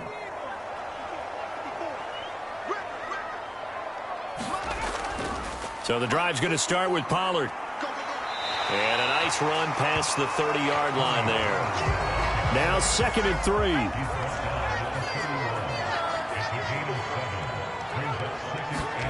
Now Pickett. Nowhere to go here. He lost the football. And now this is scooped up by the 49ers. And he is going to bring this back inside the 20 to the 18-yard line. The pocket collapsed around him. I know we talk about it a lot, but a QB has to have that sixth sense, doesn't he? He really does, and I know of one team at one point was training their quarterback with that time frame, and anytime he didn't get rid of the ball within the right amount of time, they would blow a horn or blow a whistle to show him this is what that time is, just what you're talking about, training him to understand this is the amount you have, make sure the ball's gone. Didn't happen in this case. And they'll lose yardage here. Knocked back to the 19-yard line. Off the edge and right to the ball that time was Kyle Van Noy. They have 3 tight ends in that formation. That's almost a universal sign that they're planning to run the football. But how about the defense there? They met force with force and caused a stack up behind the line of scrimmage and threw him for a loss.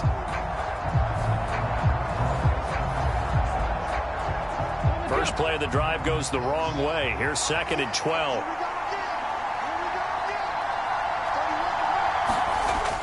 He'll look to throw. And he will be brought down at about the 6-yard line. Good coverage downfield led to him taking off, picking up the first down on a 13-yard run.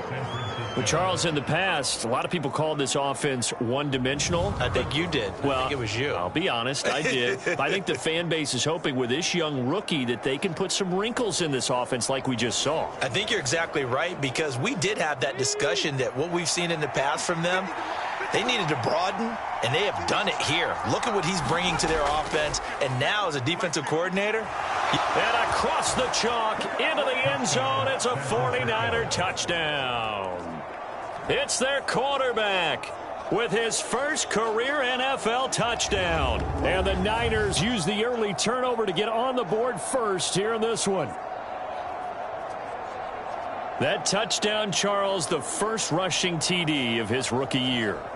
I don't know that he's going to be Lamar Jackson or Russell Wilson or Josh Allen at this stage of his career, but he's got youth on his side. Those young legs, he put them to good use there, didn't he? Moody good with the extra point, and it's now a 7-0 game. So they only needed 3 plays on that drive, and it's capped off by a touchdown run of 6 yards. Austin elects to bring this out of the end zone. Breaks through the contact. And he'll be stopped right around where he would have been had he gone down to a knee, maybe a yard shy of there at the 24. The Steelers offense now, they head back onto the field. Not only are they in search of their first score, they're in search of their first down in this ball game as they come up 1st and 10.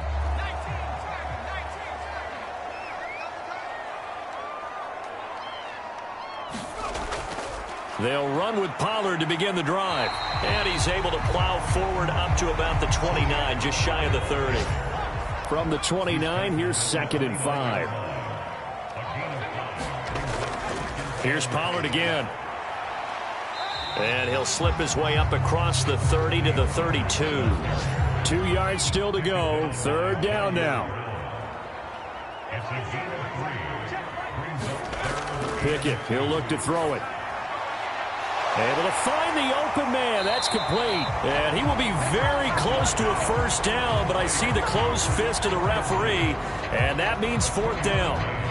Well, it wasn't a big strike, but that completion put them in really great range. What do we have now, 4th and inches? Yeah, it's not more than a half a foot. You know what I would do here? You would always go for it. I'm one of those guys. Out now is the punter, Braden Mann.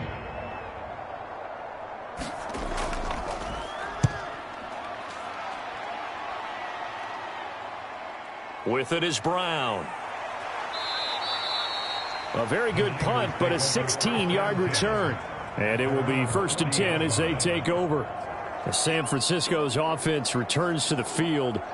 And they'll just simply be looking to build off the confidence of the last time out where they scored a touchdown. And confidence is powerful, isn't it? When you've scored once, you feel like you can go back out there and get it done again. Doesn't matter what the defense throws at them. They feel like they're in a groove right now, and they want to get out there and show it. Yeah, hoping to stay in that groove here this go-around.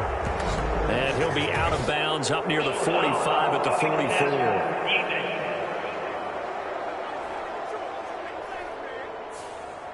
Okay, so roughing the passer, and I've got to imagine that's the last thing you want to see week 1 as your quarterback taking an unnecessary hit. I think you're exactly right about that. You hate it any week, but boy, are you on target. This is that's depending on him to take him through 17 games, so you definitely can't let him get hurt right now. And a solid job using his legs. 16 yards and a 1st down on the keeper. Well, he is certainly dangerous when he spots a lane, and he keeps it himself there. Worked out well. And how about the moving parts on a play like this? You know you have to practice it over and over because it's almost like a ballet that has to be choreographed. But how about once he made the decision to go, he committed to it and went. Let's face it, most teams are going to defend the running back much more than the quarterback on that type of a play. The throw over the middle taken in. And down inside the 15, shy of the 10. Back-to-back good plays have them on the move on 1st down.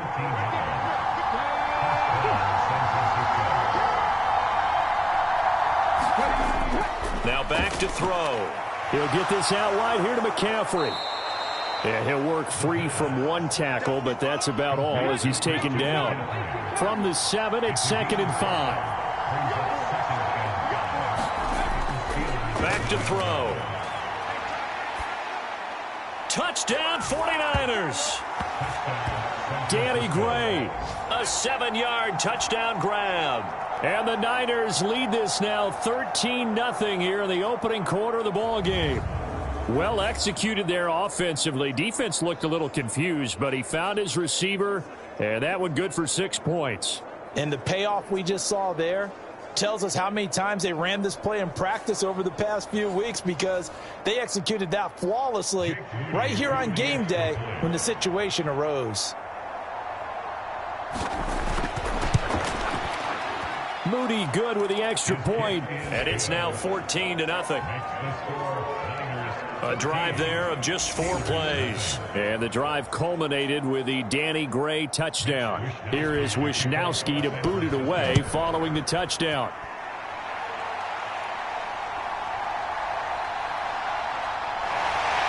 And out a little across the 25 to the 27.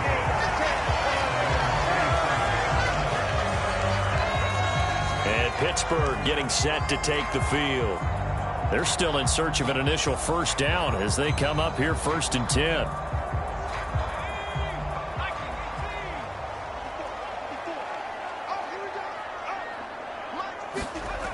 Looking to throw, Pickett. Up the right sideline. And he takes us beyond the 35 before going out of bounds. 10 yards there to start the drive, and just enough by about the length of the football for a first down.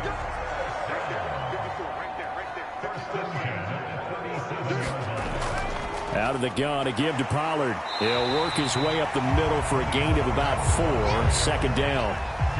2nd and 6.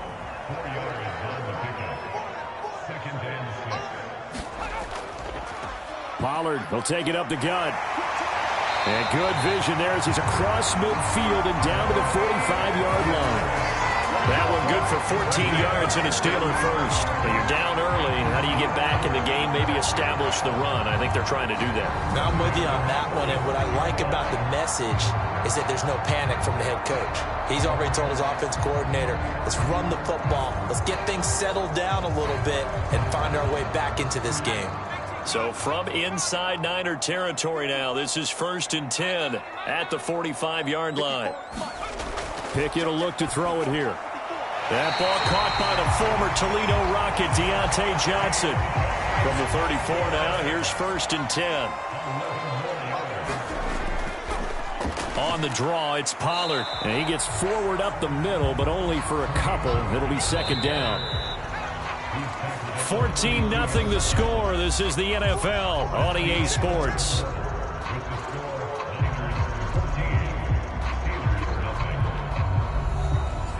Now 2nd and 8 at the 32-yard line.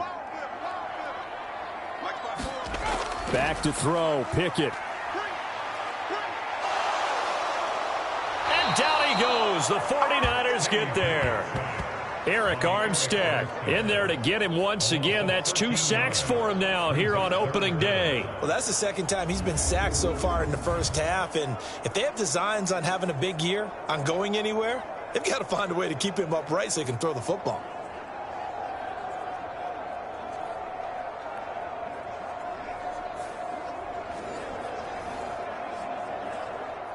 Pickett and the Steelers in need of a big play here. 3rd and long after the sack.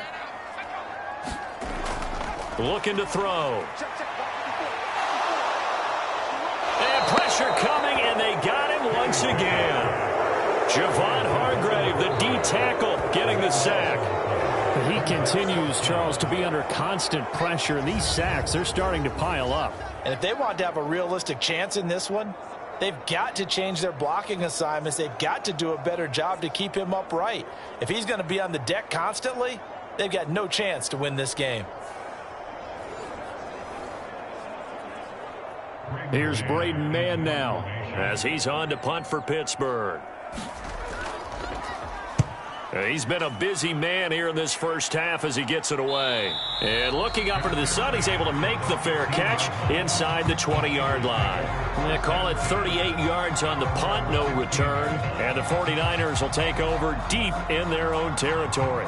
San Francisco set to go on offense once more.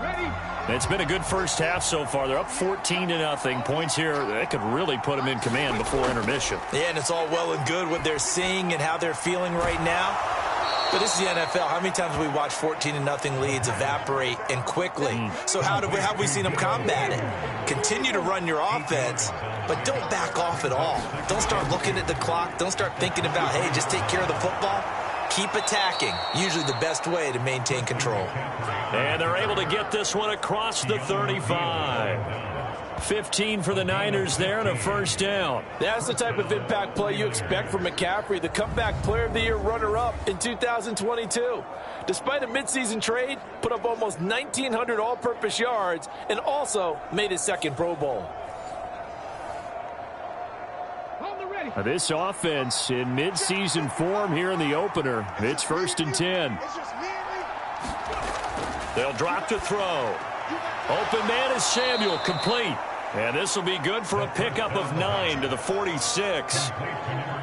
Good throw, good catch, but I really like the route. The drag and being able to run away from defenders. Hard to stick with them for that long. Yeah, better against man than zone, or? Better against man, because now you're running away from someone and you're not running into a defensive player in another zone.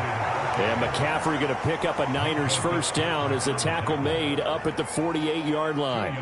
2 first downs have them up near midfield now on 1st and 10. Back to throw here. Connects with Kittle underneath. So give him 2 yards there on the completion, and it'll be 2nd down. McCaffrey running up the middle, and just 1 yard here from the 49 to the 50. Well, he hasn't made much of an impact in the running game thus far, and after that last run, not much is going to change in that area. He hasn't been able to get anything going, and really the offensive line not helping him much. From the midfield stripe, they'll look to throw. On the move past the 40. And they're going to have themselves another first down as the tackle's made at the Steelers' 35. It's a pickup of 15 and a fresh set of downs. And that's well executed there on 3rd down, and I love the confidence that they had to let their tight end try and find some space in the middle of the field, right in their quarterback's line of vision. And QBs love to make that easy throw, and they hooked up there for a first down. Here we go. 60 Bison. Now a play fake here on 1st down. And he will find his man, Samuel. And inside the 20 before he's brought down. 19 yards that time for number 19. That's the 3rd time on this drive that these two have connected with each other. They've got a real rapport going. And right now, it's paying off with big chunks of yardage, as shown by that last play.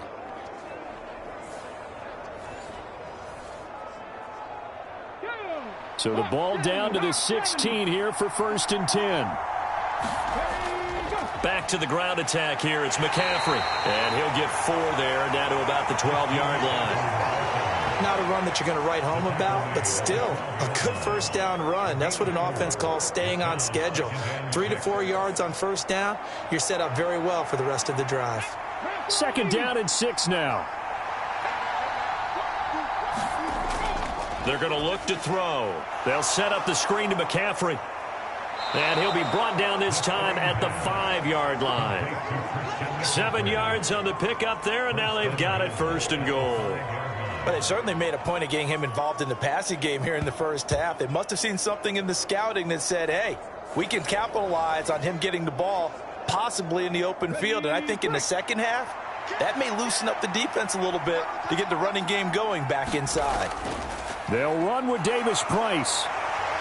And he's going to press this one forward as they stop him right around the 1. 2nd and goal from the 1.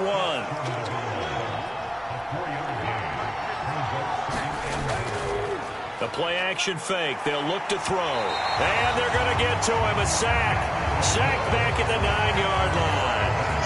Marcus Golden, too much to handle that time. Gets the sack. That's a step in the right direction defensively here because you're facing this sizable deficit. They're going to need more plays like that. A good sack, though. Good effort there. And what you're hoping is, as you said, a step in the right direction, and that means it's something to build on. So you get the first one, and hopefully that can ignite them, and now they can make a few more plays and get back into this game. They'll look to throw on 3rd and goal. And he'll take this beyond the line of scrimmage as he slides to a hole. So on is the rookie Jake Moody for the Niners field goal. From the right hash, and this one just a chipping. And his kick is indeed good, and that will extend their lead even further.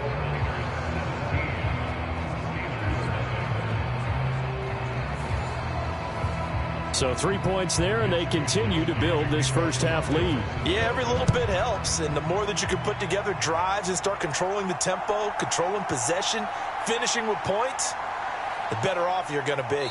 And ultimately, he stopped right where he would have been if he had simply gone down to a knee at the 25. And Pittsburgh getting set to take the field. And we don't want to call this desperation time, especially in the second quarter, but you're down. You don't want to. Well, no, but let me finish. Okay, my bad. You're down 3 scores already. You've done nothing offensively, nothing on the scoreboard. That's not a good combination. I think you just called it desperation time. I think you did. But let's face it, you mentioned this to me in a break earlier in the game. The energy level hasn't been there right from the start. We've noticed that. They've got to find a way to get on their toes and start punching instead of retreating, to use a boxing analogy. And he takes us up to the 40-yard line before being corralled.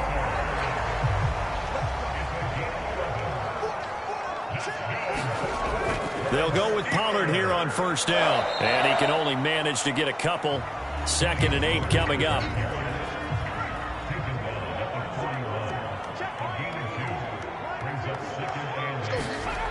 Pickett. A short one there to Freiermuth.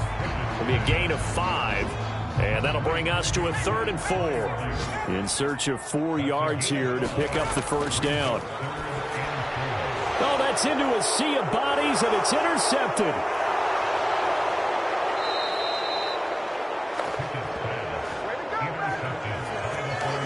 CD, I know it's just his 2nd year in the league as a quarterback, but that's going to be one when he flips on the tape. He's like, I shouldn't have thrown that ball. No doubt about it, and his coaching staff will be emphatic about he shouldn't have thrown that ball. But remember, 2nd year, as you noted, on-the-job training, so he's got to take this feedback that he's getting, negative or otherwise, and turn it into positives moving forward.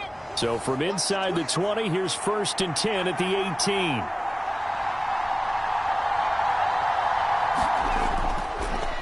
They'll start by running the option to the right. And he'll be taken down after a short gain as that takes us to the 2-minute warning. Only a yard on the keeper, and it'll be 2nd down.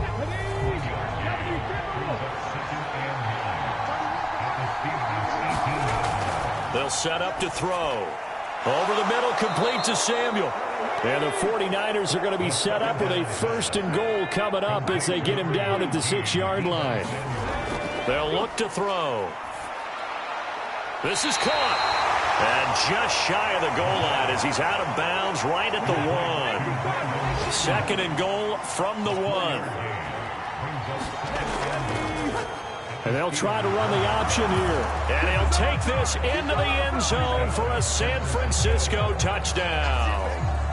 A great play there. Now with his 3rd touchdown in his first ever NFL game. And the 49ers are looking good here in the season opener as they're able to extend their lead. We've seen this already from him in this game. 2nd time he's into the end zone with a rushing touchdown. So the head coach is going to have a meeting with the owner this week. You know why? He's got to let the owner know, I know you wrote the check for his arm, but we're going to make him a part of our running game too. This guy can do it all. Let's see where he takes us. Moody good with the extra point. And the route is on here in this first half. So that drive, 4 plays. And it ends with a 1-yard touchdown run. Taken at the goal line. And a decent return out to the 27-yard line.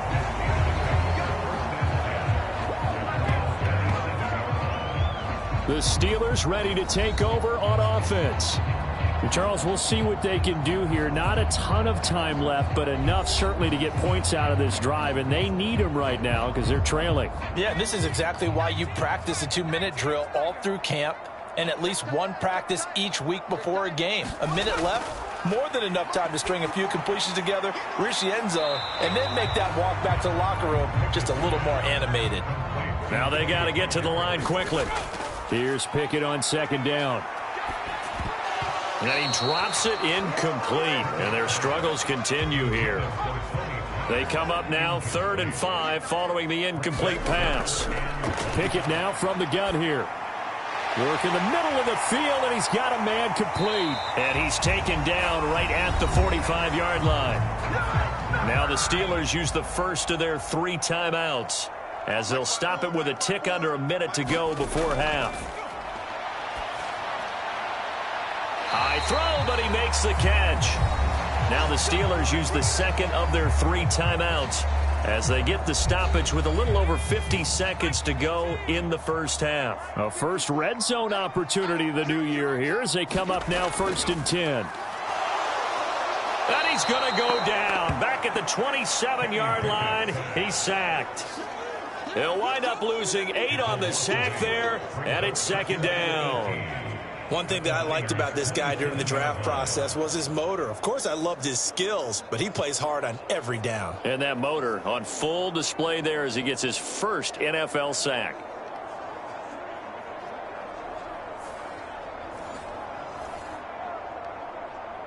Sacks, a growing theme in this first half. This is 2nd and long.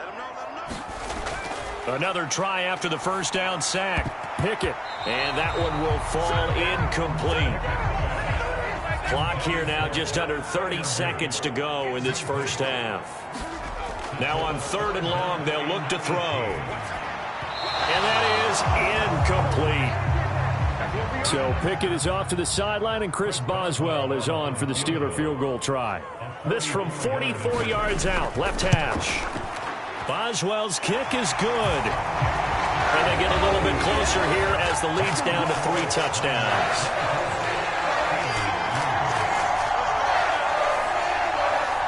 Well, still trailing here, but they do get the late field goal. Now their defense will try to keep this score right where it is heading into the locker room.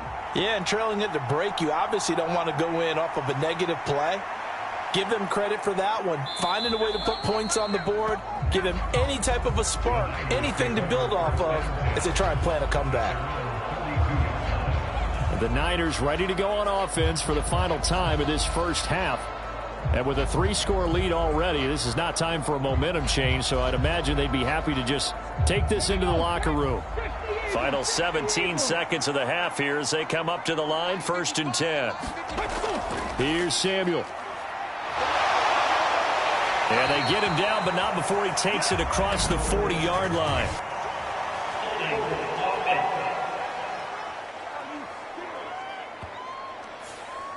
An unfortunate time for the penalty there. That cancels out a positive play from this offense. Well, not to sound too trite or too accepting, but you and I both know it happens. You got to accept it and move on. Yardage, you got to get back. Focus on the next play, move on. So we've reached halftime here on opening weekend. As we'll head down to Orlando, that's where we find our man Jonathan Coachman at our EA Sports Halftime Report. Coach. All right, Brandon, thanks very much. And welcome back to football, everybody. We've got a full slate of 16 games here to start the new season. So let's take our first trip around the NFL. We'll get started over at Mercedes-Benz Stadium in downtown Atlanta. And they have just about gone to halftime with the Panthers out on top. DJ Chark, a touchdown reception. From there, we'll head up to Indy to check on the Colts at home at Lucas Oil Stadium. And they trail in that one as it's the visiting Jags who are out in front. Zay Jones, a touchdown reception.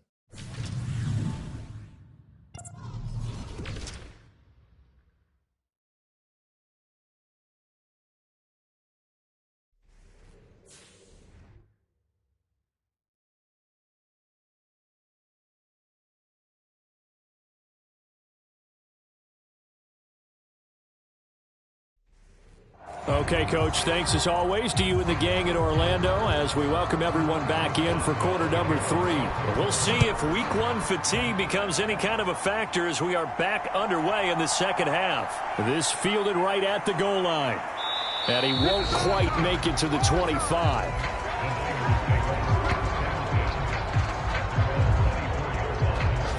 The 49er offense set to go to begin quarter number 3.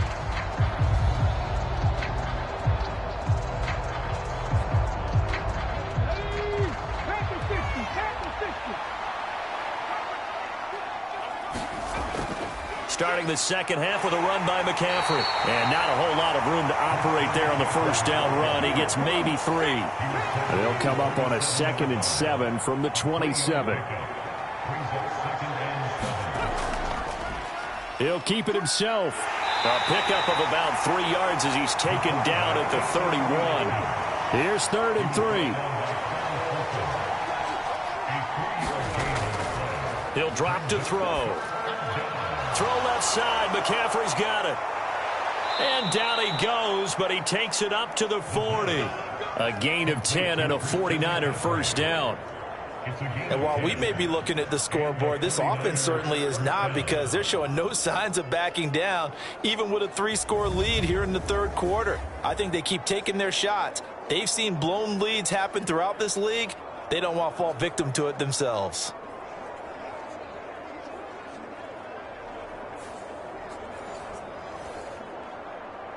On the set.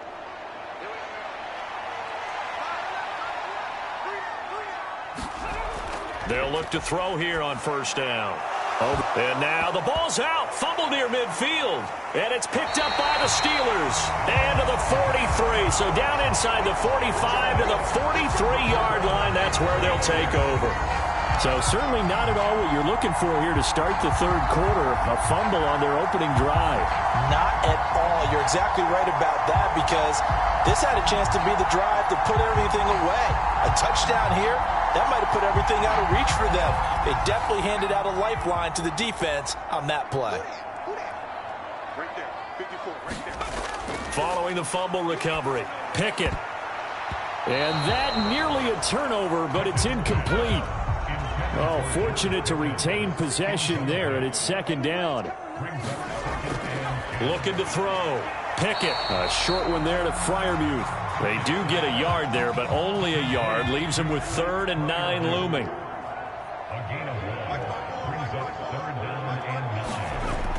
Back to throw. Pickett. Pass to the sideline and pulled in. He's going to go out of bounds, but he takes this one down just shy of the 20. Second catch for him today, and it'll wind up a first down. Well, we talk all the time about playing situational football. And right now, I think the scoreboard is dictating what they need to do. Where they are in this game, they've got to push the ball downfield, take their shots, try and get big chunks of yardage in a short amount of time. That was a nice play there.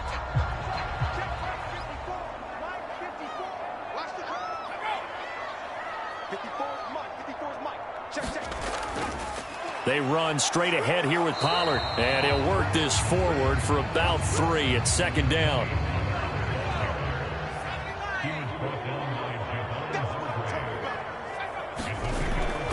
Now they'll throw here out of the gun. All right, rifles one, and that's going to be intercepted. Picked up by Ambry Thomas. And the 49ers are going to have it here as they'll start at their own 7. So this defense, Charles, quite a performance. Not working on a shutout, but they have still yet to give up a touchdown as they come up with the interception there. Well, we've seen this from them before, because you can move the ball on them through the middle of the field, but once you get into the red zone, that's where they really clamp down. They come up with the interception there, but you know about this crew. They're playing modern defense, taking care of the red zone third downs and getting after the quarterback. They go play action here on first down. That ball caught. Brandon Ayuk. And he gets it to the 30 when it's all said and done. 23 yards on the play. I'll tell you what, a lot of those mid-range throws have been available, because sometimes teams get too concerned about the deep ball and they leave too much space in front of them. And these guys have been taking advantage so far.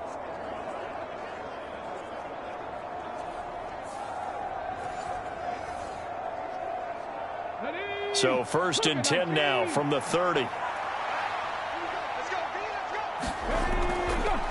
Now an option play, and he'll keep it. And he gets this to the 35. Good for a gain of 5. Ball on the 35. Here comes 2nd and 5.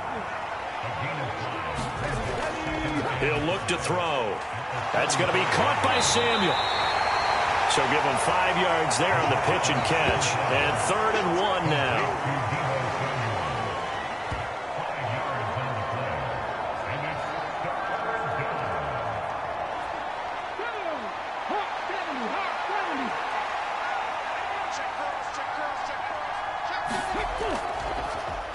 And they'll try and run the option to pick it up.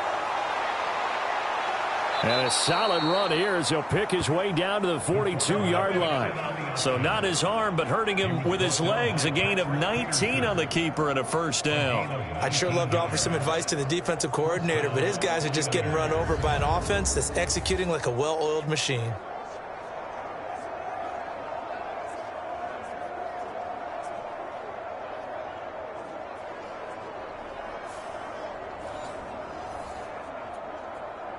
So 1st and 10, and if they score on this drive, might have to start digging in our second half blowout material. And he'll decide to keep this once more. And he'll get it down on the play to the 37. So from the 37, here's a 2nd and 5. Off the option, here's McCaffrey. Fighting his way down to about the 35-yard line. 7th play of the drive now as they come up on a 3rd and 3. They'll look to throw here. And he's got his man in stride, complete. And oh, he's just going to be short here, barely. Maybe by a half a foot. It'll be 4th and inches. If this were baseball, we'd call this small ball. Instead of pushing it downfield, they throw a short pass trying to pick up the first down, but the defense rallies to the football and stops him short, bringing up a 4th down. Kyle Shanahan's made the decision. They're going on 4th down. Oh, look at this play call. And he picks up the first before he's taken down at the 29. Just a gain of 3, but they'll certainly take it as they convert on 4th down. So this drive going to continue following the conversion on 4th. Here's 1st and 10. Up the gut, McCaffrey. 42 yards rushing for him now to this point. From the 23, here's a 2nd and 4. They'll set up a throw. And that's caught. Did he stay in bounds, though? He did not. Ruled incomplete. Now they face a 3rd down and 4 after that incompletion on 2nd down. That is caught. And he'll be taken down, but he does have first down yardage. A strong 8 yards will keep this drive rolling. And that's understanding where the markers are, because it's not just running to them. Because on the catch, you could actually be pushed back before the first down. It's getting past it and allowing that opportunity to drift back towards the first down line and still having picked it up. Really well run. Line of scrimmage, the 15. It's 1st and 10. Inside the red zone here, they'll look to throw. And he'll dump this off to his running back, McCaffrey. And he'll be out of bounds, taking it just shy of the 10 at the 11 or the 12. On 2nd down, here's the option. And he'll be taken down here at about the 11. Only a yard there on the keeper, and that's going to leave him with a 3rd down. And if you like defensive football, focus on the defensive end on this play. He does everything exactly right. Reads the play and makes sure he spills it for a small gain. Got a man right side. It's McCaffrey. Touchdown. Christian McCaffrey. An 11-yard touchdown. And the 49ers go coast to coast and finish the drive off with 6 points. So another touchdown there, and even though we're still just here in the 3rd quarter, kind of hard now to see them giving up this lead. And this is just an offense that's imposing its will right now. You name it, they're able to do it. If you're the play caller, whatever you want to select is there. You want to run it, you want to throw it, pick a play, any play. They're rocking and rolling right now. Now Moody for the PAT.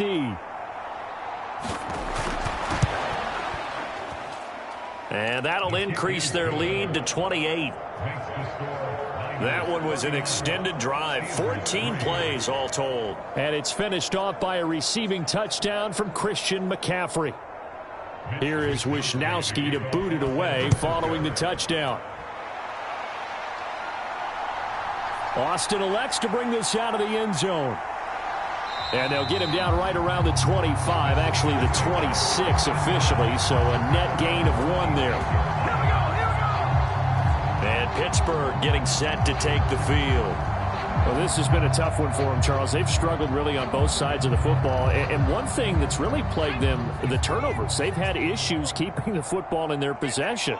And every game that's ever been played, all coaches talk about taking care of the football and limiting turnovers. And in this one, after we saw that first turnover, we worried that things would snowball, and it certainly did, especially on the scoreboard.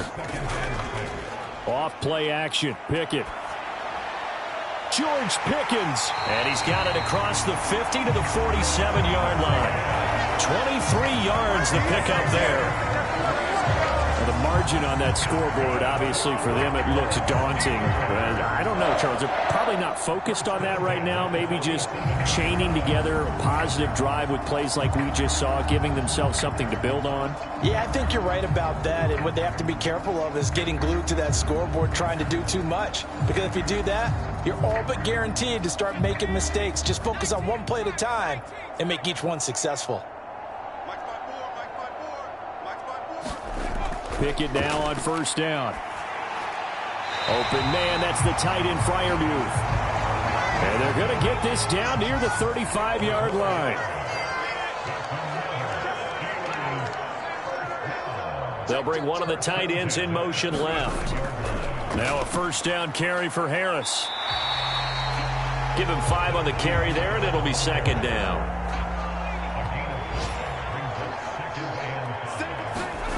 Here's Pickett. Middle of the field, it's Robinson. And this will move the chains again as the tackle's going to be made at the 49ers' 20-yard line.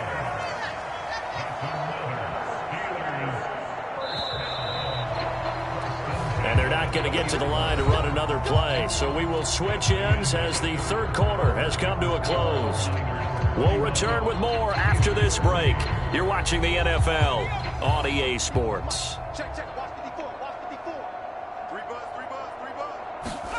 First and 10, here's Pickett.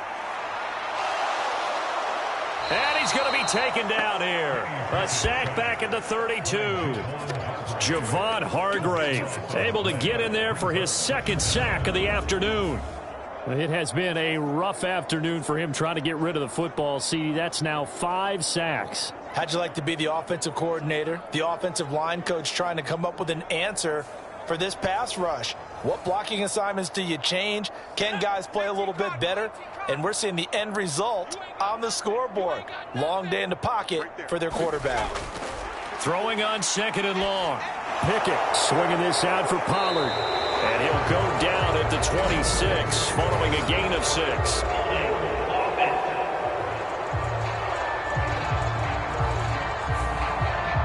Now they face a second and long following the holding penalty. Pickett back to throw. A throw left sideline falls incomplete. They lead big, and a major part of that has been how they've taken their play to a whole new level this second half. No points allowed since the break, and you can add another incompletion to the total number that they forced in this runaway contest. Now on 3rd and forever, he'll look to throw. A short one there to Freiermuth. So the completion good for 6 yards, and that's going to make it 4th down. One thing I think that's safe to say defensively, the tackling's been really good. And because of that, it's been very, very hard for them to move the ball because you're not getting the benefits of run after catch. They're tackling them almost on the spot. That means you have to run extra plays, harder to move it. And they're indeed going to go for it here on 4th down. So trailing here in the last quarter, let's see how this plays out. Pickett, 4th down, desperation time. He lets this one fly toward the back of the end zone. And it's incomplete. They cannot convert, and they turn it over. Mike Tomlin takes a shot here, but to no avail. And the 49ers are going to get the football back. Well, that's another mistake there on the drop pass on 4th, and we've seen him do things like this all game. It's not hard to figure out why they're down by that deficit. They haven't made plays that are going to keep them in the game or win the game all game long. That's another example right there. It all boils down at the end of it to execution. Either you make the play or you don't. The drive will start with an option going left. And bulldozing his way through. And he's finally taken down, but not before he reaches the 14. A big-time gain there on the keeper, using his legs to hurt him. First down. Well, you know, most quarterbacks, when you talk about their big playability, you talk about the arm, but this, an absolutely huge play with a leg. And also with his mind, because he had to see this play develop in order to make the decision to keep it and run. And how about him looking up and seeing the seas part for him once he got past the line of scrimmage? My first thought, I think he can go all the way, and I'm trying not to take over. Your call of this play, partner. He'll get this into the hands of Ayuk. So 5 yards here, 5 on the play, and it's second down. A nice throw there. We've seen a lot of those from this young man. How would you assess, Charles, his first start thus far? I think it's been everything that they could have asked for, because he's handled all the basic things quite well. And even some of the wrinkles that have been thrown at him, he's shown a lot of poise throughout and made some nice plays. On second down, McCaffrey. And he's going to take it in. Touchdown, San Francisco. Christian McCaffrey. Already his second touchdown here in this opening weekend. And the 49ers are closing in on a winning start to the year as they extend their fourth quarter lead. Well, CD, I mean, simply put, if anyone around the league wasn't paying attention to them to start the season, they will be heading into week 2. This has been an impressive week 1 performance. They've certainly announced that they are ready to go, haven't they? They wanted to send a message out to the rest of the league. You better put your eyes on us. We may be someone you have to reckon with. Moody good with the extra point. And this one was over a while ago as they just add on to that big lead.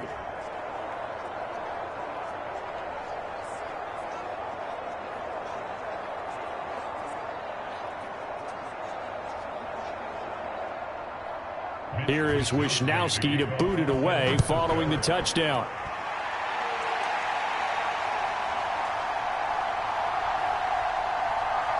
And a nice return sets him up pretty good here right at the 30-yard line. The Steelers offense now, they head back onto the field. But we said it at halftime that they would need a nearly perfect second half to erase that deficit that they were facing, CD. But unfortunately, the second half has pretty much been a carbon copy of the first. Yeah, that early lead was almost insurmountable the way their opponent was playing. And, partner, they do have some good news, though. This one is getting close to being over, and they can try and hit the reset button starting tomorrow. From the 38 now, here's second and a couple. Pickett, he'll look to throw it. That's dumped off to Pollard. And that play went nowhere. Losing yardage. It'll be back at the 36. 2 yards the loss, and now they go from 2nd and 2 to a tough 3rd and 4. Boy, how good has this defense been seemingly all game long? I really think right from the first snap, I think you're really onto something there. In this passing game, it just can't get off the ground. And that play, it wound up losing yardage. And this offense on 3rd down today, they've struggled to the tune of 2 for 8 so far. This is 3rd and 4. Pickett will look to throw it here. And the Niners get there and bring him down. That's George Karlaftis, who fought his way through the line to bury him. Partner, my vocabulary isn't that great, but to me, there's only one word that fits this front seven today, and that's dominant. 4 and 5 sacks is already rare in one game. Getting to more than 6 in one contest while winning by this many points, an absolutely astounding effort by every player involved. All right, they're going to try and keep hope alive here on 4th down. They're going for it. Now Pickett on 4th down. That went down the field for Freiermuth. And it's incomplete. They cannot convert, and they turn it over. Mike Tomlin takes a shot here, but to no avail. And the Niners take over in terrific field position. So they've gone for it twice now on 4th down in this game, and both times unsuccessful. I wish we could hear the headsets now between the head coach and the offensive coordinator. Now that they're 0 for 2, if they get into a third situation, head coach might say, hey, you got anything for this one? Might get radio silence back. Historically, this is such a tough, loud venue, but you can hear a pin drop right now. A lot of fans long gone, not used to seeing a lopsided score like this. And a short gain here, down to the 22. 2nd and 9.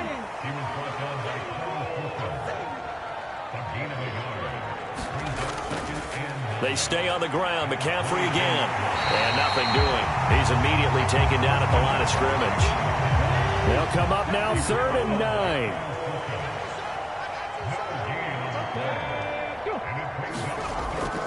Out of the pistol, McCaffrey. And they're going to get him down well short of the first, as he can only get this to about the 19. Give him 3 yards there, as that'll take us to 4th down. Well, praise has to go to the guys on the offensive line because they've had a very nice, productive day running the football. How about that poor defensive line? They've been knocked around the entire game, and while they slowed them down on that run, can they continue to do so? Because they haven't had much success throughout this ball game. So on is the rookie Jake Moody for the Niners field goal. It'll be from the right hash, and it'll be a 36-yarder. And this one is right through, and that will extend their lead even further.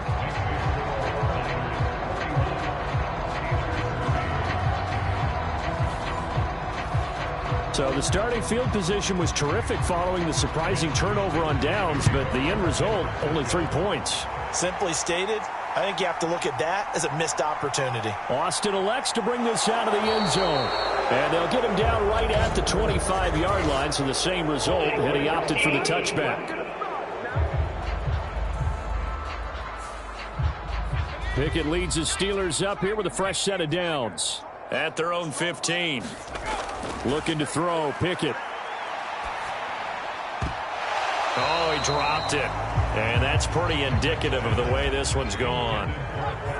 Now a 2nd and 10. Now Pickett. That's going to be caught by Pickens. 4 yards the gain, and it'll bring up a 3rd down.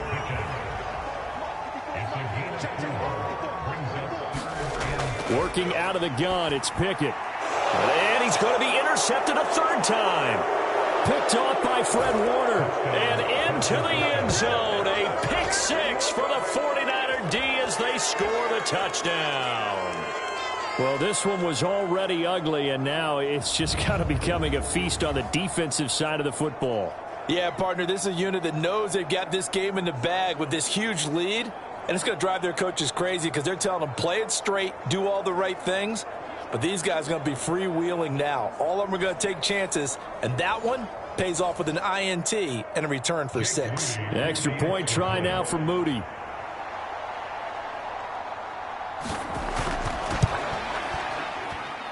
Now this one was over a while ago as they just add on to their big lead. A heck of a play there defensively, getting the interception, navigating his way into the end zone for the touchdown. So they throw the pick 6. They'll get another shot at it now as this one's in the air. Austin elects to bring this out of the end zone. And ultimately, he stopped right where he would have been if he had simply gone down to a knee at the 25. And now out come the Steelers. And you can sort of sense their dejection. That last pick 6 put the icing on the cake, so to speak, in what has been a rough go for them. Pickett leads the Steelers up here with a fresh set of downs. At their 25-yard line. After the pick 6, here's Pickett to try again. Hit as he throws. He lost the football. It's loose. Oh, and one of the linemen on the other side has got it. Second time in this game, Charles, the ball has squirted out from his hands. Luckily, his teammate was there to pounce on it. You're right. Got the lucky bounce, able to retain possession. You know, we often talk about the combine and why do we measure quarterbacks' hands. Is that really a big deal? It's for situations like this. Do you have the hands big enough and strong enough to hold on to the football while being jostled? The fumble on first down. Now here's second down. Back to throw. Pickett. Under pressure, they got him again. It'll go in the books as a 7-yard loss on the sack, and it's third down. Well, it's an old chestnut, but let's face it, offensively, they've got to have some pride here because this has been a worst-case scenario all game for them. Keep putting in the effort. Keep trying to keep your quarterback upright and get through the end of this one as quickly as possible. Pickett and the Steelers in need of a big play here. Third and long after the sack. Out of the gun. They'll look to throw. He's going to air one out. Oh, had his hands on it. Couldn't bring it in. Pretty symptomatic of how this game's been going. The Steelers send out their punter now as the drive goes backwards, so he's on to punt it away. Brown with his stick skills. Call that a 41-yard punt, 6 yards on the return. And the Niners set up well. They take over 1st and 10 on the short side of the field. Now this offense back out and set to go for their next drive. I'm just wondering, do they want to add on to this gigantic lead? My guess, given how they like to play and how explosive this offense is, Charles, that they're not content being up by this margin. They probably want more.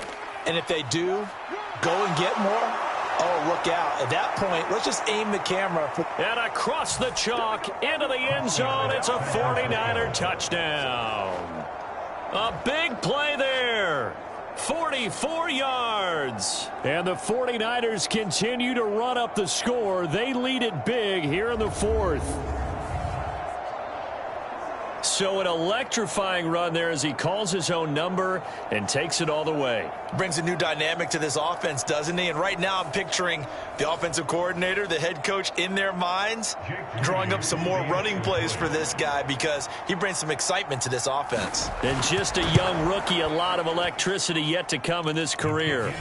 Moody good with the extra point. And this one was over a while ago as they just add on to that big lead. Here is Wisnowski to boot it away following the touchdown. Austin elects to bring this out of the end zone. And they'll get him down right at the 25-yard line, so the same result, and he opted for the touchback. Pittsburgh set to take over again on offense. See if they can put this drive in the end zone, Charles, because it's been a little bit of a rough go at times. They've had to punt the football a ton in this ball game because of stalled-out drives. So are you saying that you're kind of tired of seeing the punter run out there and do his thing during this game? Is that what you're trying to say? Well, I mean, I'm okay with it. I have a feeling that this offense, they don't want to see the punter again. And frankly, the punter doesn't want to run out there anymore himself. He would love to see his offense put together a drive and give his leg a rest. Pollard here once again, back-to-back catches. And he's able to take this one up to the 35-yard line. Ball up to the 35 now as they come up on 1st and 10. From the shotgun, he'll look to throw. And this will be incomplete. Physical play on the football there, and it's second down.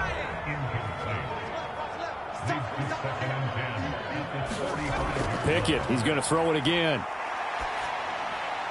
Here's Johnson with a reception. And they'll get him down on the other side of midfield.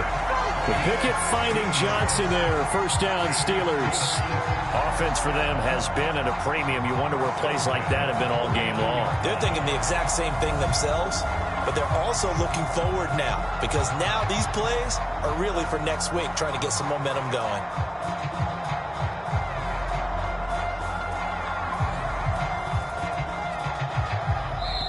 Just 2 minutes remaining here in the fourth quarter of what has been a one-sided affair. So the Steelers with the football as we get you reset. They've got a 1st and 10 as they search for a late score. On 1st and 10, it's Pickett. A short one there to Freiermuth. Call it a gain of 3 on the play, and that'll make it second down. Dialing up another pass here. Pickett. Here's Freiermuth again. And he's got this down to the 35. Now you've got to hustle your guys to the line and get them set. Pickett to throw on first down. Got his man complete over the middle. It's Robinson. They're going to hurry back to the line now. Pickett. And down he goes. The 49ers get there.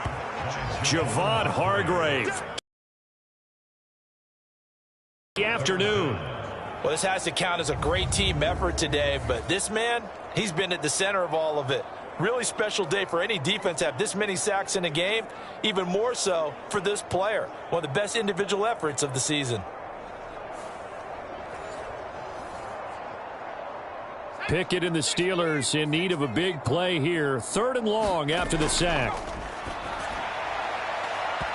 And that will be incomplete. So coming on now is the field goal unit. They're going to try for 3, and he'll need all the leg he's got here. This will be spotted just shy of midfield. A 59-yard attempt. And this won't get there. Won't be on line either. It's no good. Off to the right, and they will remain well behind.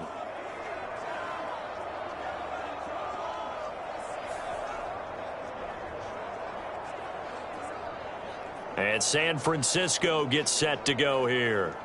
And this has been quite a performance to kick off the new year on the road, no less, as they try to finish things off here in the 4th quarter. The 49er offense set to get this drive underway. Well, they don't need to score here, that's for sure. They could just kneel it. They've got the huge lead late 4th quarter, but we'll see how they're feeling, Charles. Yeah, we all know people out there who like to use every second of the clock, no matter what the score. And we know they don't need the points. They've scored in abundance already. Let's find out how they want to finish this ball game. Well, CD, always a little extra excitement for Week 1, and one of our early window games here in Week 1 on a Sunday comes to a close. Good to be back in the booth with you, my friend.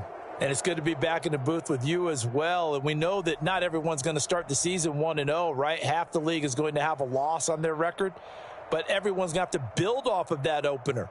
And how many coaches tell us every single year, you make your most progress between Week 1 and Week 2. We'll see how both of these teams progress the rest of this season.